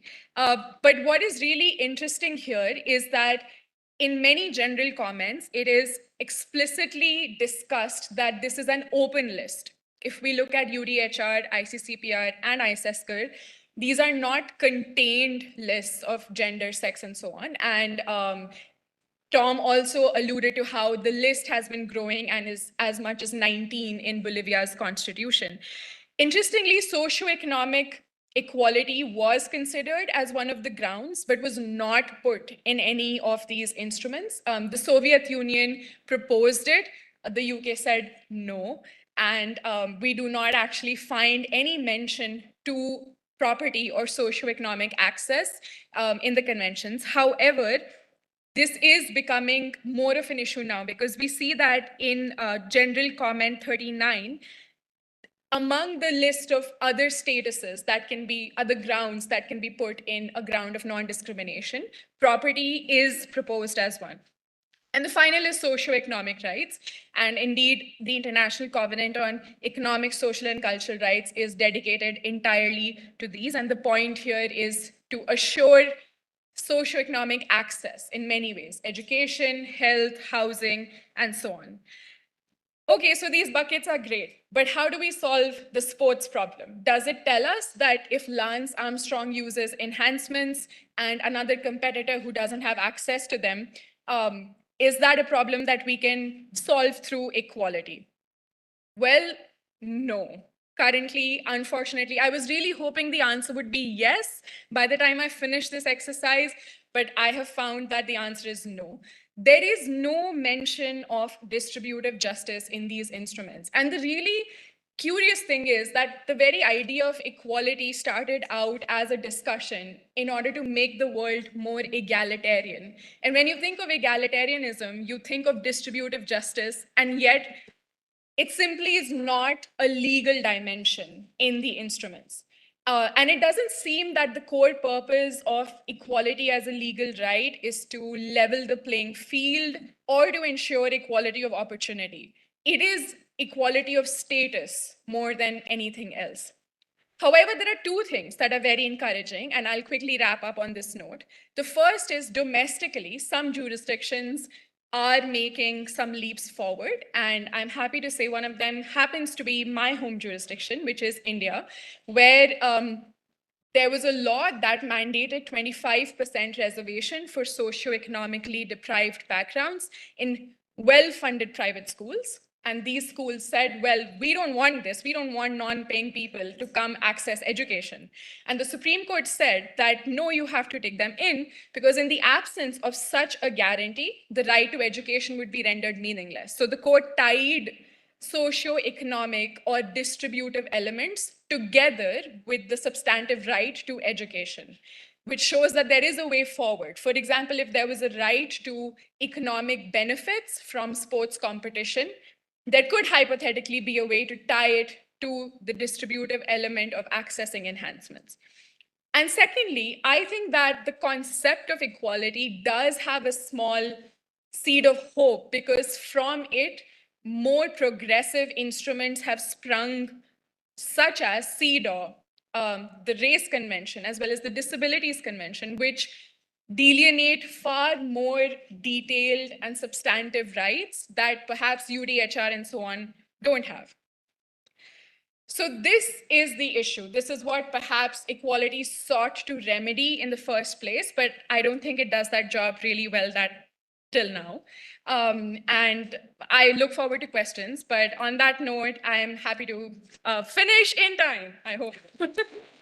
Thank you, Ayushi, for the excellent management of time, and we are sorry about the time shortage.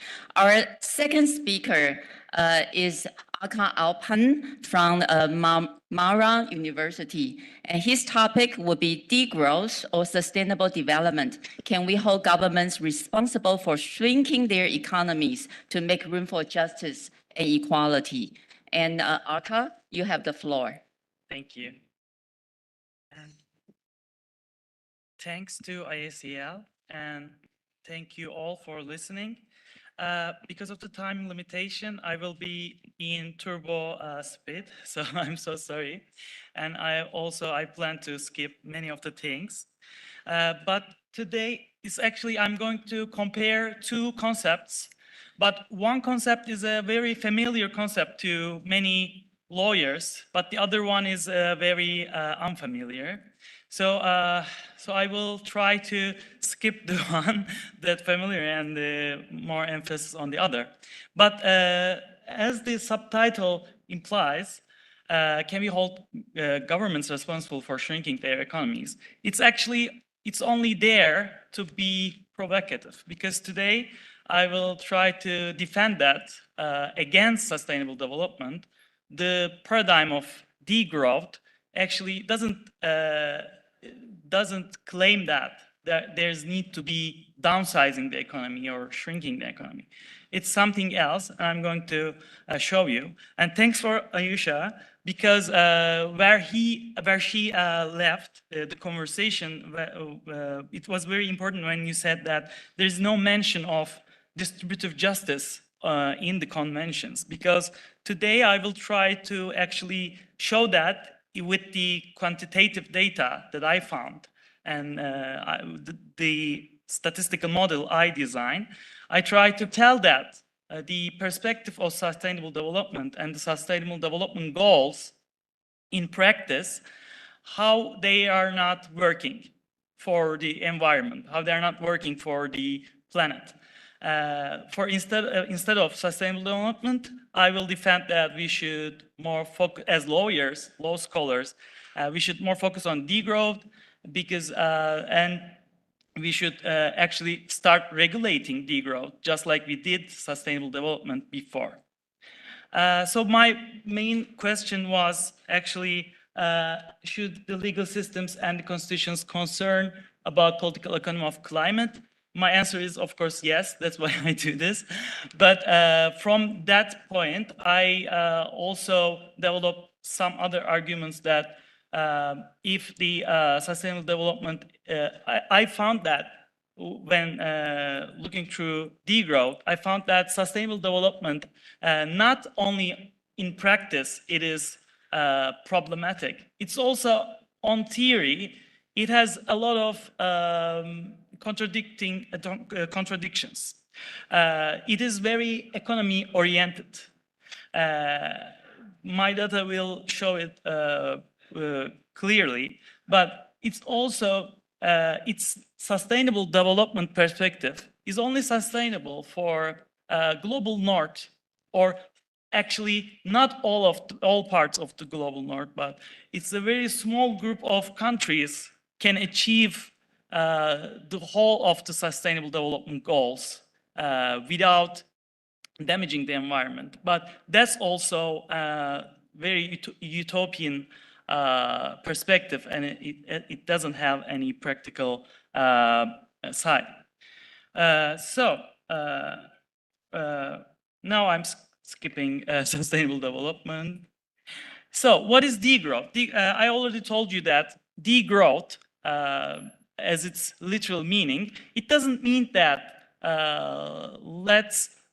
it doesn't mean that GDP deduction, it doesn't mean that going poorer, but it's actually, it's about changing the quality of the economy from commodification to decommodification. So it doesn't mean that doing the same thing less, but rather it means doing something different.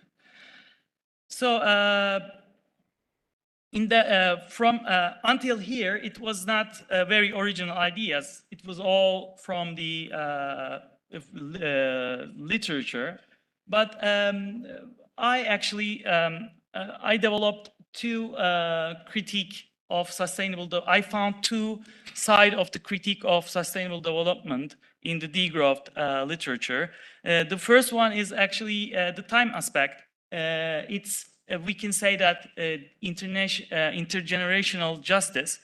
This is already a part of sustainable development, but only in theory.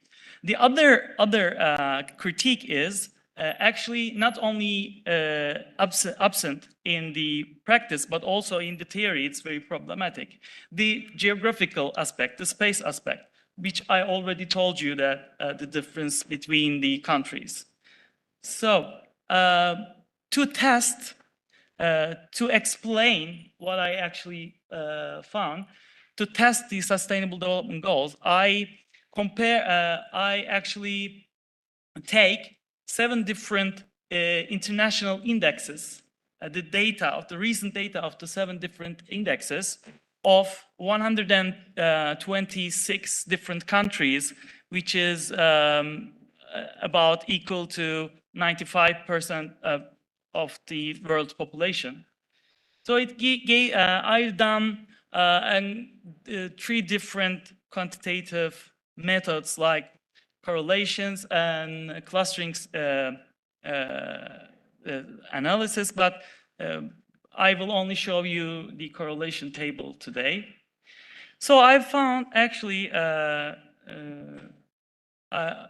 think trying to be, I was so fast, I'm sorry. So let's talk about the results. Maybe it will be more clarifying. So I've actually, with the 7 different indexes and the 126 countries, in the comparison, I actually found that there are 4 different groups of the results about the relationship between different sustainable development goals.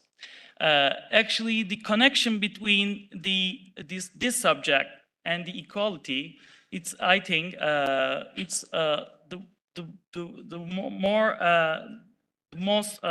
closest part is the income inequality, and it is represented in the Gini coefficient. So it's the blue one. So let's look at the blue highlighted results. That I found that this is the between all 7 indexes, the income inequality is the one that gave us the weakest relationship with the others. So it has no significance, even it has no even a moderate relationship with the other indexes. That means that there is no relationship between income inequality and, let's say, human development. There is no relationship between rule of law and income inequality. There is no relationship between democracy index and income inequality. So thank you. I was just about to finish. So the others are the purple and the red are about carbon emissions per capita. As you can see that they gave us some kind of significant relationship. It is not that strong, but it is highly correlated. And you can see that GDP and human development is highly correlated with the carbon emissions. That means a country who have a carbon emission per capita higher, they have a higher human development. So it is probably something expected. But actually on the green part, this is the only positive thing that I found, that it's really highly correlated that the rule of law, democracy, and human development are highly correlated. And they gave me the highest results all over the table. So that's a good part, but that's actually, as a conclusion, that put us this problem that in practice, the only goals of the sustainable development that rich countries, the democratic countries, the developed countries achieved are these ones: the rule of law, the gender equality, democracy. But in the other fields, environment and equality, let's say income equality is really correlated to substantive equality, the equality in private sector, they are failed already. Thank you. Thank you, Arthur, again for excellent control of time. Our final speaker, last speaker for this section is Dr. Tony Fickenshire from University of Regensburg. His topic will be Social Security Generational Justice as a Constitutional Justifiable Mandate. Tony, you have the floor. Dear colleagues, it is a great honor and a great pleasure to have the opportunity to present here. I sincerely thank the organizing team around Tanya Gropi and, among others, Valentina Carlino for hosting this roundtable on this important topic, and also especially for including also young scientists. This cannot be taken for granted. And in this sense, also thank you very much to the chairs. So my presentation will address the topic of equality in time. as I think the discussion about the responsibility of today's generation for the future generation has gained in sharpness and has no longer been taking place at the political and social level alone, but it is increasingly being based on constitutional law, as for instance, the German Federal Constitutional Court's decision on climate change illustrates here in Germany. From this recent jurisprudence, it must also be examined, from my point of view, whether any conclusions need to be derived with regard to social security systems. The main problem concerns the future financial viability of these systems, which applies in particular to pension insurance. As a result of demographic change and the increased life expectancy of people, leading to more and more pensioners drawing their pensions for longer, while at the same time the number of contributors is declining, the current pension insurance system is reaching its limits. This raises the question of the extent to which a constitutional mandate can already be derived from the Constitution itself, to the effect that the social insurance protection also remains secure after future generations of pensioners leave working life. So ensuring an equal level of freedom of the pensioners now and in the future.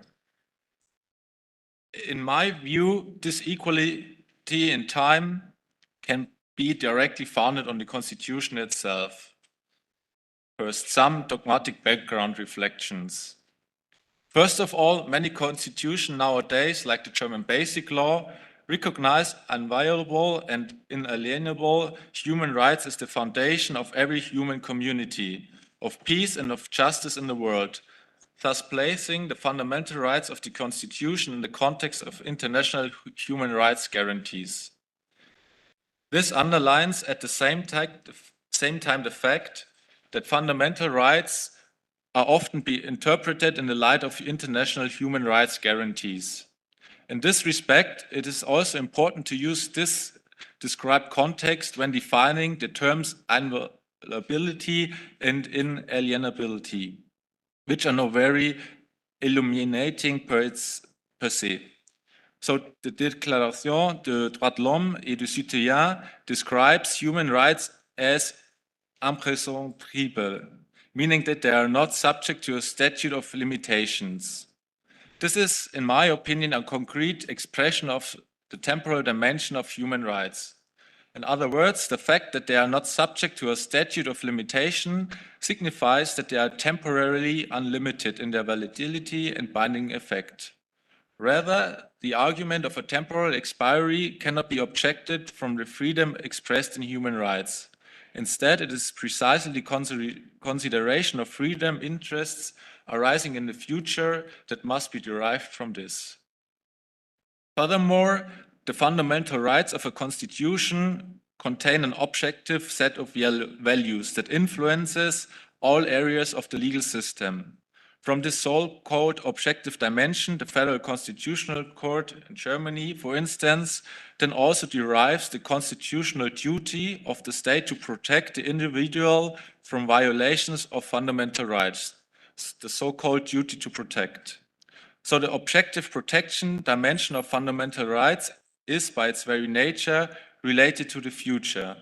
It obliges the holder of public authority to avert or to mitigate impairments of fundamental rights that may arise in the future. The duty to protect demands positive action on the part of the state, which in this respect can only be genuinely in the future. So future generations receive protection because the objective content of fundamental rights already induces the state to take or to refrain from taking measures that would lead to an unreasonable impairment of the fundamental rights of future generations. Such an understanding of fundamental rights corresponds to the identity and essence of a constitution itself. For by its very nature, a constitution is not final and fixed, but evolves over the time, with the identity growing and changing in the same way. It is a living instrument. It adapts to the realities of the world and to people's ways of life. Thus, the community is to be kept functional via its organizational dimension. In the present context, however, this means at the same time that it only corresponds to this meaning if a future-orientated dimension is also attributed to it. Otherwise, it would only do justice to part of the community if it ignored the future concerns of at least younger generations. In other words, it would contradict its nature and its power of organizational connection if it were to disregard future effects. In this respect, a constitutional legislator always has in mind that the constitution is designed for continuity, meaning that it is intended for an indefinite period of time. The norms are thereby also designed to steer acceptance. Otherwise, the constitution would not be suitable as a permanent instrument. In other words, it wants to express in a continuous form how the society is constituted. If, however, the constitution is reduced to a present perspective, there's a risk that it will increasingly meet with a lack of acceptance, at least in parts of the society, and that it will ultimately be abandoned. Now, how about the social and students' protection? From my point of view, this question is not completely comparable with the cited climate case. In the case of the climate protection resolution, the passage of time alone establishes such facts. Although the demographic development itself may be irreversible, this does not lead to the irreversibility of the threat to old age security per se. Rather, it remains open to the state to take new measures at any time.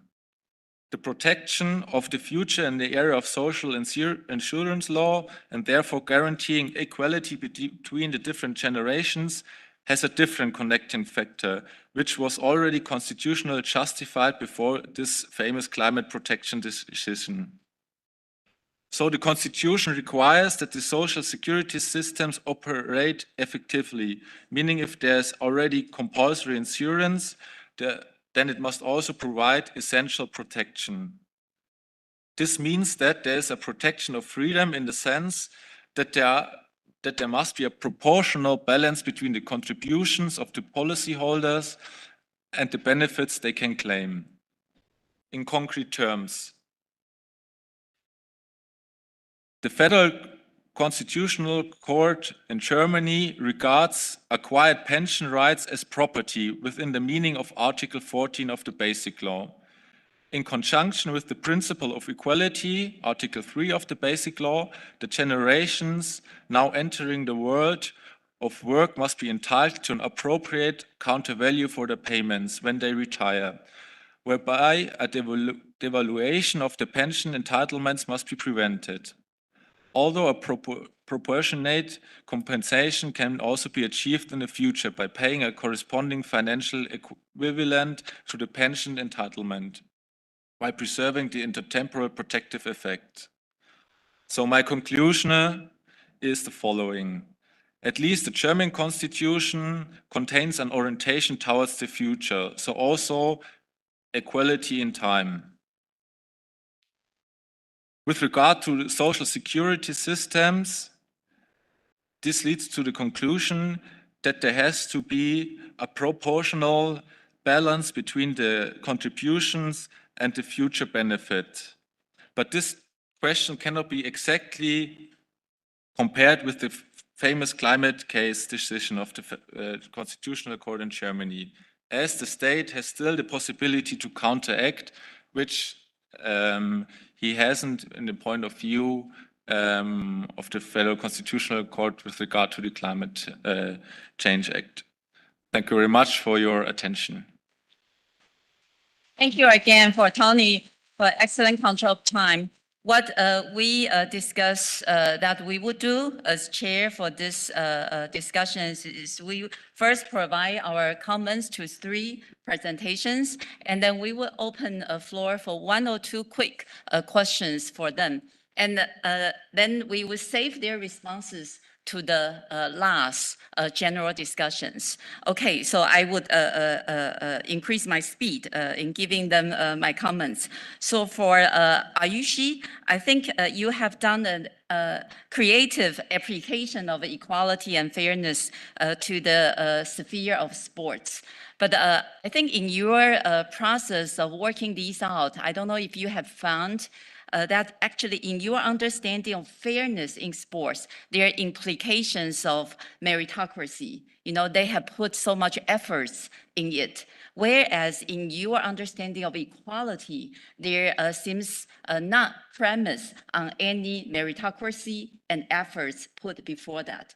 I think that's precisely because of the sports areas, right? So I think the, further on, you can really rely on the discussions on meritocracy, literatures of that, and then try to see how that would really have impacts or influences on your further exercises.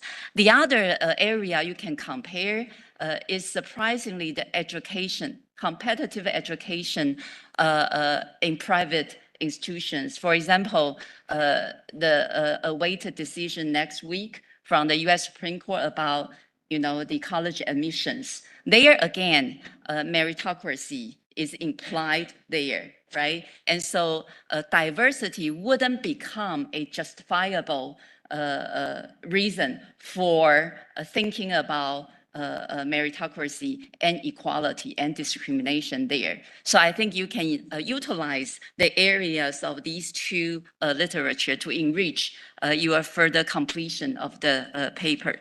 And for ACA, I think you haven't read it. I read it. I think ACA has done a very creative empirical studies to try to link those statistics and data that were not linked before by lawyers and social and political science. I think well done there. And then you found no correlation between income and equality. No correlation between carbon emissions and economic state of the countries. But you found correlation between rule of law and human development.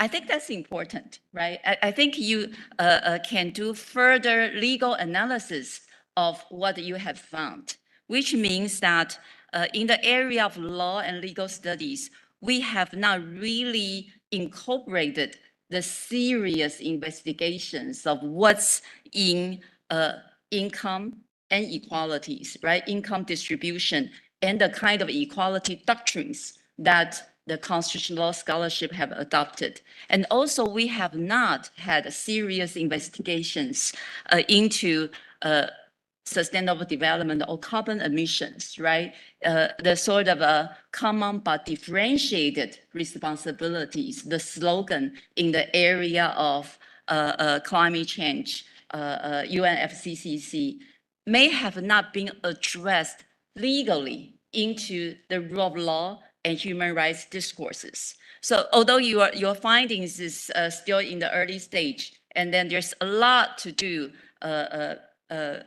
before you reach out those serious investigations. But I think at least you can begin to do some so that this work can be published in the legal journals rather than just statistic and empirical studies. So that would be my comment and advice to this work. And finally, to Tony, I think this is really a very creative contrast between climate litigation, particularly the German Constitutional Court decision, and social security. I think you have done a wonderful job in compare what's common and what's differentiated between the two decisions.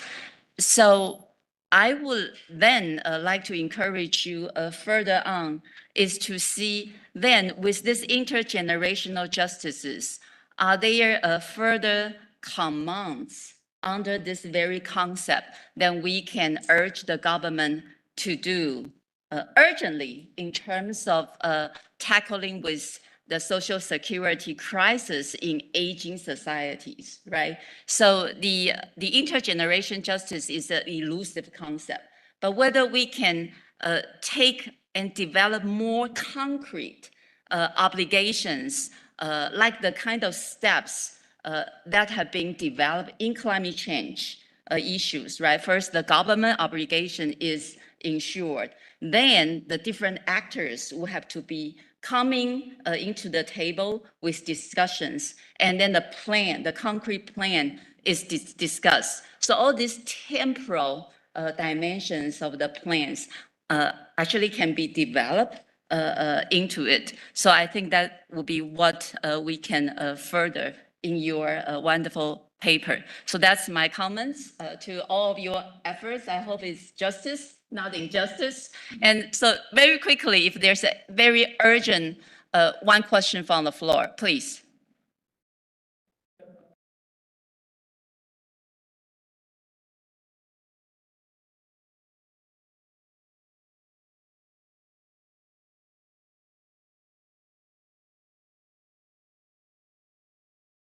Thank you, Neil Peterson, University of Münster.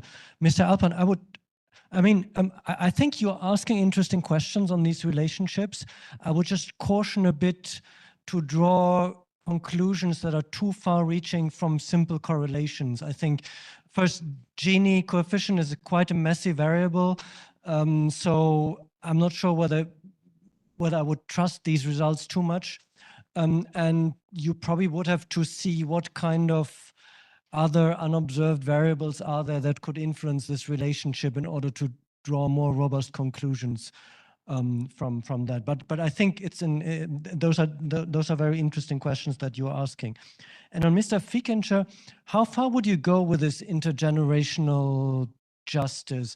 Would you say that the Constitutional Court can actually correct or even ask the German legislature to act for pension reforms, because we can see that at some point we will end in bankruptcy with the current system. So how far would you go? Thank you. Thank you. Do we have our president? Thank you so much. Thank you so much for 3 really interesting presentations. I only have one question, and it's for Tony Fickencher. Yeah. So I was just wondering whether you are looking at the practice from the European Court of Human Rights in this field, because they have very interesting case law on the protection of pension rights. Of course, that's Article 1 in Protocol 1 to the European Charter of Human Rights, and they have actually gone quite far, in my opinion, in the protection of the older generation's right to social benefits, rights to pension. So I'm just wondering whether you're mainly looking at the German constitution, or you're also looking into this practice and which role it might play for, maybe also for the interpretation of the German constitution. Thank you. Thank you. And to do injustice to our junior scholars, I will invite you first with very brief responses if you have now, or we can wait till the very end. So I will start with Ayusi. Thank you for your feedback. I think it's very helpful. And I actually do plan to make effort one of the bases of saying that there is a very strong link between equality and fairness. Because if we look at the genesis of the idea of equality, it is that if 2 individuals are able to exert effort in a way that they would achieve the same results, then their gender, their race, their skin color, etc., should not matter. So the equality of individuals, if we are not looking at the biblical notion of being created in God's image, is actually just of human worth and how much you can do with that human worth to achieve something. So I think that's definitely a point I'm hoping to already incorporate in my thesis. And with respect to education, I'm very excited to read that judgment and see what happens. It is going to be one of the chapters in my thesis. And actually, ever since I started doing this research, and because I live in Oxford, I overhear conversations about cognitive enhancers all the time. Undergraduates and graduate students who are taking Ritalin and modafinil without prescription to increase their alertness levels before exams. I've already given exams without taking said enhancement. So I'm wondering who should have gotten the gold medals, and so on. So it's a very rampant thing, and I hope to incorporate it. Thank you. Thank you. Thanks a lot for the feedback. That's what actually on my mind I will try to do. You already mentioned that on the paper version, it has more philosophical background, and I will like to add a more legalistic background too, as you said. And for the question, I actually, on the written version, I tried to follow a more scientific language and more scientific standpoint. I was more neutral, but with the time limitation and the excitement and considering I am very nervous here, I think I used a very strict conclusions, like very reductive language about my results. I'm sorry, but you are really right about saying that. Thank you. And Holly? So I think your question and the question of the professor from Münster touches the same content, I think, the same nucleus. The Federal Constitutional Court in Germany has already explicitly stated that the social principle expressed in Article 20, paragraph 1, or the fundamental rights do not, or there's no special duty to establish a special social security system. It only obliges the legislator to offer a protection, but how this how this protection is offered, this is the question that belongs to the legislator. And so, for instance, the legislator has the right to decide if he finance the social systems by taxes or by contributions, etc.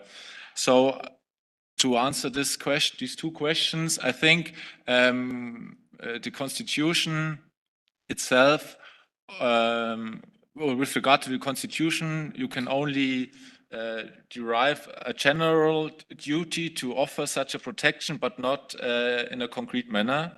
And the second question, I think, so yes, I know that the Article 1 of the additional protocol of the human rights, etc., protects also pensions as a property, and the speciality of this, how to say, of these positions is that they are linked, or they are within a public system. So in Germany, we speak of public legal protection, and this famous decision of the Federal Constitutional Court, I think it was in the end of the 70 years when they first recognized pension as property, refers to the same problem, and they argue in a functional way that in today's world, people build their fortune not anymore by, how to say, by houses or by land, but by these positions. And so I would say there's no difference between these two legal systems. But I know that, for instance, public licenses, maybe licenses to run a bar, etc., are protected by Article 1 of the additional protocol, but are not protected by the German Constitution, but that's another point. So, yeah. Sorry for the time, but thank you very much. Join me to congratulate these three young scholars. So then we will have the second cluster of the papers who address the inequality discriminations in the digitalization. Thank you. Thank you. Very well done. German. That's why I formulated everything. I saw it.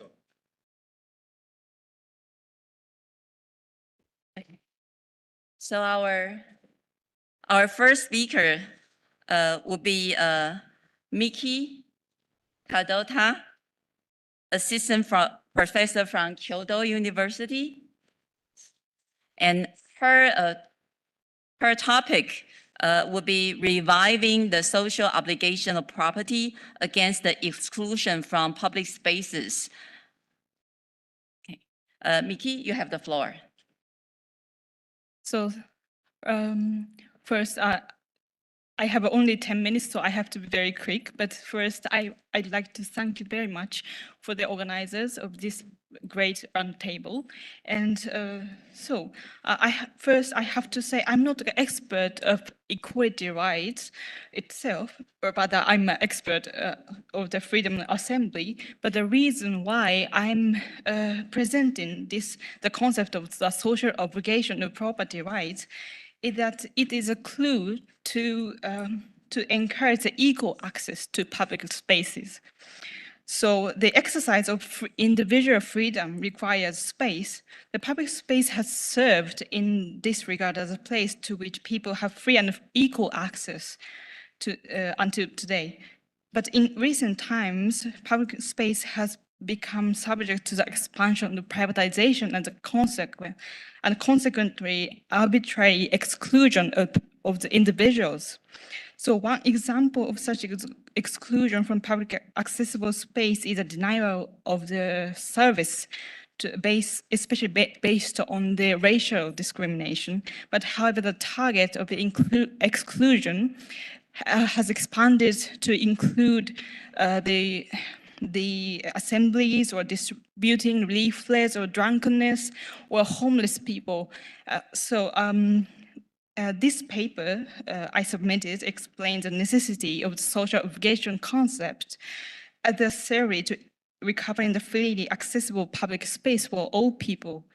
So an important premise of constitutional jurisprudence is that the fundamental rights is a defensive rights against the intervention of the state or public power. However, with the rise of social power, it has been recognized that it is not only public power that poses threats to the fundamental rights. The issue has been discussed in Japan as a third-party effect or horizontal effect. The countries referred to on this issue are mainly Germany and the United States. So in Japan, although there is a dispute between how this effect, whether it is binding the people directly or indirectly, the main source of the reference has been for a long time, the state action doctrine in the United States.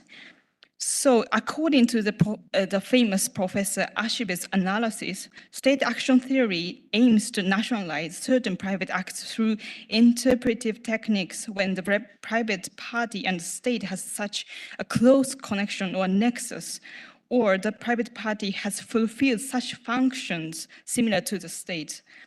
So, however, when this argument broadly interpreted, the exclusion from, for example, one retail store or shopping center could not constitute a state action because however large the shopping center or the private premises is large, could be large, the very nature of that shopping center remains private. So on the other hand, German law has been referred to as a champion of the theory of indirect application.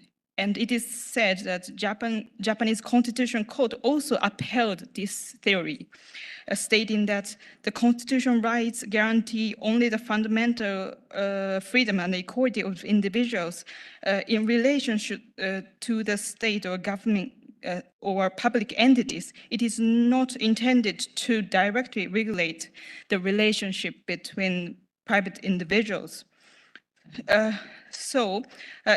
However, when the manner or degree of infringement by private parties, it should be dealt with the legislative measures or general restrictions on private, provisions of private law. So since the 1990s, referring to the German federal constitutional cases and discussions, some new theories emerged to explain the third-party effect as a reflection of the state's duty to protect fundamental rights. So this theory is based on legal triad or triangle, which is the state and the person in need of protection, and the third party who violates the legal interest of this individual. The difference of this theory is that from the conventional theory is that this approach examines the breach of duty of the state to guarantee the minimum protection, which is called in German Untermaßverbot. However, even with this concept, it is not always easy to examine the violation of the under protection, since, for example, the case of the denial of access to retail store or shopping center in the community, it is not clear whether the denial of protection of this person who are rejected by the private party constitute a breach of duty. However, in my perspective, if the person, the protection is reduced to the minimum level, the people's self-determination would be undermined to the minimum. So people should be free to choose the goods or the services which are necessary for their lives. So this is why intensifying third-party effect or horizontal effect is necessary. So the argument for intensified third-party effect is, in my paper, the social obligation of property. So the main source of this argument is the Article 14 of the German Basic Law. In the paragraph 2 of this article states, quote, property entails obligations. Its use shall also serve the public good. So in Germany, mainly referring to this article, social restraint of social obligation of property rights has long been recognized in judicial precedents. However, it is also true that the addressee of this obligation has been considered to be legislator. So, which means, in other words, the legislator can and should take into account these social obligations when defining the content of property rights in the form of legislation. But the private parties itself are not bound by this obligation. But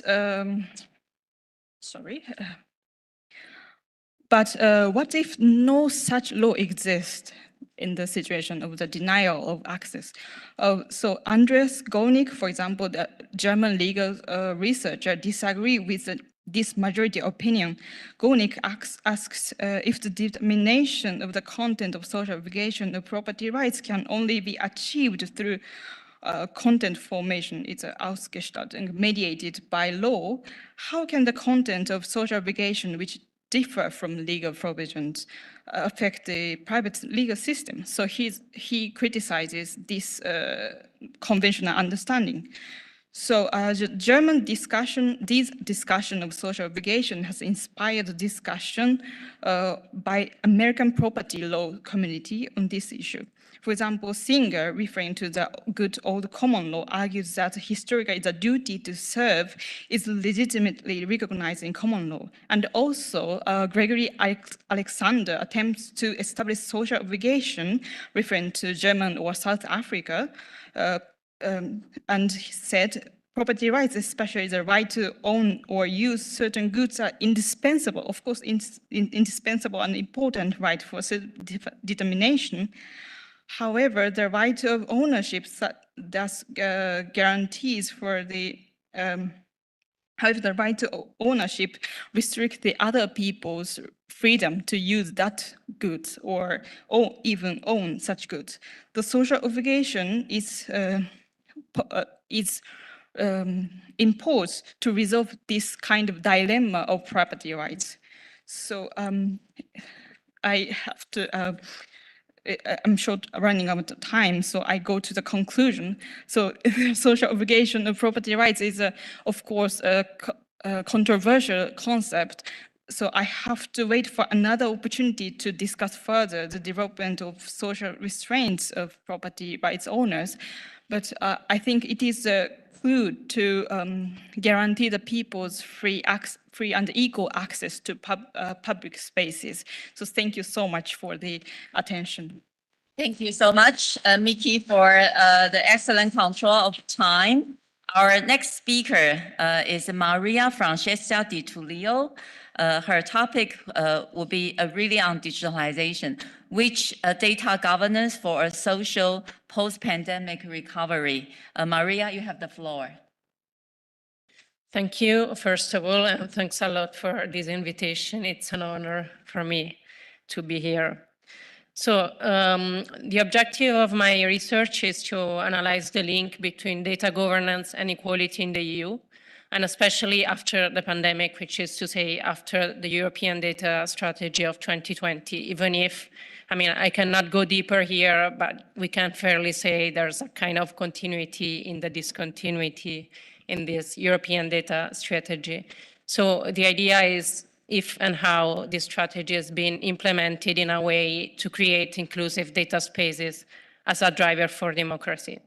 So I will first highlight very shortly the link between big data and equality, and then how this affects the concept of privacy, which is affirmed in itself in the EU law, and then how data spaces, open issues about data, how data spaces can be fit for equality, and how regulatory acts are addressing these points. So concerning big data and equality, I can be very short because the problem is very well known. The data-driven market, by its nature, leads to very concentrated markets.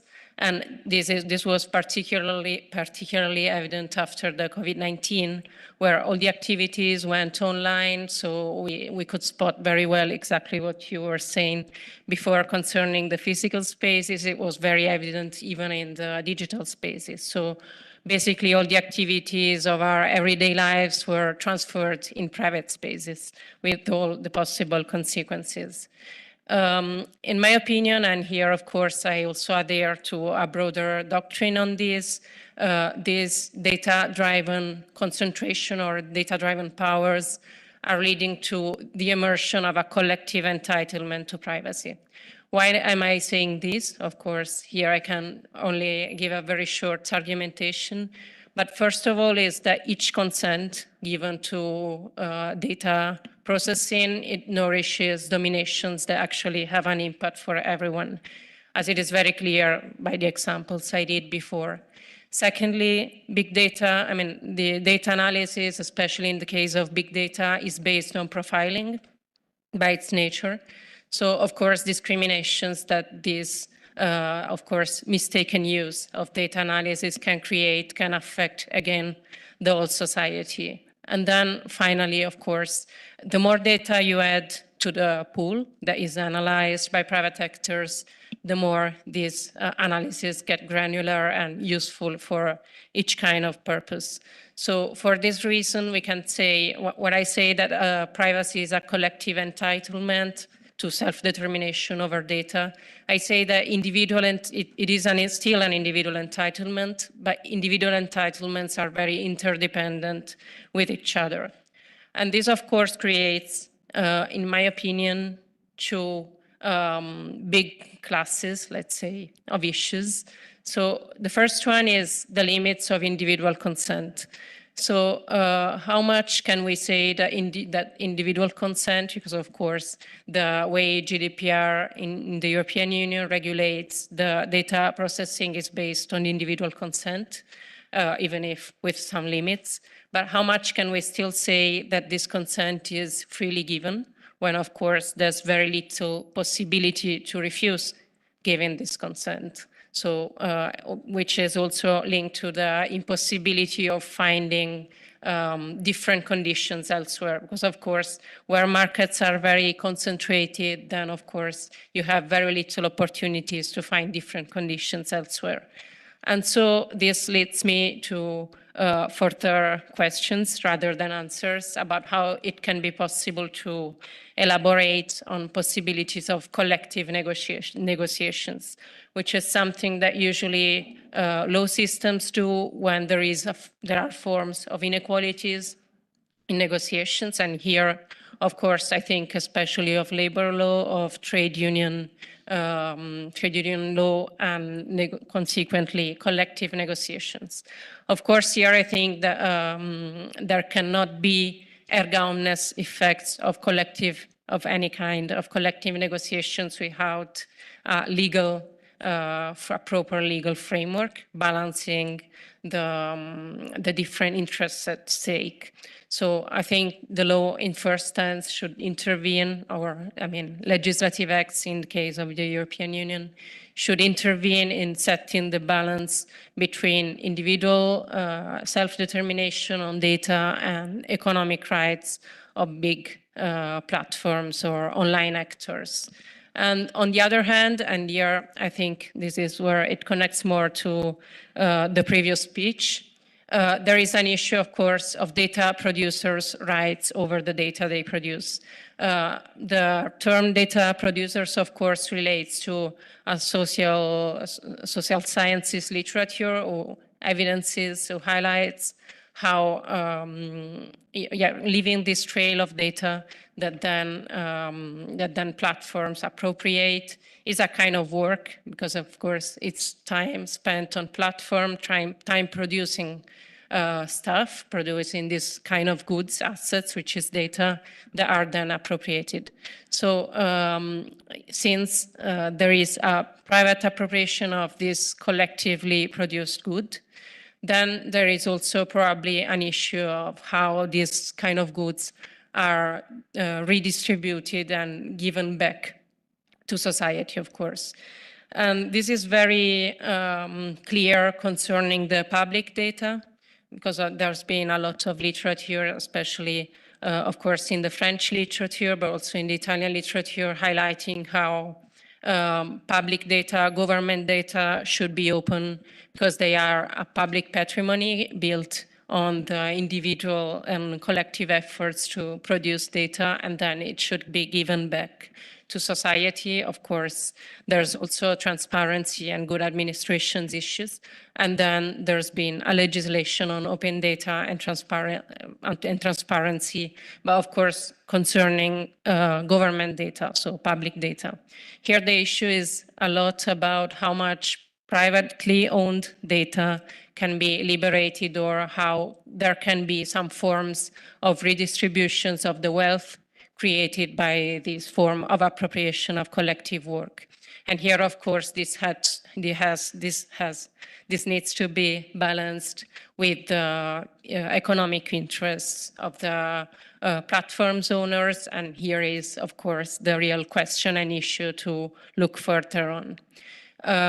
Other question, which is maybe less important, considering that it's about economic rights that somehow have don't have the same hierarchical level as the individual and personal rights, but there's still an issue, of course, of competition. So about how data should or not be open to competitors, so to newcomers. And this comes from a kind of doctrine which is called essential facility doctrine, which has been developed in antitrust law. So when someone has a monopoly on an infrastructure, and data is actually an infrastructure, which is necessary for other actors to initiate their own undertaking, then this infrastructure has to be put at disposal with non-discrimination rules to also the competitors. And here, probably we can think of a form of possible application of this principle in data governance.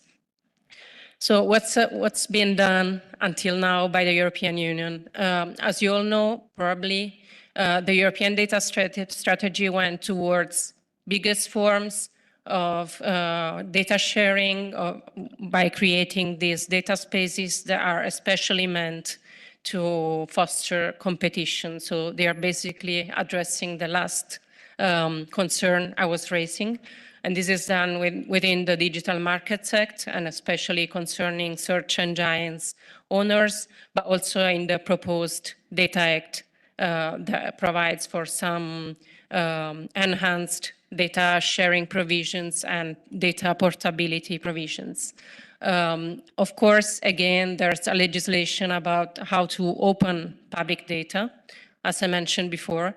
Probably what needs to be ruled upon a bit more, and here, of course, questions are more than answer, is about privately owned data.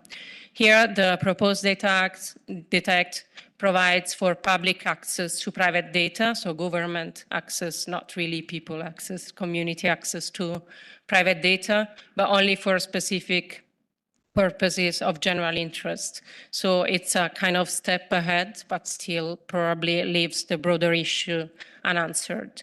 So what to do right now, and here I refer to the Data Governance Act, and here I'm closing.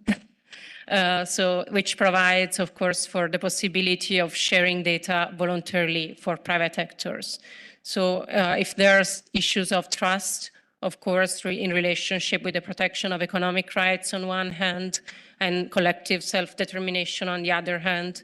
So why not to give a public support to a kind of non-profit data intermediaries able to mediate independently and from a third-party position between these issues? So that's my question. Thanks. Thank you, Maria. And Maria is from University of Napoli. Federico II. Initially, we had third speaker on digitalization, equal access, who is from China University of Political Science and Law, Zhu Zhen. Unfortunately, he is not here, so we only have like 2 wonderful presentations. Now my comments. I think Mickey addressed really important question concerning equal access to public goods owned by private persons. So in the area of public law, constitutional law, we only address equal access to public goods owned by the government, owned by the state. So I think you are really entering into a very important area of issues concerning equality and justice. And the kind of literature I would like to suggest you to investigate is again a uncharted terrain. Most common law professors haven't done. But I think that definitely has some relevance to the investigation you have. Because in the area of private law, even in civil law jurisdictions, there's already additional obligations developed in contractual relationship. So if you look into the plenty of literatures in contract law, in civil traditions, you realize they have been developing so many additional obligations between the parties of the contract, right? And so that's the kind of literature I think you can rely upon when you try to develop this kind of social obligations of the private owners when they are delivering public goods. So I think that's one area of the literature where you can try to develop. And I think there's actually the overlapping issues between your work and Maria, right? Because you investigate the equal access to public good by private owners. And Maria, you are addressing also equal access to public goods in the digitalized spaces. That's very often developed by both private and public institutions. So I think there, and then in the literature of the equal access to digitalization, there's also a lot of arguments and development relying so much on the kind of user agreements, right? So when we click Facebook, when we click Google, there's always the kind of agreements that awaiting us to click yes, right? And there are so much things we can develop for those clauses. And I think that's where the intersection of public law and private law that would be required for further development. And that linked to my second suggestion and comment to Maria's work. I don't know if you are aware of that in the recent years, through special rapporteurs of Human Rights Council, there are tons of papers and reports try to develop an international human rights-based digitalization framework, right? Try to utilize all the human rights discourse and to establish a more equal and just digitalization or the digital space. I think that's the kind of literature, rather than the typical, information and communication, consent, all these things that you can rely upon to develop all these things. And then I think you can also rely on Mickey's literature, right? The kind of equal access to public goods. If we take the digital space as a public good. So I think that's the kind of literature you can try to rely on and try to have a breakthrough from the existing discussions. Okay, so any urgent questions and comments from the floor? Not yet? Okay, then I would invite Mickey and Maria for brief response to my suggestions or the kind of literature I suggest you to consult. And maybe you have consulted but found challenges, then we can have some conversation. Mickey? So thank you so much for the kind suggestions. I think I totally agree with your suggestion because the moment I found this concept of the social obligation of property rights was that I was looking into the literature by private law. So in as I mentioned in the presentation, the main researchers who argue for this concept is property law scholars in the United States or in some part in South Africa or in Germany. So that's why I have to look into some more detailed restrictions which private owners owe when they provide the public goods or services. So that's my brief comment. And if you have any suggestions of the literature I should read, I would like to hear that. I will after this session. Okay. Without a bit of time. Thank you so much. And Maria, you have brief response? Yeah, thanks a lot. I'm also very much interested in knowing more about the literature we're suggesting. Concerning the private law, it's true that I probably should look more into it, and probably this is what I was planning to do by addressing these questions about how data intermediaries could work in this environment. So it's, let's say, it's ready for further research, but thanks for the direction.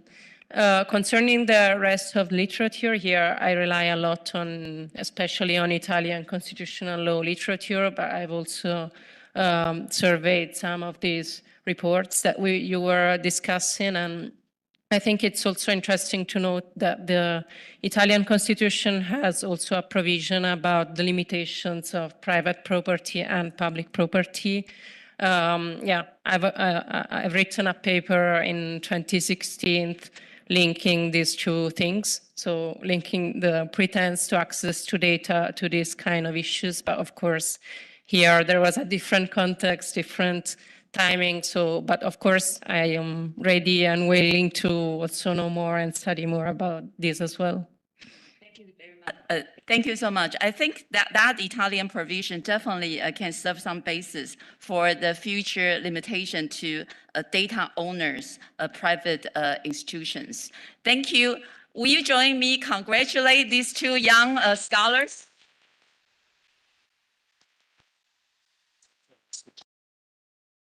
So now, I just have to ask you a favor while we change speakers.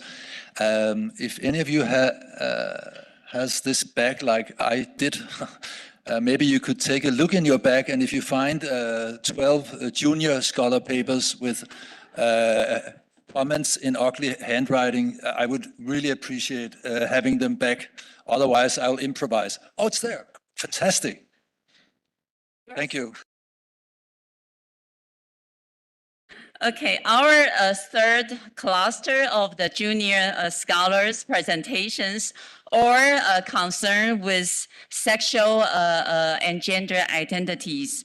They presented in all different ways very rich discussions on this topic. And so our first speaker would be Nicole Ferrario from University of Neuchâtel, and her topic would be the principle of equality amidst the protection of sexual orientation and gender identity, the case of Switzerland. Nicole, you have your floor. Thank you. So, good afternoon, everyone, and thanks for this occasion. My presentation will be focused on a specific case study, namely that of Switzerland, and I will, in the first instance, describe briefly the reforms passed since 2020 in the field of LGBT rights, for then trying to critically analyze them under the lens of the principle of equality. So, as we all know, LGBT people face violence and discrimination in their daily lives, and that is why along the 21st century, so-called Western liberal democracies have implemented several legal reforms to enhance the protection of their rights. And Switzerland is no exception in this sense, and especially since 2020, as I said, it has implemented several legal interventions to foster the protection of these rights. So much to achieve a top position in international rankings, such as, for instance, as we can see here in the Spartacus Gay Travel Index, according to which Switzerland takes the second place on a par with Canada. So it's a great win, we can say.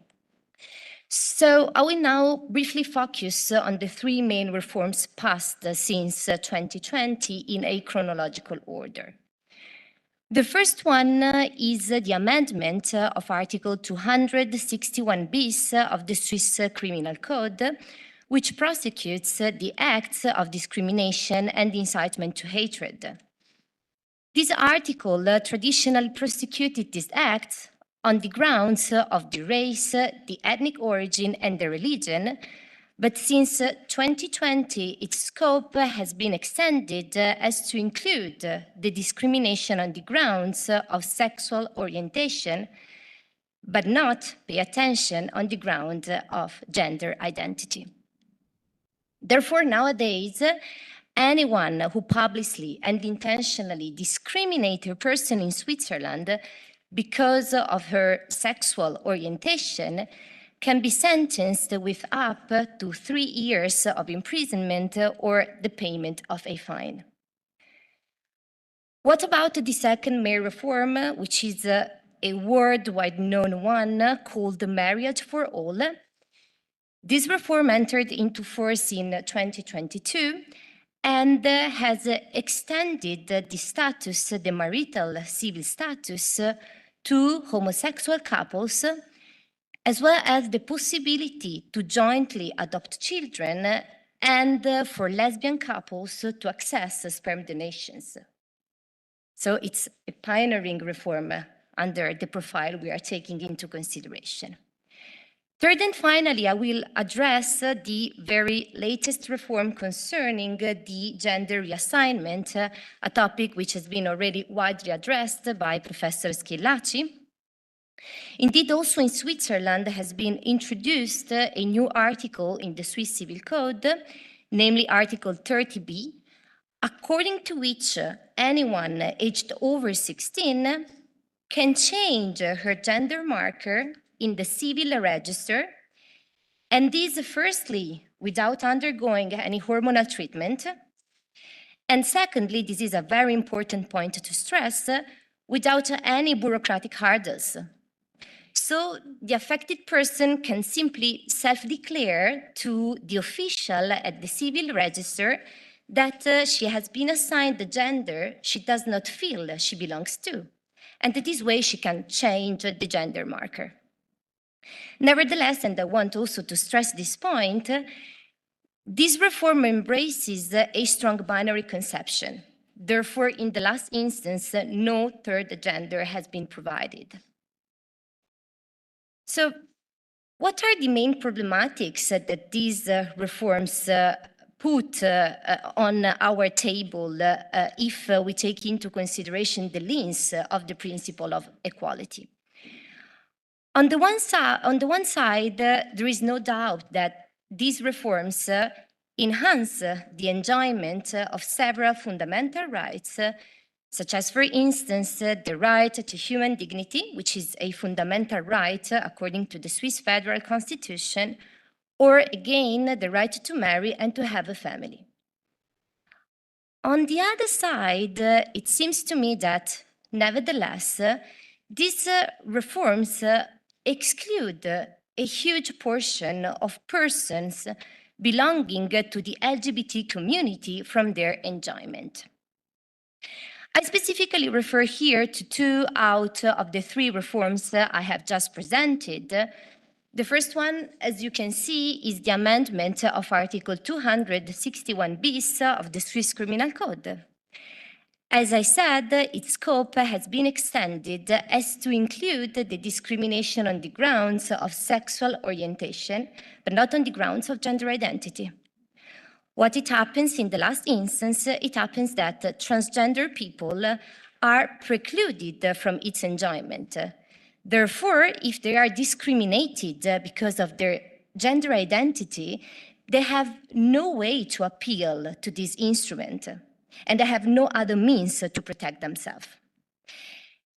This becomes even more serious if we take into consideration that according to the latest statistics, the transgender population corresponds to the 6% of the total population in Switzerland. Another exclusion that these reforms imply is for intersex people. As I said before, Article 30b of the Swiss Civil Code introduces a strong binary conception. Therefore, intersex people can change their entry, but only into male or female. Therefore, they cannot register themselves as intersex or people who feel to belong to a third gender. So in a way, it seems to me that even this reform is a partial one.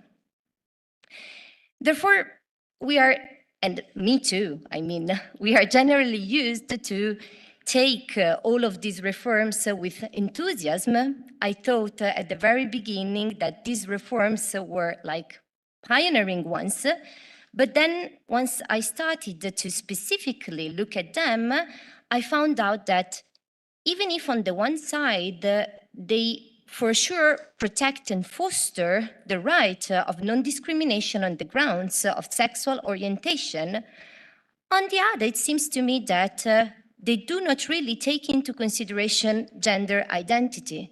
And in the last instance, they persist in discriminating a portion of the persons belonging to the LGBTQ community who at the beginning were the ones supposed to be protected.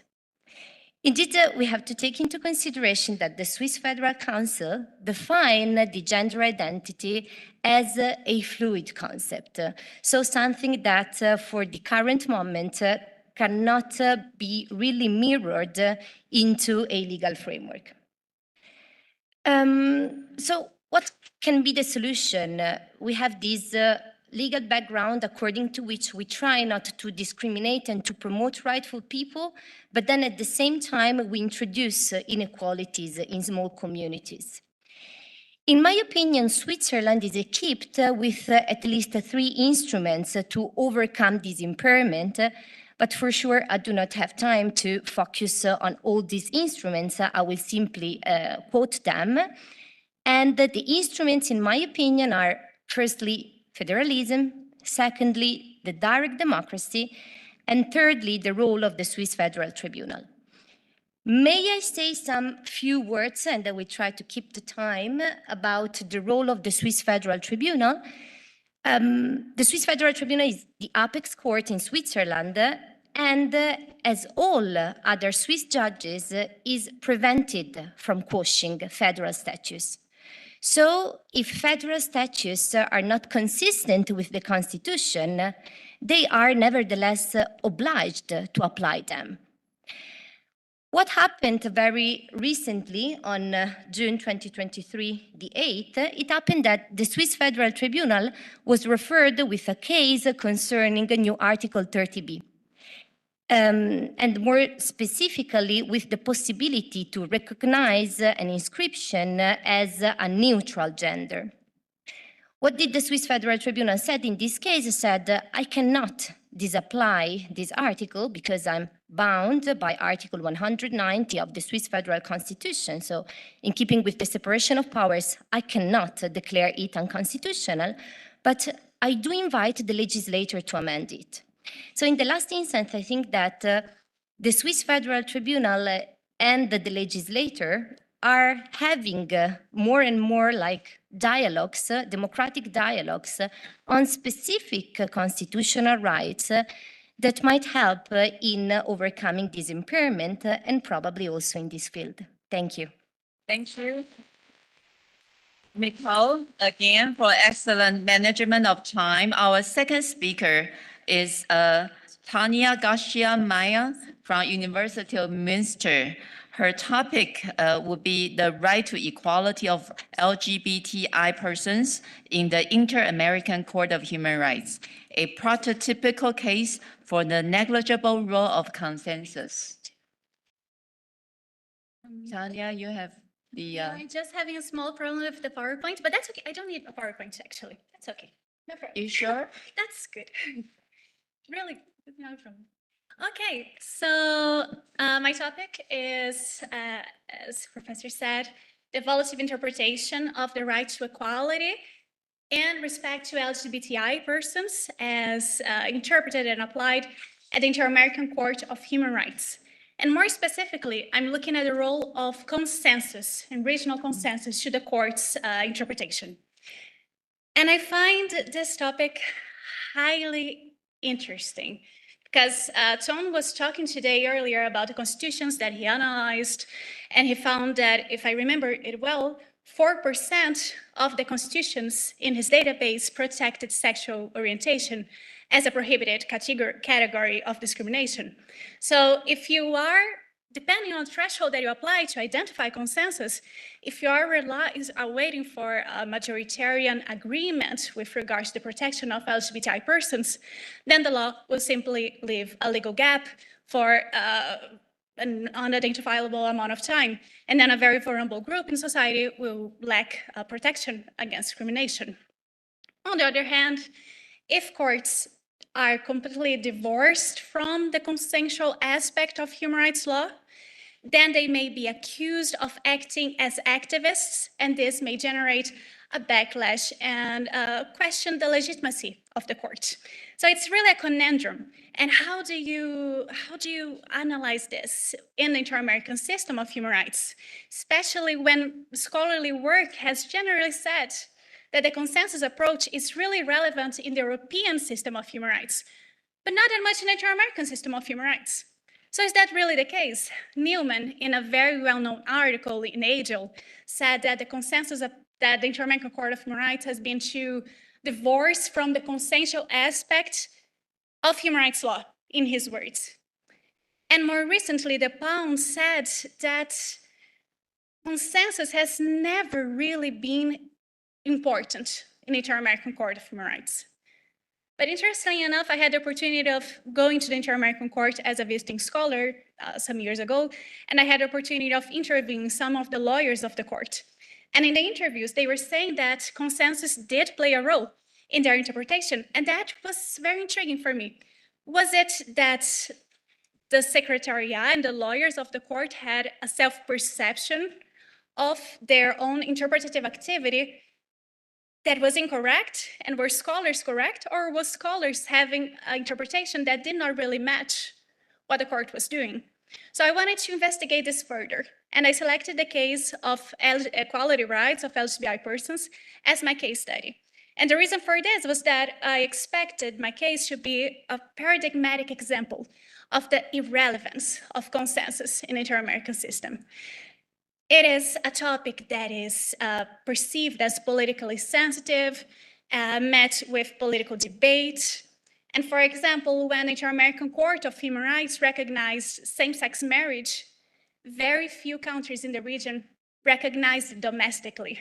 So I expected my case study just to prove that scholars were actually right, and the self-perception of the court did not really match what they were really doing. To engage in this analysis, I applied the theory of Lishinsky, and I'm gonna say his name wrong, Konstantin Zatzero. And they are saying that when we think about consensus, we generally think about consensus via comparative law. But this is not the only type of consensus. Consensus is have multiple types, and I would like, for the purpose of my research, to focus on two. You have consensus via comparative law, but you also have consensus via international law. So you're looking at international treaties and a certain level, a certain trend, either consolidated or emerging, with regard to evolution of protection, of human rights protection worldwide. So I'm applying this theory, and now going back to my case study, what I did was that I analyzed all decisions of the Inter-American Court from its creation to July 2022 on the rights of LGBTI persons. This means that I looked at seven judgments and one advisory opinion. And what I found was that the jurisprudence of the court can be divided in three phases. The first phase is the recognition of sexual orientation as a prohibited category of discrimination. And this takes place in 2012 with the Atala Rifo case. The second phase, the court goes beyond analyzing actions of the state that directly interfere with the right to equality to look at the state's omission on the protection of the rights of LGBTI groups. The court there is looking more at positive obligations and at specific procedures that will protect the rights of LGBTI persons. And finally, the third phase that is more recent, the court is identifying a collective dimension on discrimination against LGBTI persons. And in my research, I see that indeed consensus does have a role in the court's equalitative interpretation, equalitative jurisprudence on the rights of LGBTI persons. I find that consensus has been particularly, thank you. I find that it has been particularly relevant in the first two phases of the court's jurisprudence. Furthermore, okay, thank you, perfect. The first conclusion that I would like to point out is that the concept of international consensus has been very relevant.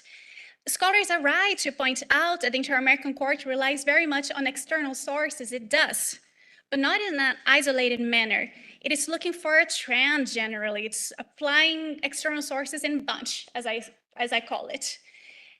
And in fact, when you're analyzing votes, the separate and partially dissenting votes, and even dissenting votes of judges of the court, in cases on LGBTI persons, you see that they discuss consensus explicitly, either confirming that the court identified consensus via international law, or disagreeing with the court and saying that the threshold that the court is applying is too low and that consensus is not consolidated. Furthermore, I find that the second finding is that even consensus via comparative law has been relevant in the court's equality jurisprudence on the rights of LGBTI persons.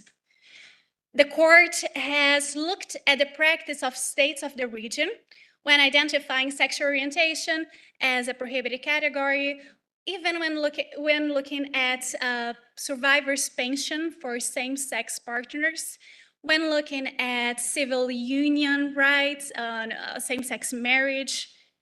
And it is not only looking at the practice of states that are parties to the American Convention of Human Rights. It's looking at the practice of states from the Organization of American States. So even Canada and the US, which are not parties to the American Convention, the court is looking at their practice.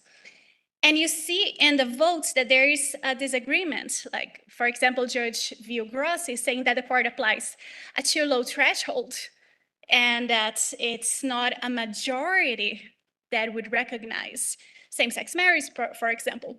But you see that consensus is a language used by the court, and this is confirmed. Thank you. This is confirmed in the interviews. Finally, the final finding that I find is that the court's application of the consensus approach, it's different from the European Court of Human Rights use of consensus. In the Inter-American Court of Human Rights, consensus will be used as an additional interpretative weapon, which will interact with the court's other means of finding an evolution of human rights law. The court has repeatedly said in its jurisprudence on LGBTI persons that lack of consensus is not an insurmountable obstacle to finding an evolution and protecting vulnerable groups. But this does not mean that consensus is irrelevant. The court uses this as a strengthening argument. And consensus will be limited in the case of the Inter-American Court by the pro homini principle. And my hypothesis is that this limitation, which is an adaptation of the consensus to the historical specificities of the Inter-American Court of Human Rights, that it is even bigger when we're dealing with jus cogens norms, such as the right to equality, which has been recognized as such by the Inter-American Court since 2002, 2003. Thank you very much, and I'm looking forward for your questions. Thank you.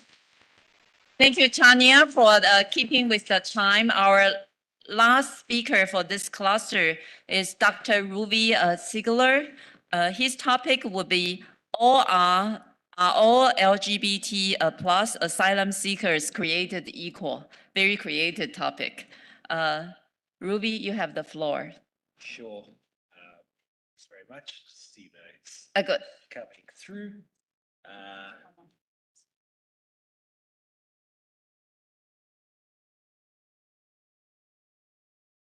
Perfect. Right. Okay. Yeah, if you can kind of sort it so that it's full screen, that'll be better. So thanks very much for including me in this panel. And yes, I've deliberately chosen a provocative topic because I knew, at 6 p.m. on a sunny day, that would be much appreciated. So the framework for my discussion really is asylum seekers who seek protection in other countries on the basis of sexual orientation or gender identity.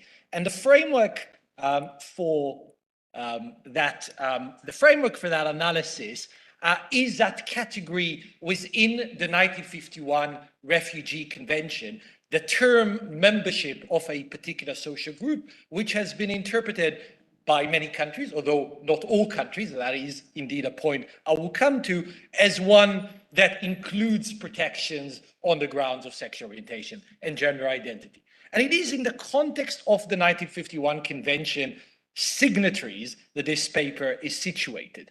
Because ultimately, the gap that I want to be exploring in this paper is the gap between the fact that about 3/4 of the world are signatories to the Refugee Convention. There are significant gaps of protection in the Middle East and in South Asia, but nevertheless, continents like Africa and the Americas are pretty much almost universally continents where the convention's has been adopted and is followed as a matter of their own domestic law.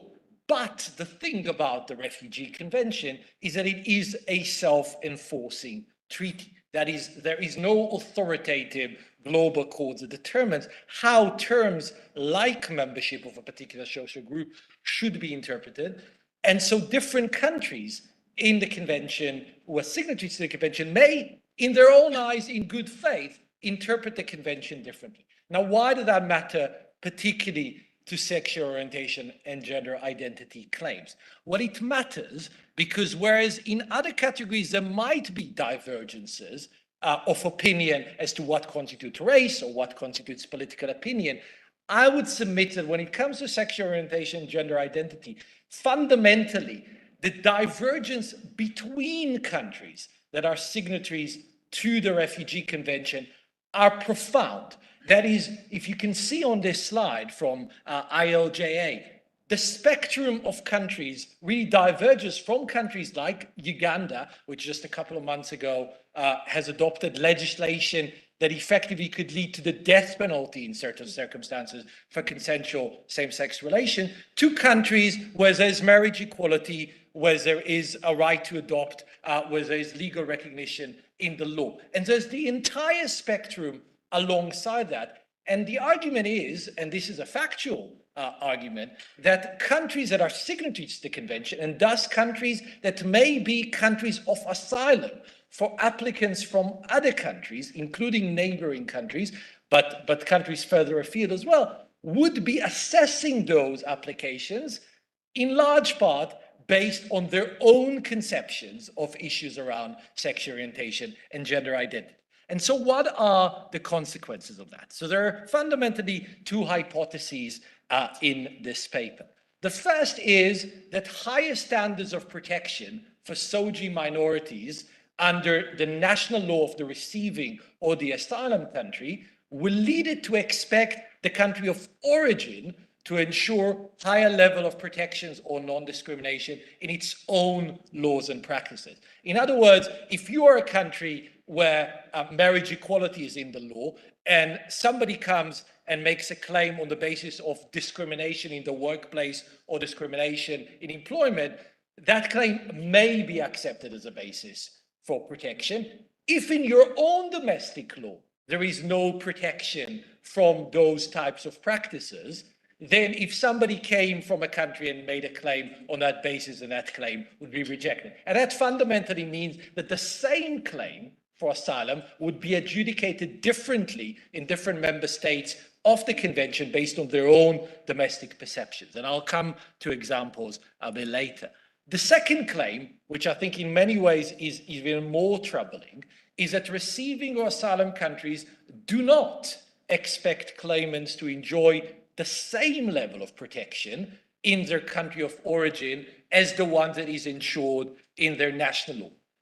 Rather, what they do is they set a lower level of protection that would suffice to uphold what is a refugee law presumption of country of origin protection. In other words, to use that same example, if a country has marriage equality or gender identity recognition in its own laws, but somebody came and claimed asylum and said, well, I cannot be fully myself in my country because I cannot marry or I cannot be in civil partnership with a person but the laws in that country would protect them, say, from employment discrimination, then that, in the eyes of the country of asylum, even though in its own domestic law, that denial would be considered a breach of human rights law or of its constitutional law, it wouldn't suffice for that country to grant that person asylum.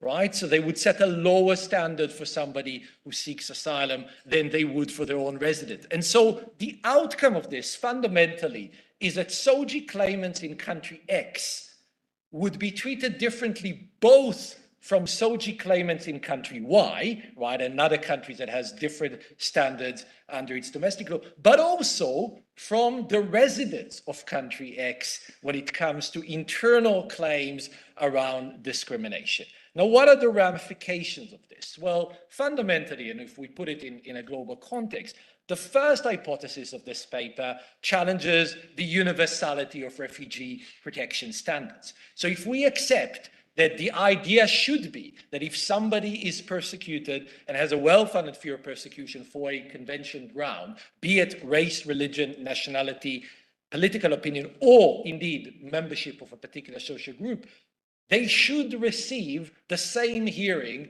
and the same outcome for their protection claim wherever in the 149 member states of the convention they end up, so that we don't end up with a form of asylum lottery, right? If that is what the aim of the convention is, then that aim in relation to Soji minorities, I think, is fundamentally failed. And I would argue in the current context, it's very difficult to see how that can be rectified.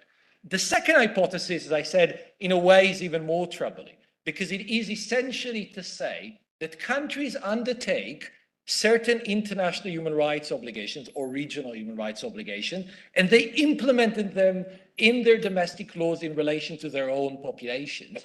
But then they refuse to apply the same standard when somebody comes in externally and seeks protection in that country. They set a different threshold for who is their own resident or national than to somebody who seeks protection because they are denied those very rights somewhere else. So let me give you, in my final couple of minutes, an example of the first case and of the first hypothesis, and then an example of the second. So an example of the first hypothesis would be that person now seeking to flee Uganda because of this draconian new law that has been passed. So they can flee to 3 countries on the African continent, all signatories to the Refugee Convention. They can flee to Tanzania, they can flee to Rwanda, or they can flee to South Africa. If they flee to Tanzania, which itself criminalizes homosexual conduct, albeit not to the same level as Uganda, it is very unlikely they would receive protection. If they flee to Rwanda, which doesn't criminalize, but also doesn't protect asylum seekers on this basis from protection, it may very well be that they'll be able to make the claim, but that claim would be viewed with suspicion and may have even political other consideration brought into it. Whereas if they flew to South Africa, assuming they managed to get through the asylum system properly, and there are issues around refugee status determination, then because South African law not only protects specifically the ground of sexual orientation and gender identity in the Refugees Act 1998, but also has recognized issues such as marriage equality in Constitutional Court judgment, it is very clear that claim would be a solid protection claim. So that's an example of the same asylum claim being treated dramatically differently depending on where you end up. And the second argument, the second example and final point relates to the enforcement of criminalization. Now here, there is a rather shocking kind of revelation, which is that in the European continent, as early as the early 1980s, and it relates to the point around consensus, even though at the time there wasn't yet a full European consensus on criminalization, the European Court of Human Rights found that the mere existence of legislation that criminalizes homosexuality in Northern Ireland and in the Republic of Ireland was sufficient to breach the European Convention of Human Rights. But we fast forward 3 decades, and in 2013, a European court has held that the mere existence of legislation criminalizing homosexuality in 3 countries in Africa was not sufficient to grant somebody protection from asylum, asylum or protection from that discrimination in a European country. So 3 decades apart, and we have a different level of protection granted to European individuals than to those fleeing to Europe from elsewhere. And I would argue, and this is where I'll end, that those 2 types of inequalities complement and in a way amplify each other and lead us to a very, very unequal world in terms of treatment. Thank you very much. Ruby, for excellent control of time. I forgot to introduce Ruby is from University of Reading. And my colleague Jens would give the comments. Yes, thank you so much to all 3 of you. And you are dealing with the same topic, but from very different perspectives. I would like to comment very briefly on all 3 presentations, and then I will make one comment that is common to all of you. And I will spend most of the time on the final one, I think. Nicole, I never knew that Switzerland was a forerunner in this field. That was really a surprise to me, I have to say. You mentioned, I can't remember which court it was, saying that gender identity is a fluid concept. So just as a provocative thought, I mean, then why just 3 genders if it's that fluid? That was the first comment I had for you. Then for Tanya,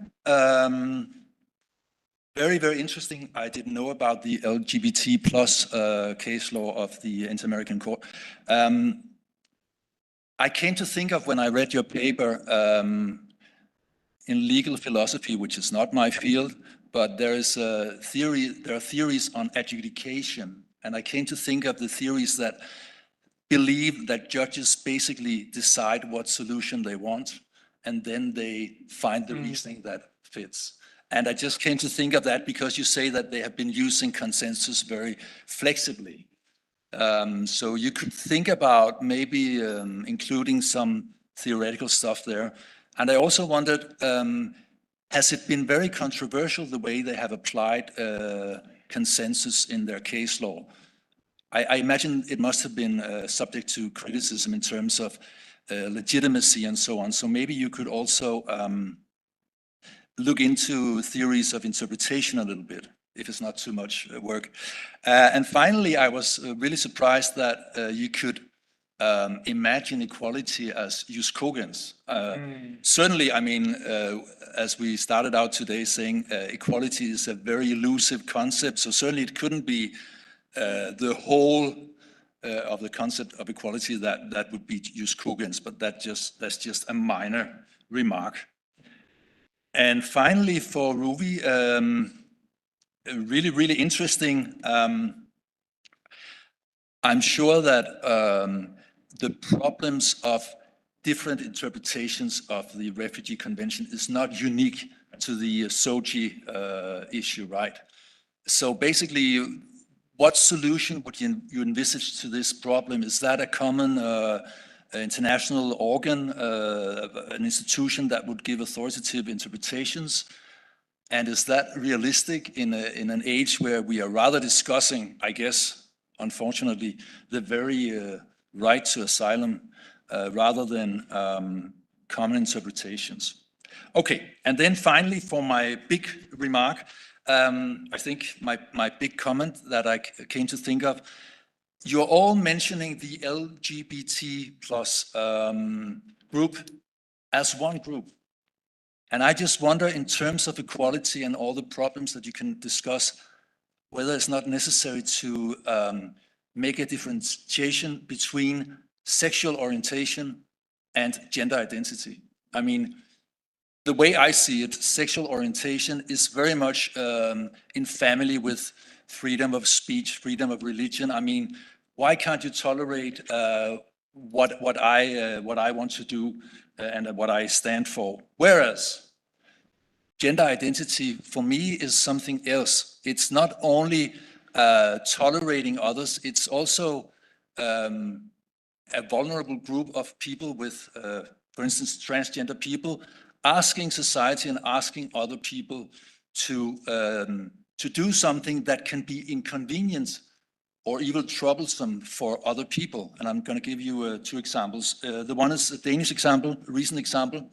It's been before the Danish courts. It's in Denmark too, we have the right now to change gender legally without making any physical changes, right? And so a former man had legally changed into a woman and was imprisoned. And she, I have to say she wanted to take showers with the other female prisoners. And they really didn't want that. So that created a big problem, and it ended up in the courts, who basically said that the way we understand gender in terms of the prison regulation is the biological gender. That's one example. The other one is a few cases from Strasbourg court, recent cases, where it's about the right of the child to know who their parents are, where you say, a transgender person says, okay, I'm a woman now, I also want to be registered as the mother of my child, or vice versa, as the father, if I change the other way around. And the court wouldn't just recognize that out of right, saying that there's also a consideration for the right of the child to know his or her father or his or her mother biologically. So I just wonder if you had any thoughts on that. But before we get to you, I think once more we could open the floor to some one or two questions from the floor, if you have any.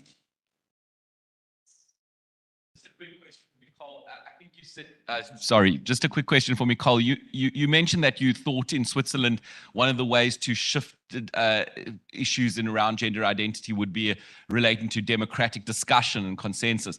And I just wanted to kind of question, do you think democratic discussion necessarily will, on the one hand, it's the method to shift things and to have an engagement and discussion. On the other hand, like just the experience, for example, of the UK at the moment is that there's a very, very polarized discussion happening, and actually things have gone backwards around trans people in the UK from that kind of relatively shrill discussion. So I suppose, I mean, we can't avoid democratic discussion, but I'm just concerned about whether it would actually necessarily lead us to a progressive outcome. Thank you. Anyone? There's one. Thanks. So if I may, I have a question for Taina concerning consensus, because my general feeling about consensus in the ECHR case law is that it is not a very reliable yardstick, but rather, let's say, political criterion that can be very flexible. So do you think that the reason why the Inter-American Court of Human Rights has resorted to consensus is to some extent connected also to some issues in the enforcement of, or in compliance, better, of the member states to the decisions by the courts, or this is unrelated? Thanks. Okay, so we can give the floor to you now, maybe.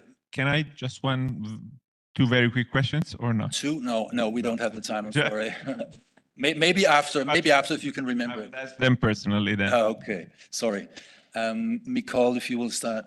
Yeah, I like mentioned the role of direct democracy. Effectively in Switzerland, the direct democracy is a powerful instrument. You know that we have popular initiative, so people can amend the constitution through the means of popular initiative and then referendum and so on and so forth.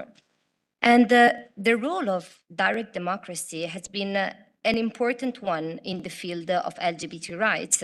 For instance, homosexuality has been firstly decriminalized through the means of direct democracy.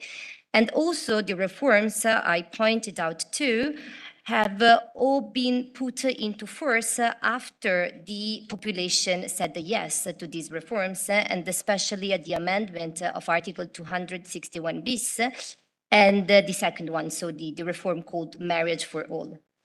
So if it is true that on the one side, the role that direct democracy plays might be a negative one in some fields, it seems to me that so far, at least in the field of LGBT rights, the population has played a propulsive role in this sense. So I think that there might be the risk on the one side that bad solution may come into force, but on the other, I think that the empirical grounds give us a different solution in the sense of positive ideas. So thank you. Okay, yeah, Tanya. Yes, addressing first your question, that is really interesting. Compliance and consensus. In my understanding, Inter-American Court of Human Rights, they are looking generally not for a necessarily consolidated consensus when it comes to the protection of LGBTI persons and other vulnerable marginalized groups, but an emerging consensus. And therefore, when the court mentions consensus, state practice, and I'm going to focus on state practice here, consensus via comparative law. I don't think that they're looking at compliance necessarily, but more at a persuasion strategy. It's more, it appears for me that it's a legitimacy strategy. In particular, when you look at the advisory opinion on gender identity and the rights of same-sex couples, you see that very creatively, the court starts its substantive analysis with a whole section on methodology. This had never happened in the court's jurisdiction before. And the court knew that this topic was met with legitimacy questionings because it was an advisory opinion concerning Costa Rica, which was coming close to a presidential election, that the topic of LGBTI persons was actually a very big trigger in the elections. So I would say not compliance, but legitimacy. And then I think we can give you 1 minute each if you want to reflect on some of the things that I said, or you don't have to, but if you want. Yeah, so thanks very much.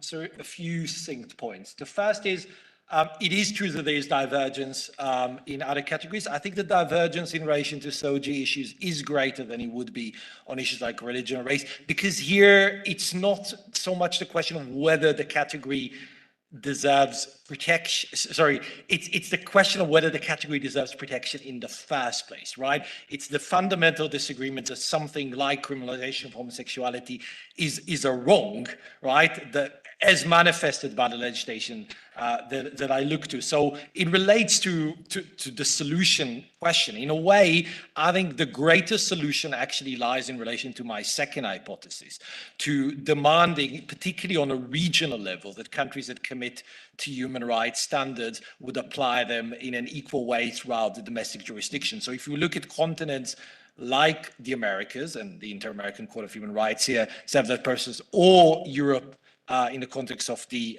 European Court of Justice, I do think there is scope for those courts to be less differential on these points when it comes to asylum. And then finally, I think on the wider question of sexual orientation and gender identity. So, look, I think firstly, in the context of my own research, my sense is that the divergence on issues like homosexuality is greater than what you would describe as a divergence when it comes to persecution on grounds of gender identity. And in fact, there are lots of countries that are persecutory for sexual orientation and are far less so for gender identity. It's an interesting feature, including, for instance, in the Islamic world.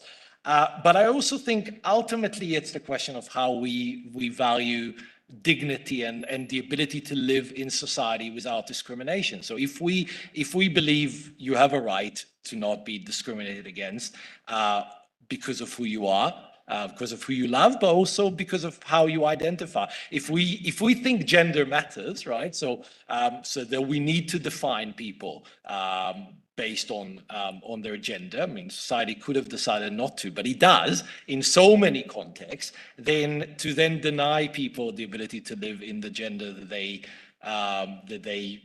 identify with, I think, is a human rights violation, and I think it is right that it's recognized. Nicole, briefly.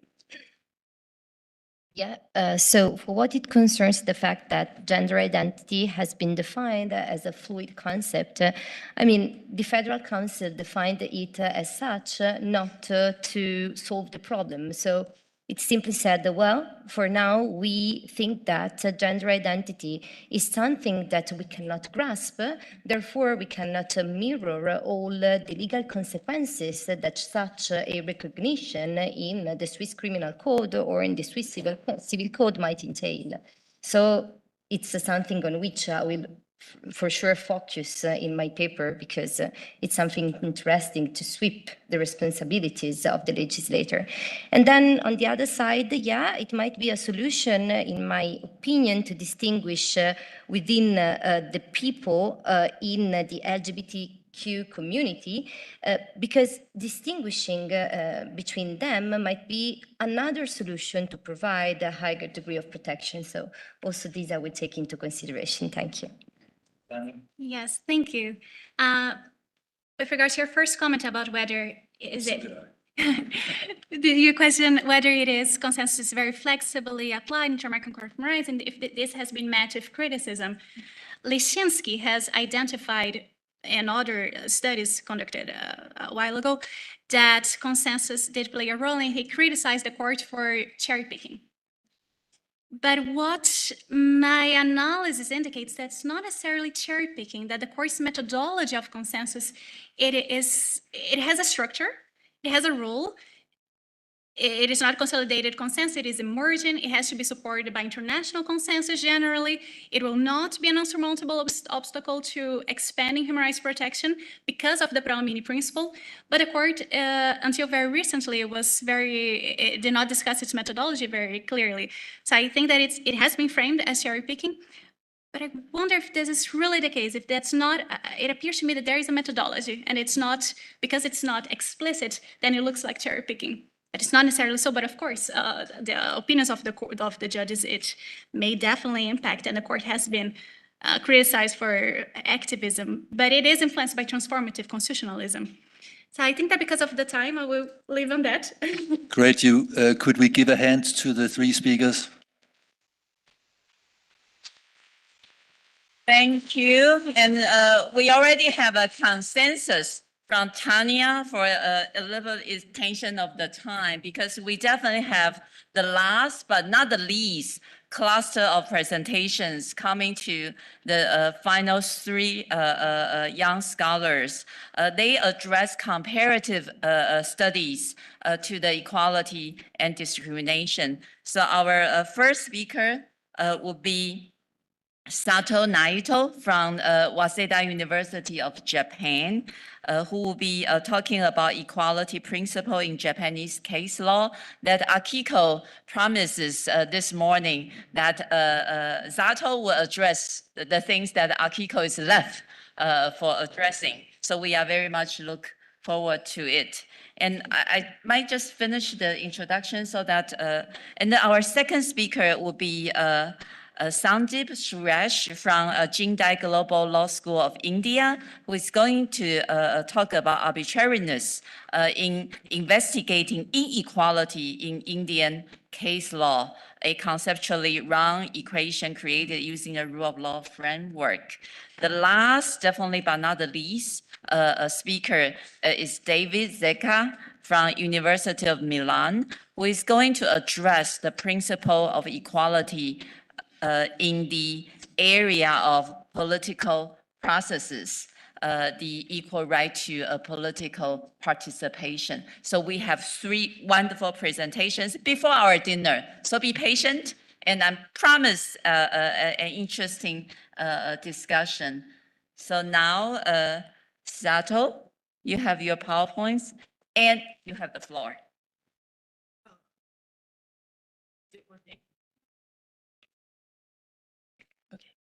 Thank you very much for your introduction. Today, I'm really honored to have a presentation in this wonderful, like a beautiful place, and with other great scholars here. Today, I'm gonna do the presentation about equality principle in Japan. But it's before I will get into the topic. I would like to ask about. Please, I would like to you to guess about what this graph is about.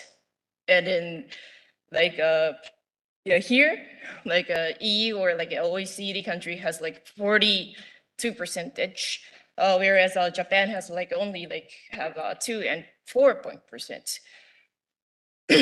The answer is, this is a graph of rate of births occur outside of marriage.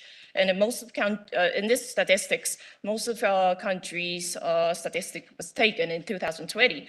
But then Japan is the lowest of OECD country, and which is like only like 2.4%. So which means that it's Japan is in a quite different situation compared to other most of the countries. But as Professor Ejima has introduced, which doesn't mean the Japanese court is like doing nothing about. And this is an example of that. There were like the laws which imposes different requirements to take citizenship or nationality when the child was born. And it is, if you're, it is more difficult to acquire citizenship or nationality from your father than acquiring it from your mother. And that was used to be in United States and Japan, but Japanese court has like deal with this problem about 10 years before the US Supreme Court has deal with it. And then different, and also like the interesting thing is like they gave a different type of reason. United States Supreme Court said that it's the reason is gender-based distinction should be struck down, whereas Japanese court is like emphasized that it's a children's rights should be considered, that they are saying. They're also like, as Professor Ejima said, they kind of took a reasonable test, but also they referred to like, this provision imposes causes unreasonable discrimination. And also they said that it's for children's perspectives, they cannot choose what kind of parents they're gonna have when they're born. So they also like kind of mentioning not only about like showing that not only about like a reasonable test, but also like at some point, some scholars are saying that this is kind of, they're trying to take like strict scrutiny at this point. So as Professor Ijima mentioned, Japanese scholars really like to look it up US cases or what the US scholars have said, because talking about Japanese constitution, we have so much, we are relying or like affected by US articles, but it doesn't always mean that we simply copy from US jurisprudence. And the next thing is about equality or like a reasoning. I would say like a Supreme Court's given a reason about when they take equality in consideration. And then the first kind of type of like a Supreme Court is saying is about legal purpose is okay, but the mean they are taking is excessive too much. This is kind of about they do take this reason when they like said unconstitutional, which is about like inheritance of children. When children who has born as outside of marriage, it could like take only half of inheritance compared to like children who has born as legitimate children. So this is, the first one is sometimes used as abolish old customs or like old laws. And the second thing is also like sometimes used to abolish like old customs or like when they use it to when they like but they use it, but it's this is about non-discrimination perspective, and then like they sometimes say unconstitutional to the things they which could promote discrimination. I would like to introduce about not only about the case law, but also about interesting thing about Japanese politicians and equality. And then in Japan, in 20th century, there was a law to force surgery to people who has disabilities, not to have children. And that law was ruled by district courts recently. That was unconstitutional. But at this time, but before just after the lawsuit was filed, ex-Prime Minister Shinzo Abe administration have established a relief bill. And then the interesting thing is like most of Japanese scholars are saying that is ex-Prime Minister Abe is not respecting the rule of law, or like he is not a person that it's some people are saying that he's not the person who is respecting human rights. But then, yeah, the interesting thing is like he needed to have this relief bill. But although that there's some people saying that they could do a little bit more about the amount of money, or like they could do it quicker. But I think it's interesting. And the latest about the latest information about Japan and equality, some district courts have ruled that it's a civil law provision which does not recognize same-sex marriage are constitutional. And also like lower house has passed LGBT understanding bills, but which is I didn't have time to analyze it, so I just mentioned it. In conclusion, I would like to say, in Japanese situation, there are many issues regarding equality that are not presented in the West, but then we are like having we are like ongoing.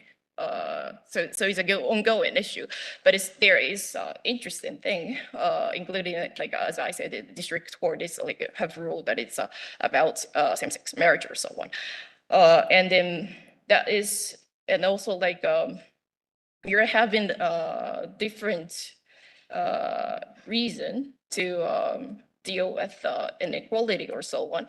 Maybe Japanese law is interesting because yeah, it's interesting. Although that it's the Japanese situation is pretty like maybe 20 years behind, or like maybe 50 years behind compared to most of Western country. And then thank you very much for listening. Thank you, Sato, for the updates of the Japanese situation. Now we have Sandip for the Indian situation. Thank you so much. So unlike most of the other papers presented here in this session, mine I would say is the odd one out because of the generality of the topic, whereas most of the other papers were about the conception of equality in certain specific areas or sectors. Mine is slightly more on the theoretical side and broader in that sense. And secondly, it might direct my discussions towards what equality should not be about, or in the implementation at the interpretation level at a national apex court level. So in India, in 1973, the Indian Supreme Court, in a landmark judgment called E.P. Royappa versus State of Tamil Nadu, delivered a judgment on Article 14 of the Indian Constitution, which is the general equality clause in the Indian Constitution, which says, equality before the law, the state shall not deny to any person equality before the law or the equal protection of the laws within the territory of India. Tom's initial introductory lecture had talked about the complexities of the limit and the limits of texts like equal protection, treatment, status, right? But in 1973, in this particular judgment that I talked about, the Supreme Court said that any state action that they judge to be arbitrary is implicitly unequal and hence violative of Article 14, which is the equality clause.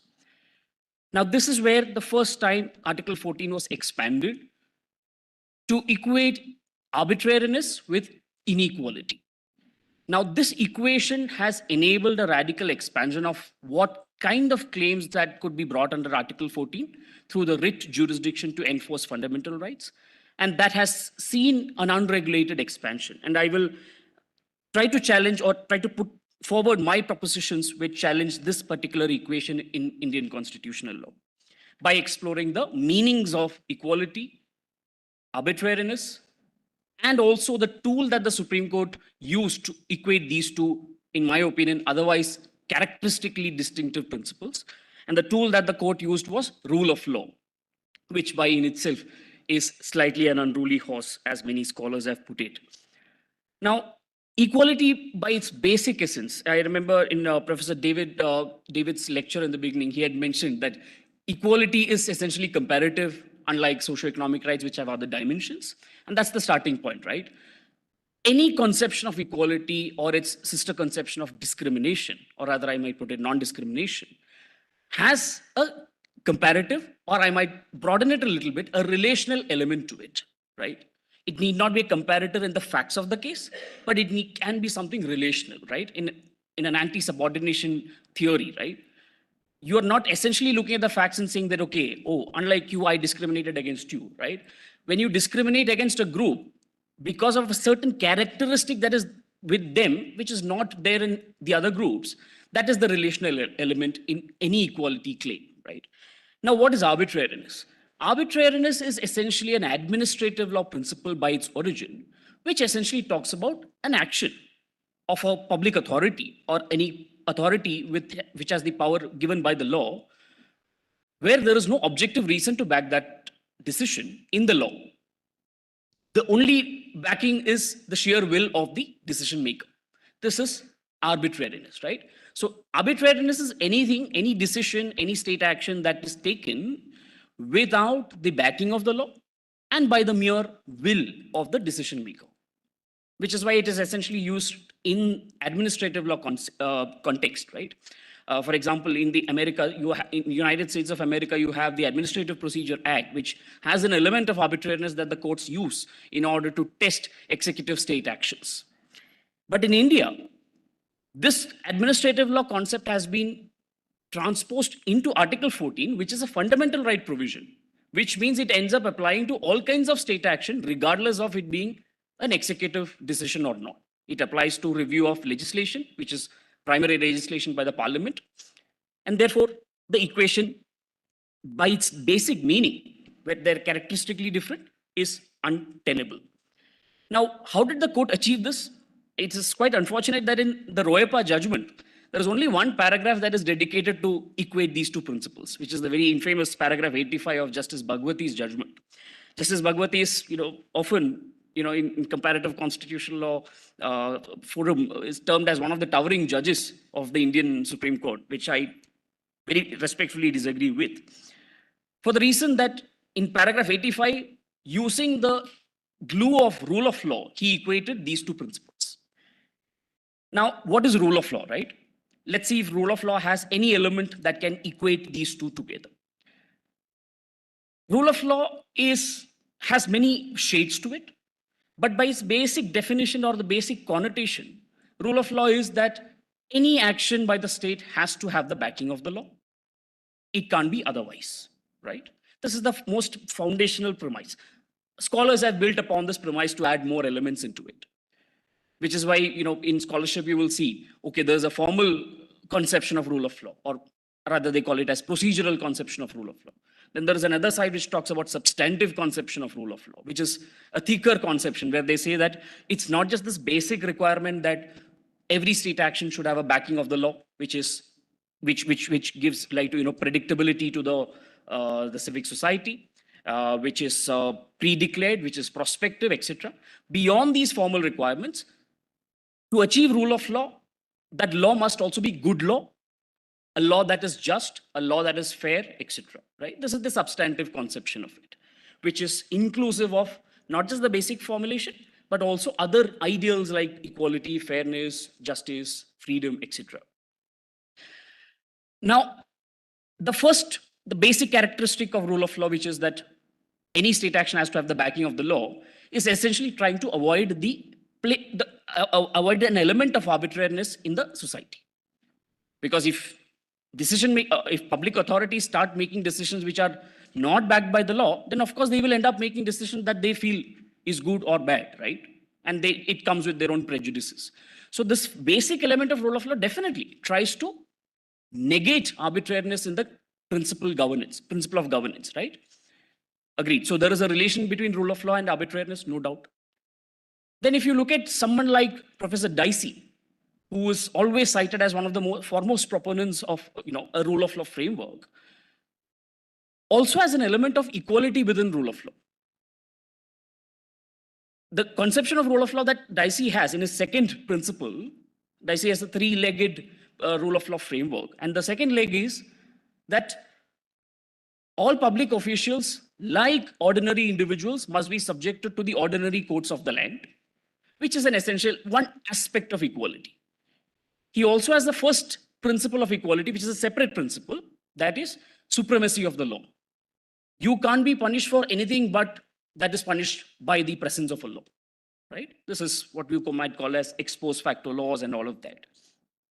So therefore, these two separate, for the sake of argument, even if we agree that equality is also an important element of rule of law, and negation of arbitrariness is also an important aim of rule of law. These are two statements that can be accepted, but to say, use that to then say that violation of an or creation of an arbitrary action is also violation of equality by itself is constitutionally and logically untenable. Which is why in Article 14, ever since the Royepa judgment in 1973, the Supreme Court has been enabled to deal with cases that have nothing to do with an equality claim or a discrimination claim under Article 14. I'll end my lecture with an example to highlight that. Last month or a month or two ago, a public interest litigation was filed in the Supreme Court of India whereby they challenged a provision in the electoral legislation. So the electoral legislation in India allows any one of us, any eligible candidate, to contest an election from more than one constituency, right? Meaning, if I stand in an election, I can stand from one constituency and another constituency. Imagine if I win, I can decide which constituency I want to give up, and I can choose to be a member of the other one. So imagine the fate of the other constituency, right? I voted for you, but you are not anymore my representative. Someone challenged this. The Supreme Court dismissed the petition in single hearing by saying that unless there is this particular law that allows such a thing is manifestly arbitrary under Article 14, we will not strike it down. What this does is that you have used a concept which has nothing to do with either elections or equality, but you have used a provision on equality to dismiss a petition like this, which could have been otherwise decided using the structural judicial review elements of the Indian Constitution, which base itself on democratic theories, the theories of representation, the theories of democratic deficit, etc., etc. But yes, I'm just concluding. So therefore, the inclusion of arbitrariness and its transposing on Article 14 has led to a situation where all kinds of claims which have nothing to do with equality or discrimination are being adjudicated currently under Article 14 in India, which I believe is an unprincipled violation of the Constitution. Thank you. Sanjit, for the excellent control of the time. Our last, definitely not the least speaker is David.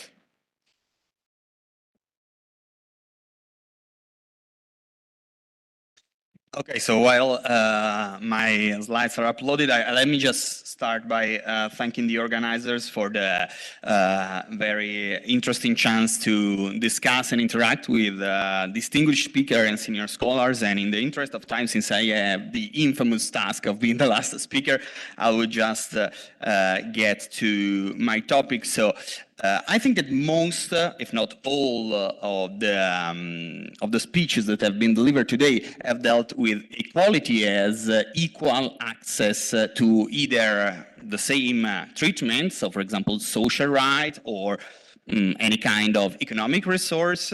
But I think we need to go back in discussing equality to something that stands just before that, because we do deal with the allocation of resources usually as an effect of discretionary legislative choices made by legislative assemblies, so representatives that we elect.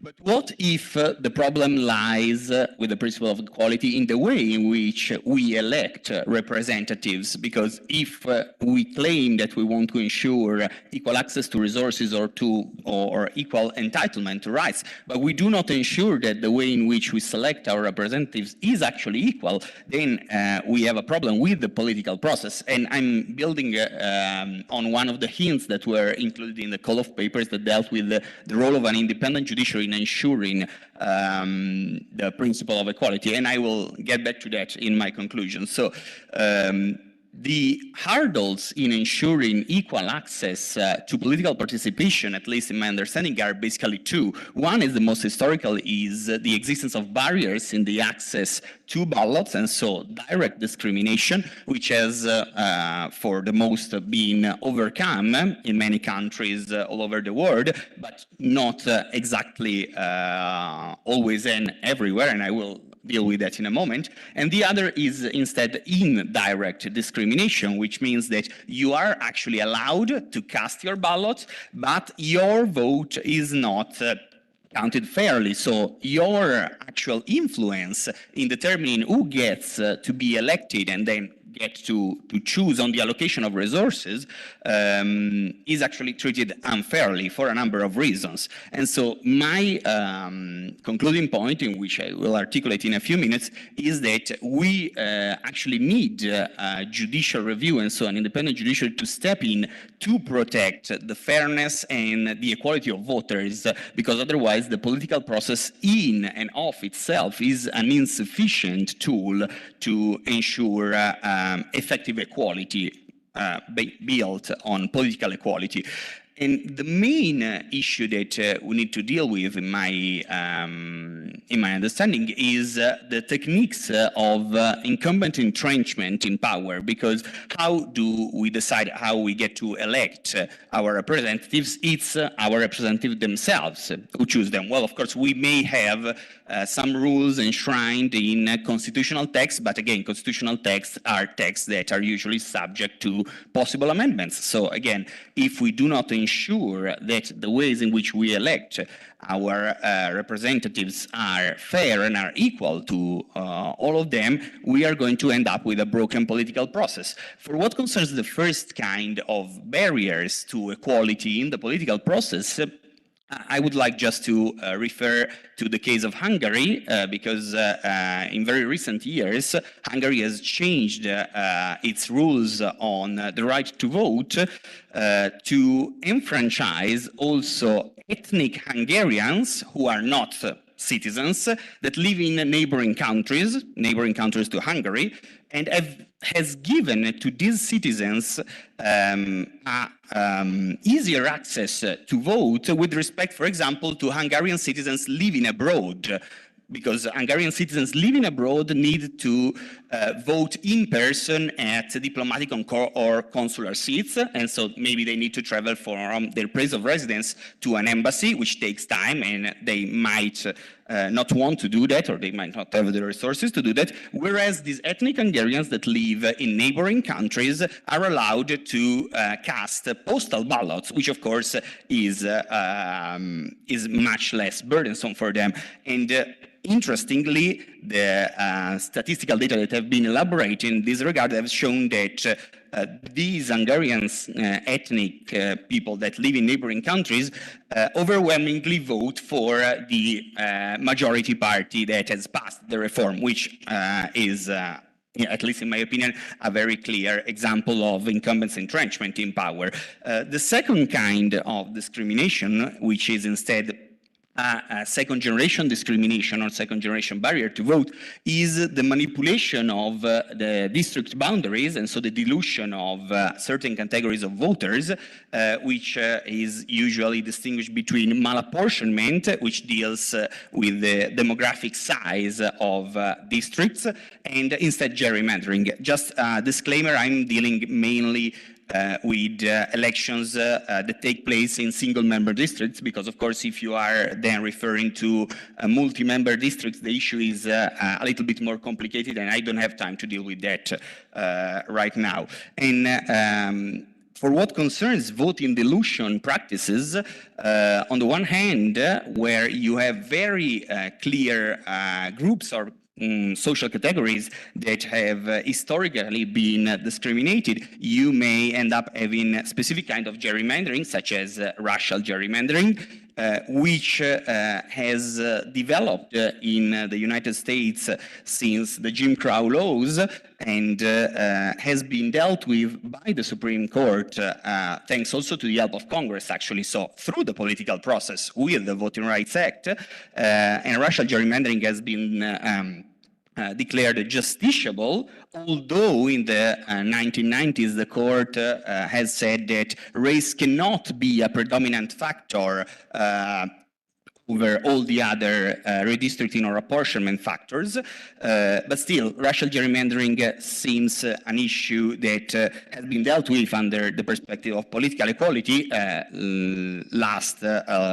been done last week with a decision that has basically affirmed the rationale of a decision from the 1980s, whereas other kind of gerrymandering, so manipulation of district boundaries, are more oriented towards political affiliation of citizens, so-called partisan gerrymandering. And this is, I think, what has happened also in Hungary in recent years.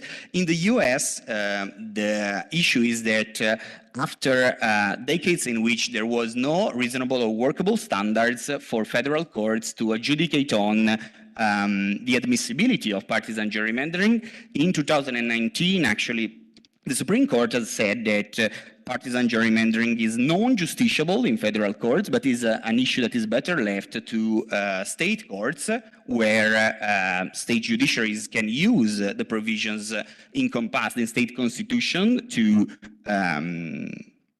either affirm or reject maps that unfairly favor political groups, but still there is a pending case before the Supreme Court that could hamper also the possibility of state courts to deal with that. Whereas the Hungarian court has had nuanced approach to equality and to the principle of equality as applied to electoral legislation, not last because after the 2011 constitutional reform, basically the pre-existing case law of the Hungarian Constitutional Court has been swept out through constitutional amendment, which I think is something really significant. So my last point, coming back to what I was saying in the beginning, the role of an independent judiciary and of judicial review. We are often found discussing on the role of the judiciary in trumping the will of the people, and so in activist courts that take away from the people the power to decide and to legislate discretionarily on a series of matters. But what if the problem, as I was saying in the beginning, is that some social groups are not able to resort to the political process and therefore to garner an effective majority in lawmaking bodies to make up for their unequal access to resources or to civil rights, because the political process is broken, is rigged in favor of the people that is in power and that keeps entrenching their power. Is this a form of judicial activism? I'm not sure it is, and I think that the reference by John Hart Ely in his Democracy and Distrust of 1980 to the fact that judicial review should stick to the protection of discrete and insular minorities, citing from the case from the 1930s Caroline Products in the US Supreme Court, is particularly meaningful. And just the only thing before concluding, I'm wondering whether the existence of centralized or decentralized systems of judicial review of legislation may be a relevant factor in discussing equality in political processes, because, as I was saying, partisan gerrymandering is justiciable at state courts for now in the US, but in the case of Hungary, for example, we do not have the possibility for local courts or the centralized court to adjudicate on that. So I will just stop here, and thanks a lot. Now, James, for the comments. I promise to be really brief. Thanks for your patience out there. First, for Sato Naito on the Japanese equality. I thought it was really interesting. I don't know too much about the Japanese legal system.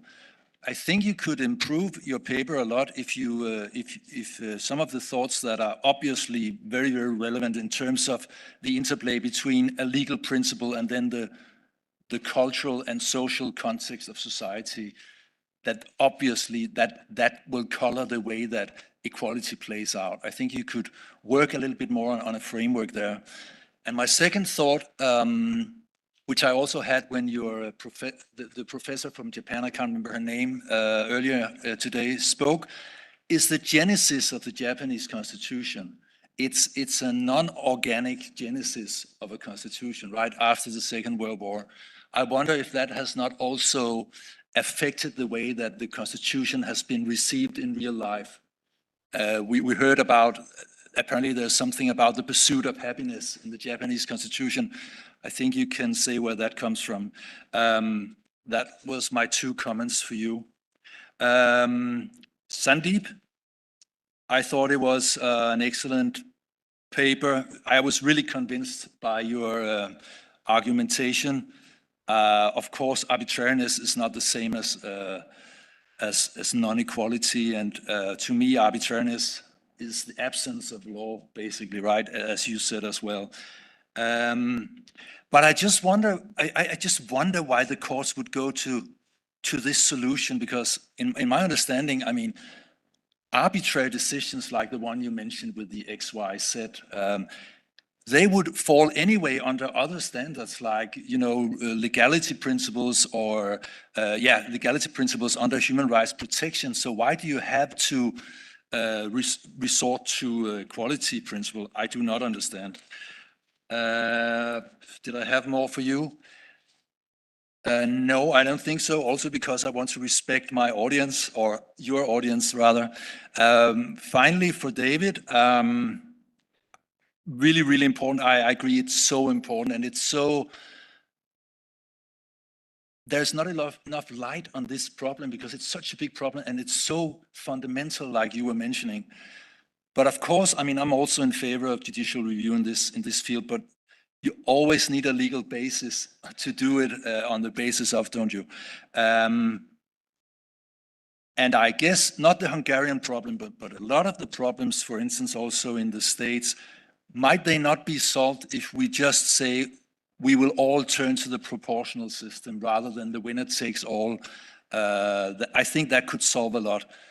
But that's the basic problem with elections, that because I would have asked you, or could we not consider, like in so many other fields of equality, gender, race, what have you, could we not consider a real international instrument on this? I think that would help, but I also believe that it's probably not very realistic, since organizing elections is like at the core of a state's sovereignty. Those were my comments. Do you have any energy for questions at this time? Floor is open.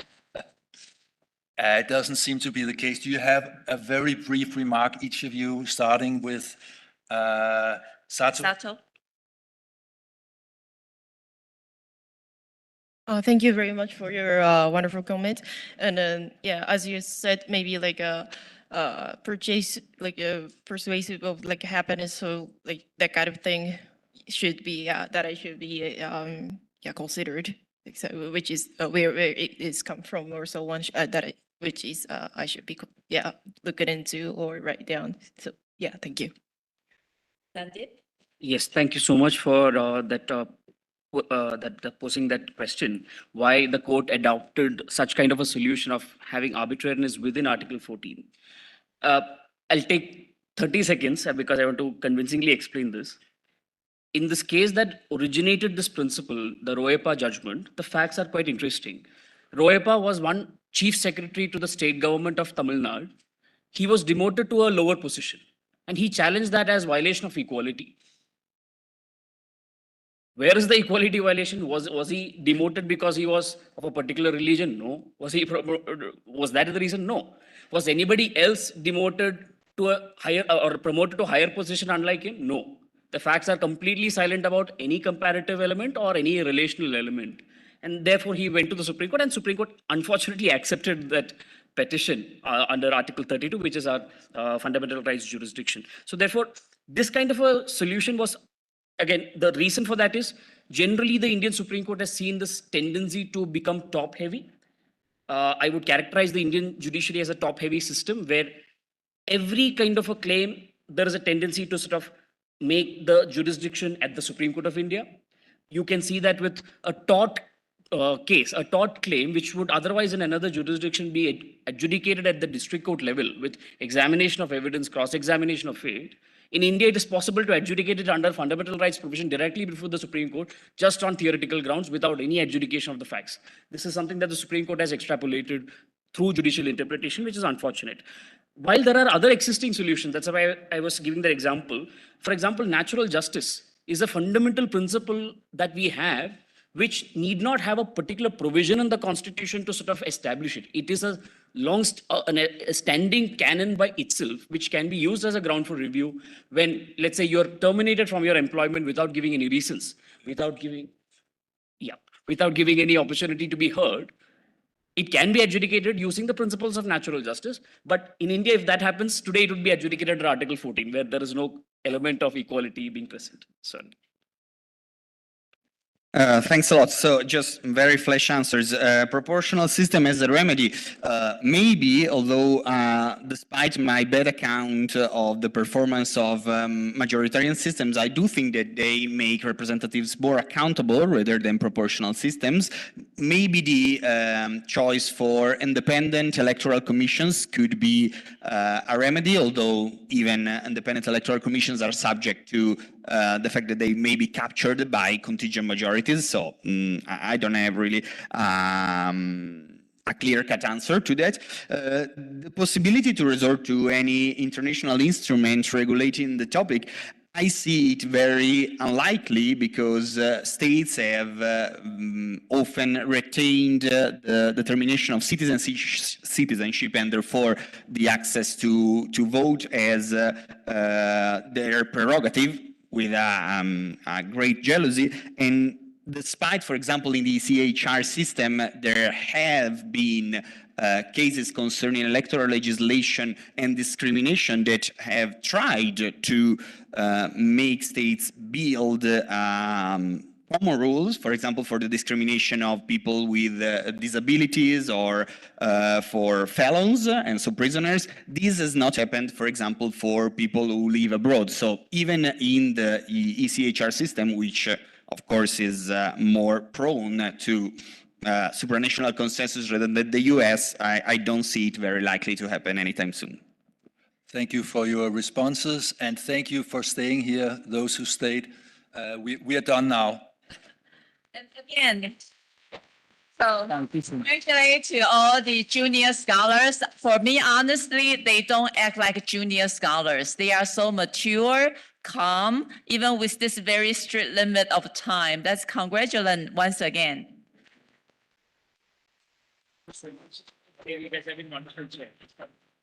Alien information, please.